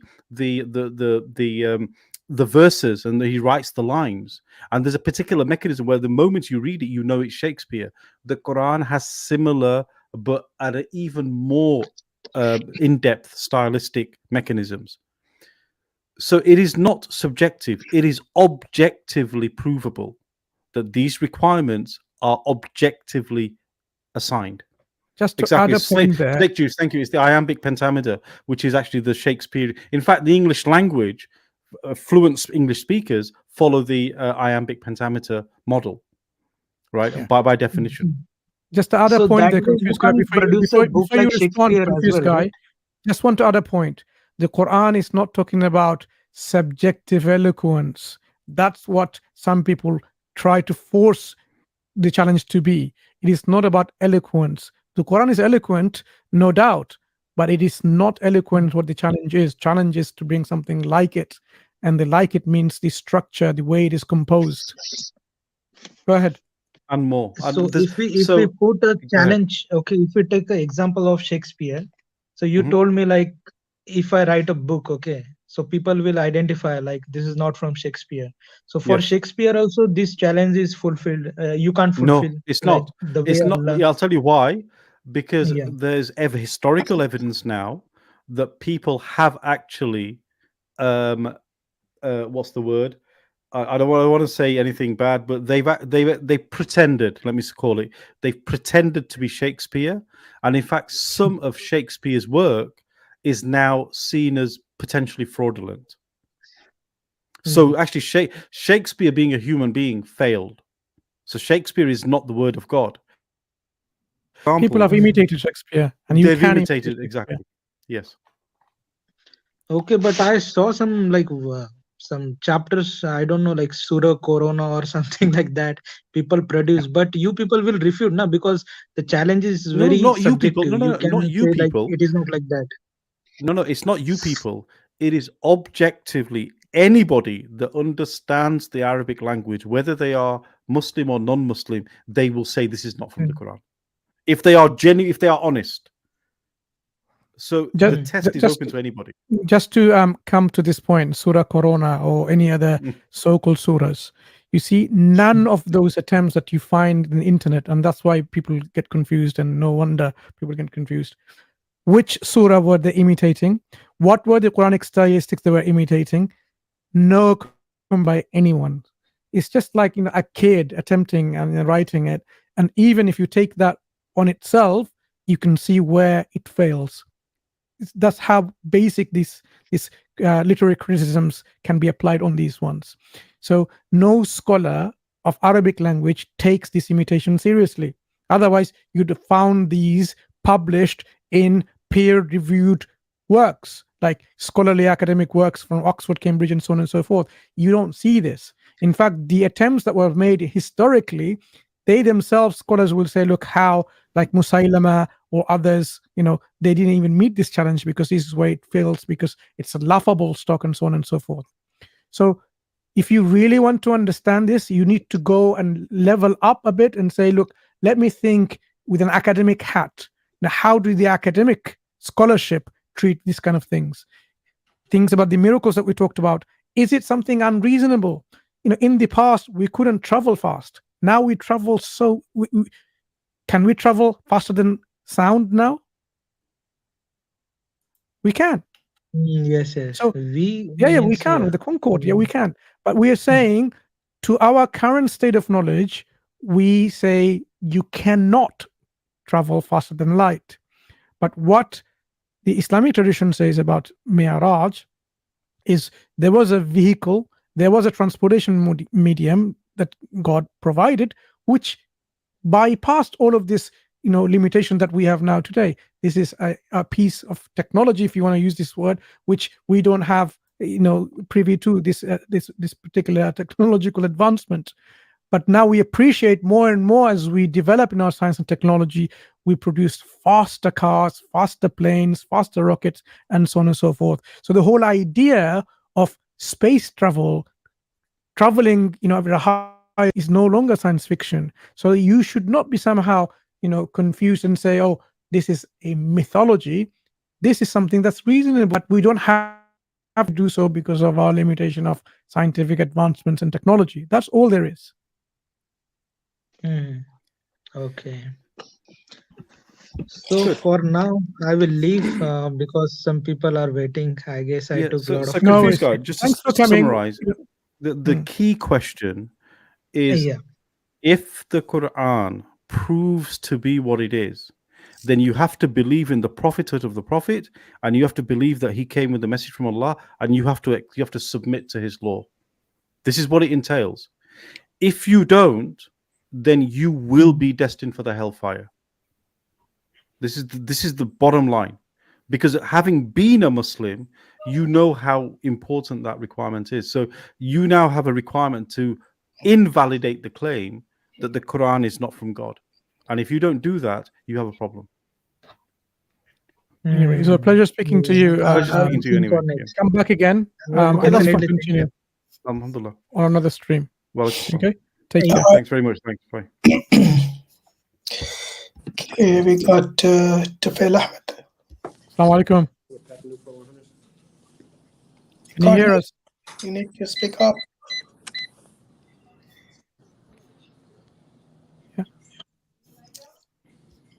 Tufail Ahmed. Hello. Hello. Hi. Assalamu alaikum. Can you hear me? Wa alaikum salam. We can hear you. Yes. Where are you calling from? I'm calling from USA. Okay. Very good. It sounds like you're working as well. Yes, I do. 1175, please. I do have some questions actually, like regarding my faith. So, but I think it won't be a good idea to talk about it on live stream. Is there any way I can email you or talk about? Yes. So our email is dawawise@gmail.com. We'll put it up on the screen. You can drop us an email, and inshallah we'll get back to you. All right. Thank you very much. Okay. Yep. Thank you. His brother waited so long in the background, Look, just told us that in the chat. That's fine. Okay, no problem. Take care, brother. Assalamu alaikum. Right, we got Hilali. Assalamu alaikum wa rahmatullah. Wa alaikum salam wa rahmatullahi wa barakatuh. So I'm Muslim. Can I still ask a question? Yeah. No, go. Of course. Yeah. Of course. Yeah. Go ahead. Good. Yeah. So I'm a little bit confused about the current Muslim rulers. Like, for example, if a Muslim ruler in a Islamic country does promote liberalism and Halloween or whatever, and if I say like he's a taghut, if I criticize him, people call me a khariji. So I'm not sure about what I should believe, what not. Okay, so is your question about a specific ruler? Because we don't deal in politics, to be honest. It's just not. No, it's not specific a ruler, but can I, as a Muslim, criticize a ruler if he's obviously a taghut, or because people say no, you have to obey the ruler no matter what? Okay, just to put it simply, brother, in terms of what we have in terms of our obligations towards a particular ruler of any kind in any country, whether it's a Muslim country or otherwise, we need to know the adab of doing that. So we can't just simply, because of our gut feeling, like, oh, I don't like this ruler, so I'm going to just criticize the way I like. It doesn't work that way. So we need to follow the Islamic ethics of doing so. And you'll find this is where the issue comes in terms of why and how and what you cannot say or can't say. I mean, there's discussion in Islamic politics and the nuances that are involved. So don't let your emotions play and feel that you need to speak up and say these are taghut and so on and so forth. Sit down with Islamic scholarships, some scholars somewhere, and they will direct you into this. For example, I know who you're referring to specifically here, but if I were to say like, oh, no, I'm from the Indian subcontinent, right? And we have female leaders in our country. If you were to say, can I criticize them? They can't even think. These same people who say like you're a Khariji, for example, suddenly they can't think like, because Islam clearly says you cannot have female leadership, for example, ruling a country and so on. So they only isolate some specific rulers and specific region because that's the affiliation, and that's the attachment within those rulers, for example, our brothers may have. So it is important to understand these nuances involved, because you don't want to somehow create this fitna and the division that we currently see. The reason why people are calling you a Khariji, because they have a particular manhaj or methodology, immediately they want to label you because you are labeling what they consider to be okay and not. So the advice is quite simple. Sit down with scholars and say, where do we draw the line? Because if we are going to criticize, how much can we criticize, and what are the parameters of criticism? If there are rulers clearly displaying the actions of kufr, why am I to say you're a kafir? The obligation is not me to make takfir, right? These will be left to people who are able to make changes, because calling kafir is not going to change the situation, would it? Just calling a particular ruler kafir is not going to change the situation. If we want to change the situation, we need to understand why these people are ruling over us and why are they not implementing Islam. So there's a lot that needs to go in the background to understand why we are in this situation, why we are not changing the current state of affairs. So that's a lot of things that comes in a package. It's not just an isolated thing like one ruler. It's a global issue that has been affecting the Muslim now at this stage, and to revive the ummah back to how it should be requires a lot of us changing, learning about our deen, going back to the Qur'an and Sunnah, changing our education system, changing our the way we learn and the way we interact in societies. It's a whole package that needs to change. Otherwise, it's no point criticizing anyone or anything, because you will be seen to be a particular individual who's becoming like making a critique for nothing, and then you feel isolated and delineated from the brothership and from the community, which obviously is not going to be helpful to you. I understand, but like if I see, for example, they imprison scholars. Yeah, that's what I'm saying. Go sit down with scholars and say, this is what's happening. How do we change this situation that has affected globally the Muslim Ummah? We have made ourselves into pockets of lands governed by puppet regimes here and there. They're not implementing Islam. what is our role and responsibility? Are we going to just sit there and do nothing? What does the hadith say? So you need to learn about what the teaching and advice from Rasulullah Sallallahu Alaihi Wasallam is. If a hadith is there where you actually bite it, and that's it. You don't give allegiance to them. And there's a lot of hadith, and you have to contextualize all of this. People will make a sort of what's this called? Their particular stance visible because of this affiliation. You want to remove yourself from this sectarianism and try to understand what the Islamic position should be, away from this hizbiyya, if you know what I'm talking about. Yes, we don't want to be hizb.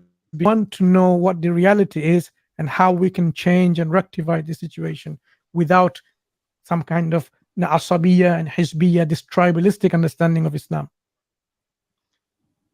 Yes, I understand. Like, I'm originally from Libya, and I understand that like the situation after people like made a rebellion against Gaddafi now is like more fitna in Libya than there was before. So I know there's a red line, and like you said, we should go to the scholars and don't go to one hizbi, one this is there's only one way to the truth. Like, we should rather change and understand, and not just like calling names. Oh, you're a kafir, you're a khariji, this, that.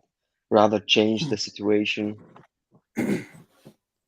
The other point, brother, as well is, and we know this from general sort of guidance, which is, if you want to take any kind of opinion, then it must be from scholarship that is in your local region, that understands your local situation, that understands specifically what is going on.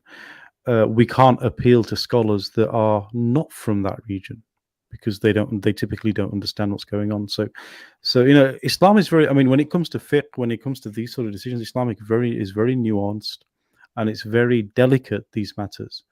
And it is not for those of us who are not educated in these to start making general blanket statements.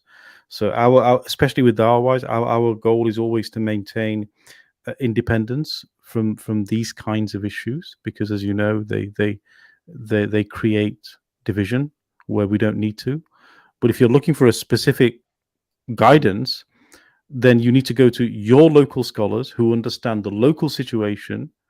Then they can advise you that for us, the best action is XYZ. And then that then becomes the ijma for your region, because they understand what is best for you. There is no point in going to scholars in the UK or North America asking for an opinion in India. It doesn't work, right? This is the usual model that we follow. Yeah, my only problem is like really, people say you should follow the ruler no matter what, even if they know he does injustice, and this is like my kind of problem. How can I support that? Like, even if I don't live in this country, I see there's injustice. But But they say no matter how worse it is, you have to follow. Yes? Brother Hilali, it's not what people are saying.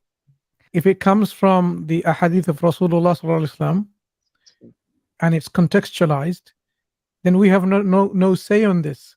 If there is a hadith of Rasulullah Sallallahu Alaihi Wasallam in which he says, if follow your ruler, even if he's unjust, as long as he implements the salah, for example, if hadith exists like this, then we can't question that. We can't simply say, but the ruler is doing all the other haram things and so on and so forth. That's why I'm saying, sit down with the scholar. He will explain to you all the hadith in the bab, in this particular chapter, and you contextualize this hadith, and you get a meaning and you get understanding of this. Because unfortunately, for us, if you're not trained on these issues of Islamic polity, in terms of Islamic, at times when there is no rulership, with one Khalif, for example, ruling the Islamic lands, then how do we then understand the Islamic governments, or governance rather, how Islam is governed within the lands that are split everywhere now on this earth? We have to study. We have to study the hadith of Rasulullah Sallallahu Alaihi Wasallam, the akhbar of the companions and so on. So basically, going back to Salaf al-Salih, and see what is their manhaj and methodology, if you don't go and understand those texts, which are basis of our rulings to say we can criticize or we cannot criticize, then you will be going through your gut feelings, like you see a ruler clearly doing something wrong, you're saying, oh, let me speak against him. But it may be that the hadith prohibits you from doing so. Do you understand? That's why it's important to learn about these the texts, which are the nas of Islam, understand within the context how they are contextually understood, and then you'll be better in a position of appreciation how we should go about criticizing, moving the ruler, and say instilling another one and so on, or not. Do you see the point? The whole idea of like, do we remove another one? Is there a mechanism? What is that mechanism? So we need to understand and learn about it. That's all I'm suggesting. If you're not familiar with it, go and sit down with the sheikh and then learn. Inshallah. And it will become easier. And then you feel that, okay, a lot of things would be lifted from your heart, saying, okay, oh, I thought this way, but actually Rasulullah Sallallahu Alaihi Wasallam has already envisaged that. Already he understood in the times to come where, Khilafah after Khilafah will come, and eventually the Khilafah will return upon Nabuwah. There's a hadith of Rasulullah like this. There will be oppressors in terms of kings and so on and so forth, biting oppressorship and so on. But eventually the Khilafah upon Nabuwah will return. These are clear hadith on this. So without going into as much detail, I'm just giving you snippets of here and there to tell you that there are the nas or the text on this issue that we need to familiar ourselves with, instead of going without understanding of this and then arguing with our brothers and sisters. We may have a difference of opinion.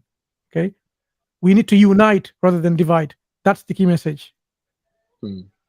Inshallah. Barakallahu feekum. Right. Yeah. Okay. Assalamu alaikum, brother. Wa alaikum salam. Wa alaikum salam. Right. So we have our last guest here. Sir. Yeah. Okay. Previously you said, sir. Previously you said souls are created by God, right, sir? In Islam, yes. Okay. My question is. Yes, sir. My question is. You need to switch off that tab you have open, because if we can hear. Yeah, we have a lot of vibration. There's an echo. Do you have another tab open? YouTube tab. Close it here. Okay. Okay. Is it better now? Yeah, you're having the same Hello, sir. problem. Is it better now? Yeah, go ahead. There we go. Much Yes. better, yes. There we go. Much better. Yes. Okay. When new children are born every day, can you tell me from where exactly all these new souls are coming from? Can you repeat your question? I think we missed the beginning part of it. Yeah. So when new babies are born, let me see if I understand. You Yes, said sir. when babies Can are you- born, where are the souls coming from? Is that right? Yeah, that's right. Yes, sir. Every day children are born, right? Every day children are born. So I just want to know from where exactly all these new souls are coming from. That's my question, Brother sir. Hashim, do you want to go ahead? Yeah. So all the souls that will be created are already taken into account, okay, and they just come into reality, as they're being born, for example. So God has created the number of souls already in the progeny of Adam alayhi salam. He extracted them, and then we come into real manifestation in our realities as and when we are given birth to, for example, from our parents and so on. Okay, so God has already created the souls, and we are just coming into the manifestation of that creation at specific time points as and when we are coming into existence, for example, in this world. You're muted. We can't hear anything from you. So the number is fixed. That's what you're saying. Yeah. Fixed. Hello, can you hear me? Yeah. Okay. So those are. So can we assume those are coming from heaven or something? What do you mean? He said Every creation that have been created has already taken into account when Allah created Adam alayhi salam, and his progeny from his back. Okay, and they all already testified, whether even God or not. So atheism is a myth. Okay. Let me ask my another question. Do you believe God is omniscient? Yeah. Hello. Yes. God knows everything, right? God knows everything, right? So, do you think God can predict future? Exactly. I mean, the word predict doesn't apply here. Brother Muhammad, you're muted. Okay. The word predict is not applicable here. God knows the future, yes. To him, Okay. past, So, future, and present is like one plane. Okay, sir. So, do you think God already knows who exactly are gonna go to heaven and hell? Yeah, based on their actions and their choices, yes. Okay, so can we say even before a soul is created, God already knows its future? Yes, because what the actions they will do, yeah. So God already knows even before a soul is created its future. That's what you're telling me. I'm telling you that God knows the creation will come into existence and they will exercise their free will in a particular way and the outcome will be in that particular way. Yes, he knows that. Yes, God already knows that, right? Even before a soul is created, God already knows its future. Is that right? I have answered it twice. Yeah. Next question. Okay, Okay, next question. Okay, I will just leave. I will give some clarification and then I will leave, sir. So the clarification I want to give is, you asked Dr. Vedant about Nirguna Brahman, right? Yep. Hello, sir. Nirguna Brahman means, see, Nirguna Brahman means nothing. So suppose if you take the soul, see what is soul is. It is not physical, right? Soul is not physical, right? Hello, sir. Yes. Yeah, continue. Yeah, soul exists in a physical world. Soul exists in a spiritual world. Do you understand, sir? Soul exists in a spiritual world, right, sir? Yeah, continue. We're Hello? listening. Okay, so Nirguna Brahman means it exists in a spiritual world. It is not physical. Do you understand, sir? Nirguna Brahman means it's a spiritual world. Okay. What does it mean, spiritual? spiritual? It doesn't require a physical body to exist. That's what it means. But is that what Nirguna means, though? Nirguna means attributeless. See, it doesn't require a physical body to exist. Right, we're not talking about bodies. We're not talking about bodies. What are the attributes that were not there that became later on? When God decides to manifest, all the attributes will be applied to the physical world. This is what we call as Saguna Brahman. Can you think of anything without attributes? It is spiritual. If it has no attributes, it is spiritual. Can you think of anything without attributes? Yes, a non-physical world. So it is a non-physical world. Yes. Either in physical world or non-physical world, can you think of anything without attributes?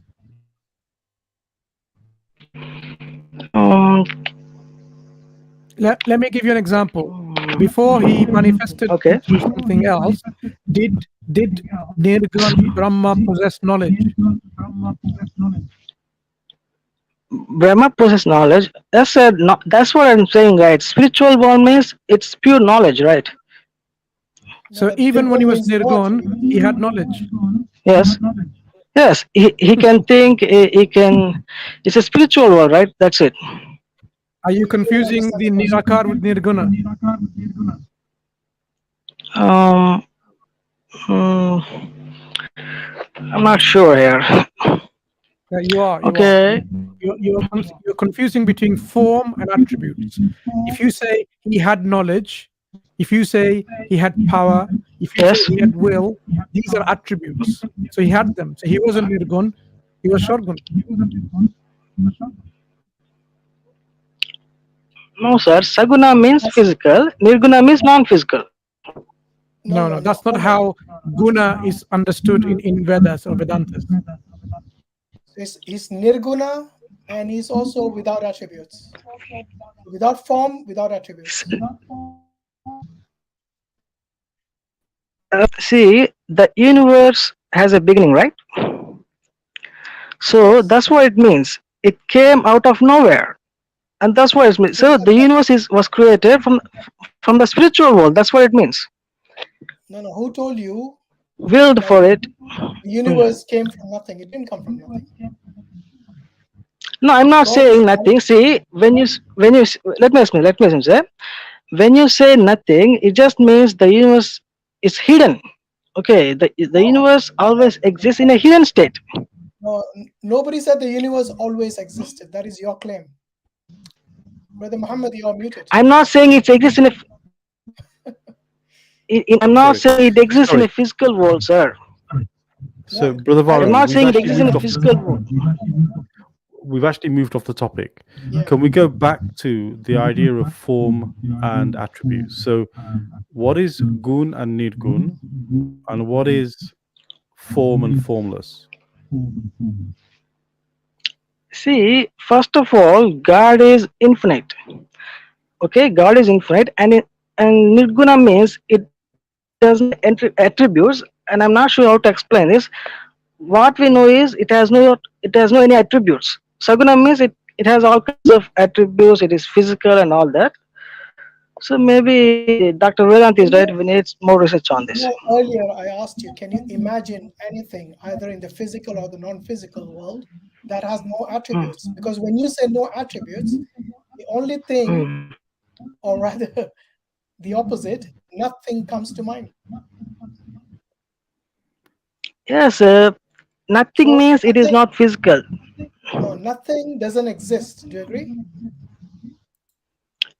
Nothing, I don't know, nothing doesn't exist. That's not how it should be understood, sir.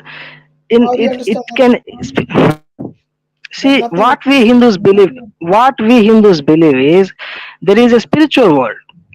Understand, sir?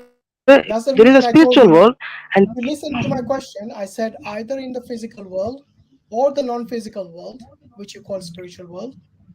Can you imagine anything without attributes? In both worlds, can you imagine anything with no attributes? You can't, because there's no such a thing. Such a thing does not exist, and that is called nothing. Okay. Can I will ask a related question. Do you believe God created the universe from nothing? God created the universe by his power and by his attribute of being the creator. And God is not nothing. His power is not nothing. I am not saying God is nothing, sir. Even I don't believe God is nothing. God exists in a spiritual world. We don't call God nothing, sir. So don't assume like that. My question is, when you say nirgun, yes, without attributes, that is nothing. Yes. So your God is nothing. No, we don't say God is nothing.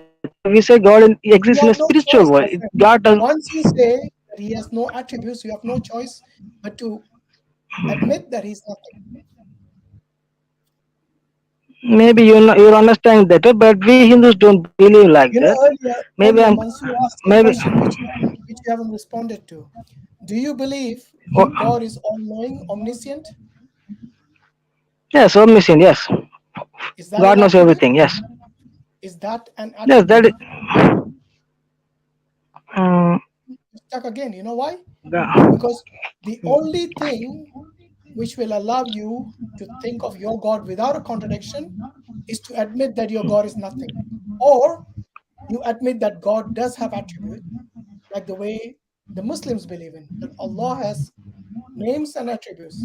Yes, Asma'ul Husna, the best of names, and he has attributes, you know. Okay. I don't have. Arun, the I don't have. is because you have already defined your God as Nirgun. Nirgun means no attributes, and you can never imagine anything without attributes in the physical world or in the non-physical world. Yes. Okay, so But there you there, go. but there is all right. What should we call it then?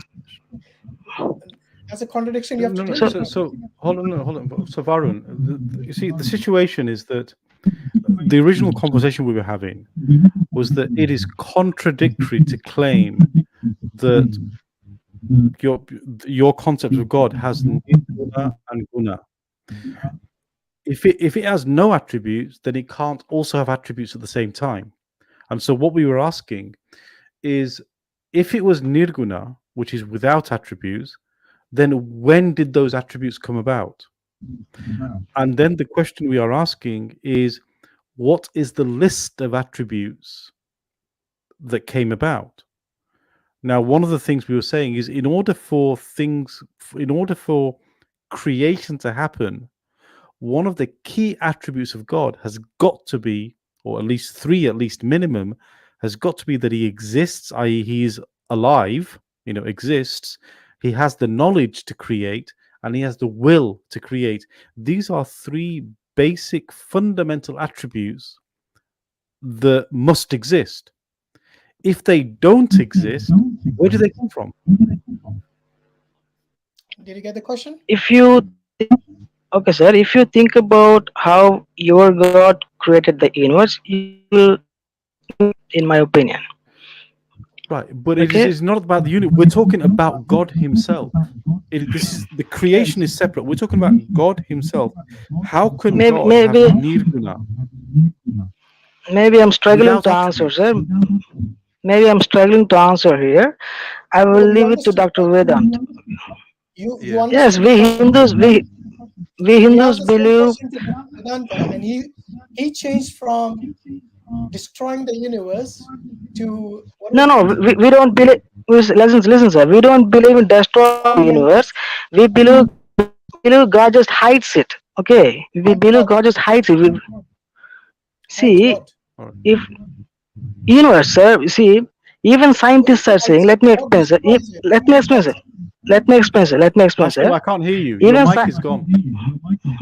Even scientists are saying.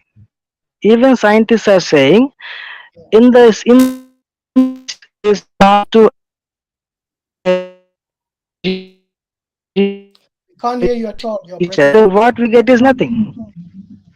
What is it? See, scientists are saying, yeah, in this universe there is positive energy and negative energy. That is what scientists are saying. Understand, sir? Scientists also say. So Scientists also say that the universe is 13.8 billion years old. That means yes, it began that's okay, sir. Let me Hold on. let me explain, Listen sir. to me. It means it began at some point. It didn't. Scientists don't say it's an eternal universe. Yes, so the universe is cyclic. Okay, No, one of the they don't theory say of that. scientists says that. That is the One of the least theories of scientists says that. No. This is the least accepted model of the beginning of the universe. This cyclic universe is just a postulation. It's like an opinion. Yes, In science. it's just an opinion. Outright. It's just an opinion, but it's not proved wrong yet. It's not real. Okay. The cyclic universe, multi-universe, these are opinions. It means you can have Yes, opinions. mathematical Yes. models. Hold on. Yes, sir. Opinions. Yes, I understand. You can have mathematical models about things which are not existing, which is unreal. For example, Listen, sir. Varun, listen. Mathematically, I can actually denote the term zero, which stands for nothing, yeah? But Okay. in reality, nothing doesn't exist. Similarly, in mathematics, I Okay. can have a symbol of infinity. But in reality, infinity itself doesn't exist as a concept. Do you understand? So in maths, the numbers, for Let me example, explain. numbers 1, 2, 3, these are abstract. They don't really exist. These are concepts, aren't they? They are abstract. But in mathematics, you can write. Let me say something, sir. So non-existing things Let me can be say something. represented in maths. That's all I'm saying. Let me say something, sir. Do you think God can be understood fully? No. No. Right. Now, do you think the universe can be understood fully? No. Then what's the difference between God and universe? The Big difference is difference. God is the creator, the universe is creation. Yes, but the universe can't be understood fully, right? Just because you don't understand fully, what does it mean? It becomes God? That's ridiculous. You can prove universe is not God. That's what I'm trying to say here. Oh, are you saying the universe is God? It's possible, right? You can't How is deny the the universe, assumption. how is the universe God? Does the universe have the will to create anything? See, you cannot fully understand universe ever. Just Some because scientists you are don't saying that. understand something, my friend, listen. Just because you don't understand something fully, it doesn't mean it's Yes, automatically God. That is a ridiculous conclusion to make. but there is 50% chance, right? 50% There is chance of 50. what? On The what universe is basis? God How? Okay. because On universe what can basis? be universe What can be basis fully you say understood. there's 50% chance? Just Bec- because you don't know something? yes, because the universe can be fully understood, like ever. Okay, but why did you jump to the conclusion it's God? Just because you don't understand something? Because nobody proved wrong, right? Because nobody Say again. proved the universe is not God. Because the universe itself began to exist at one point. It didn't exist before. This Yes, is a but scientific. This is what we almost a Hindu scientific consensus. You Hindus believe in Sanatan Dharma, everything is God, Yeah. isn't it? Even Hitler is God. listen, sir. Yeah. Let me explain, sir. You Let me cannot explain, sir. Let understand me your explain, sir. never Sir, speak, never. And you will say your wife let is God. You will worship her. sir. Let me explain, sir. Let me explain. Let me say Okay, something, okay? See, what we Hindus believe is it only takes a small fraction of God to manifest into universe. And this universe, it is inside God, not outside God. Okay, even if there are billions and trillions of universes out there, they are still inside God, not outside God. This is what we Varun, you know Hindus you have believe. just contradicted yourself. Do you realize that? Earlier you said that God doesn't have any attributes. Okay, Now you're saying the universe is inside your God. When did yes, that that's happen? what we Hindus believe. So you just created an attribute. No. What I'm trying to say is, somehow this unmanifested God manifests into creation. Somehow God does that. We don't know how God does that. Okay, so the Understand, sir? We don't know manifestation, how God does that. listen, the We, manifestation mm, in the physical world, is that a yes, creation of God? you can call that creation. You should say God manifested a part Yes, of but it's not a Himself, a creation small because part of. earlier it did not manifest. It was without attributes. All of a sudden it's Yes, manifested. Is that a creation of God yes. or We not? don't know. We don't know how God does that, but I'm not God asking you how. manifests. I'm just asking you what would you call it? If something which didn't exist all of a sudden now it exists in the physical world, would that not be creation? If you call it creation, you will confuse it with with Islamic beliefs. That's why I No, don't want you're to the use one the word confused. creation. We are very clear. Our distinction between God and the creation is absolutely clear. You are the one, Yes. just like Dr. Vedant is struggling to answer basic questions. That's the reason you have to use semantics um, like he creates, he destroys, and then all of a sudden he's saying, no, he manifests and unmanifests. The reason you have to play this word gymnastics is to get around the confusion and the contradictions. From becoming Nirgun to Sagun, which is a clear contradiction. One has no attributes, Li- Nirgun, lis- the other one listen, has sir. attributes. Listen, sir. Yes. Listen, sir. Brahma is fully and understand it fully. We didn't hear that at all. Can you please repeat it? Your line is so bad, man. I can't hear. Nobody can I can't hear what you said. quality of Nirguna Brahman is nobody can understand it fully. No, but Do as you soon as understand, you sir? said no attributes, my friend, listen. We also do not Yes. understand Allah fully. Okay, but Allah has informed us of His attributes and His beautiful names. So what He has That's a informed us, only we can only say that we can confirm that about Allah. We cannot speculate about Him, obviously. Okay? So we cannot say we know everything about God because He hasn't informed us everything about Himself. However, to you, He has informed you that He is Nirgun. Am I right? We just know that much. We don't know fully How about do you Nirguna know? Brahman. Let me ask you this: how do you know He's Nirgun? How do you know He's without attributes? See, when ancient Hindus researched on it, that's what they found out. What do you mean? What do you mean research? You said we can't understand God fully. How did they research God? Yes, nobody knows what is Nirguna Brahman, but we just know How did that's they what it is. conclude that He's Nirgun? How did they conclude He's without attributes? What do you You, mean you will research? never understand. How did You they will research never God? understand it, sir. See, God can never be fully understood. I didn't Understand? ask you to God fully can never be understand it. fully I didn't understood. ask you for what you are claiming. You are claiming that He's Yes. without attributes. How did you know this? That's all I'm asking. Is it in your scripture somewhere, Varun? Is it in the Vedas? Is it Yes, that's where what. is this knowledge? Yes. Where? There's a lot of feedback. You have a Is lot there of some- vibration on your line. It's mentioned. Very difficult to hear you. need to Very close that difficult to hear tab you. with YouTube open. I think you have a YouTube. You have another YouTube link open somewhere. There's a big echo. No, sir. It's just the echo. Okay, please bear it. See, it is mentioned in. If that It thing is goes mentioned on, in Upanishad, sir. Okay. My internet is weak, sir. No, that's fine. So it's No, mentioned in it's not the Upanishad. internet. You've got another tab, YouTube tab open. yeah, you got You something need open. to StreamYard. You directly speak from. Are you getting help from a friend or something? He's going to help a friend line. Can you? No, can sir. you My look in internet your- is weak, sir. No. Can you got look in your internet. other browser windows and make sure you're not playing this stream on YouTube? Okay, listen, my friend. I think like No, sir. I've got some homework for you. Go and find out how will you reconcile a God who has no attributes, and all of a sudden He has attributes, which means there must be creation. Because if they didn't exist before, and He was only without attributes, Nirgun, then these attributes Listen, sir. Listen, sir.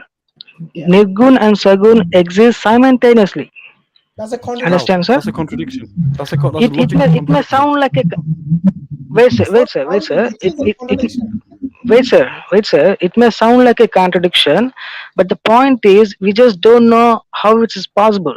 Okay, Yeah, we just can't understand God. It's not a paradox, it's a contradiction. Yeah, let me tell you. So you know, You can say we it's contradiction. Okay, so we speak to Christians a lot, and they tell us Jesus was fully God and fully man at the same time, and they tell us exactly the same thing, which is it's not a contradiction, it's a paradox. No, it's a contradiction, and it's called the logical problem of the Trinity. In fact, it's actually scholarly papers written by Christians that claim it to be a logical problem. You see, logic. You have two options: either you deny the classic laws of logic, which include the law of non-contradiction and the law of identity and the law of the excluded middle, or you agree that these things are real and we must follow them. Now, if you follow them, then the primary law of logic, which is the law of non-contradiction, says you cannot have something that is and is not at the same time. And So not is. you must either you have a decision to make. Do you deny that law of logic? If you do, then I need you to apply that consistently across all of your scriptures and your life. Don't pick and choose. Or be consistent and apply it to your scriptures and your life, and then admit that you have a contradiction. Okay, Varun. So think about it on the next show. Okay. we have to close now, Varun. Just give me a minute. Just a minute, sir. Just a minute. Last words. See, what I don't like about Quran is basically in 7th century forever. Am I right? Say again? No. We didn't No, fully Because understand. you're not right. Because entire Islam is based on Quran, right? No. Islam didn't start with the Quran. Islam has been Okay, there okay. before. Listen, Varun, this is a common mistake Okay. many Hindus. They think Islam came in the 7th century. Islam has been there since before. I'm not saying that. I'm not saying. I understand that. I heard that before. Okay, I heard that before. My point is, Muslims are supposed to strictly believe in Quran Hadith, right? Yeah, we believe Am I right, sir? Yeah, I'm the Sunnah. Yes. Okay, okay. Even after a million years, Muslims are supposed to still believe in the stuff, right? What is your problem? What's the problem? What's your contention? My point is, Muslims are stuck in 7th century forever. Who said? So Quran. look, okay. What do you mean stuck in 7th century? Do you mean we are backward? We're not educated. We don't go to university. We don't adopt technology. We're not leading the world in science. We don't have Nobel laureates. Wait, sir. Wait, sir. What do you mean? What do you mean stuck in the 7th century? I mean, I don't see Muslims walking around. Listen, when you say stuck in the 7th century, I don't see Muslims walking around with a stick, wearing a thobe, because that's what it means when you're stuck in the 7th century. You know, instead of you saying stuck in the 7th century, you should say the Quran, even after a million years, is going to stand the test of time. So It's still relevant. It's still relevant for today. Assumption or conclusion is entirely false. We will see that in future. Okay, we will clarify that in future. Well, it's been 1400 years, and so far you Yes. cannot show a single contention to the Quran. Like the way we showed about the contradictions in the Hindu belief of God. You know, attribute, no attribute. This is contradiction. Hindu. So, brother, See, we need to let Brother Varun go. So, Brother Varun, we've been on 5 hours now. We need to close. Please Okay, listen bye. to the discussion again, and you can come talk next week. Next time we have the challenge. Okay. Okay. We'll see you again. Okay, bye. Okay. All right. Thank you. Bye-bye. And please fix your internet. Yeah, my well, ears just can't stand it. That was hurting my ears. Yeah, but look, he had a good question, and the question was how can a book that was revealed in the 7th century still be appropriate today? I mean, that's a valid question. Yeah. You know, maybe there's a language barrier. Maybe that's the reason. I don't know. Yeah. So let's give him the benefit of the doubt. But how we see it is the Quran will stand the test of time, even if it happens to be millions of years after. So alhamdulillah, you know, unlike the other books, Allah clearly says that if this book was from anyone other than Allah, surely you'll find contradictions in it. And so far, alhamdulillah, by the grace of Allah, no one has been able to do so. Whereas, no one will whereas ever. This Hindu belief, it starts off with a contradiction. You know, you have to believe it by hook or by crook, even though it goes against your nafs, against your own fitra, against your own logic, you know, your own rationality. Then you just have to accept it. What is the excuse for that? You can never understand God fully. Of course, we can't understand God fully. But at least, you know, when God tells you something, then believe in that, you know, believe in when Allah tells you that He has got names and attributes and He hasn't told you everything about Him. But in Hinduism, on one hand, you want to claim that the whole universe is God. And the next minute you're saying, no, He has no attributes. That's a logical contradiction, isn't it? Because there are hundreds of things in the universe. It exists, it's got matter, it's got energy, like he said, it's got all these things. These are the attributes. That's how you can identify things within the universe, you know. It's got matter, it's got energy, it's got all these things. These are attributes of the universe. Very simple as that. Now, you cannot claim that the whole universe is inside God when God doesn't have any attributes. It means you're worshipping nothing. So anyway, I think we should leave it there, inshallah. It's been over 5 hours. Just to remind brothers and sisters, EF Dawa has an ongoing, I think they still have their live stream on. So if you guys have time, you're not doing anything, please go and visit their channel, EF Dawa. And inshallah, we will meet again. So before we go, Brother Muhammad, Mansur, you guys have anything to say? Brother Mansur. Go ahead. Yeah, just very quickly, the reason why the Quran still stands against time and it's going to be all perpetual in terms of its teachings, because the Quranic teaching on ethics, on morality, on laws, all the guidance are relevant and appropriate for all times, because it comes from a God who is all knowledgeable and God who knows the human psyche, what we need, and so on. That's why its laws, its precepts, its principles, its guidance is universal. That's why the Quran is a universal book for all time and all places. So when it was given, when the Quran says, for example, respect and honor your parents, it's always going to be the case, whether it's 1 billion years later or 1 Googleplex years later. When the Quran says, do not oppress, do not lie, do not cheat, and so on, it's going to be always relevant. When the Quran says, be compassionate, be merciful, be kind, be righteous, be just, be upright, it's always going to be relevant. So the Quran deals with the human psyche and its condition in such a way that the guidance that is associated with it is going to be universal. That is why the Quran is an ever refreshing book. The moment you open it, it's relevant to you. So that's why the Quran will never be outdated, whether in its laws or in its ethics or morality or any form of guidance.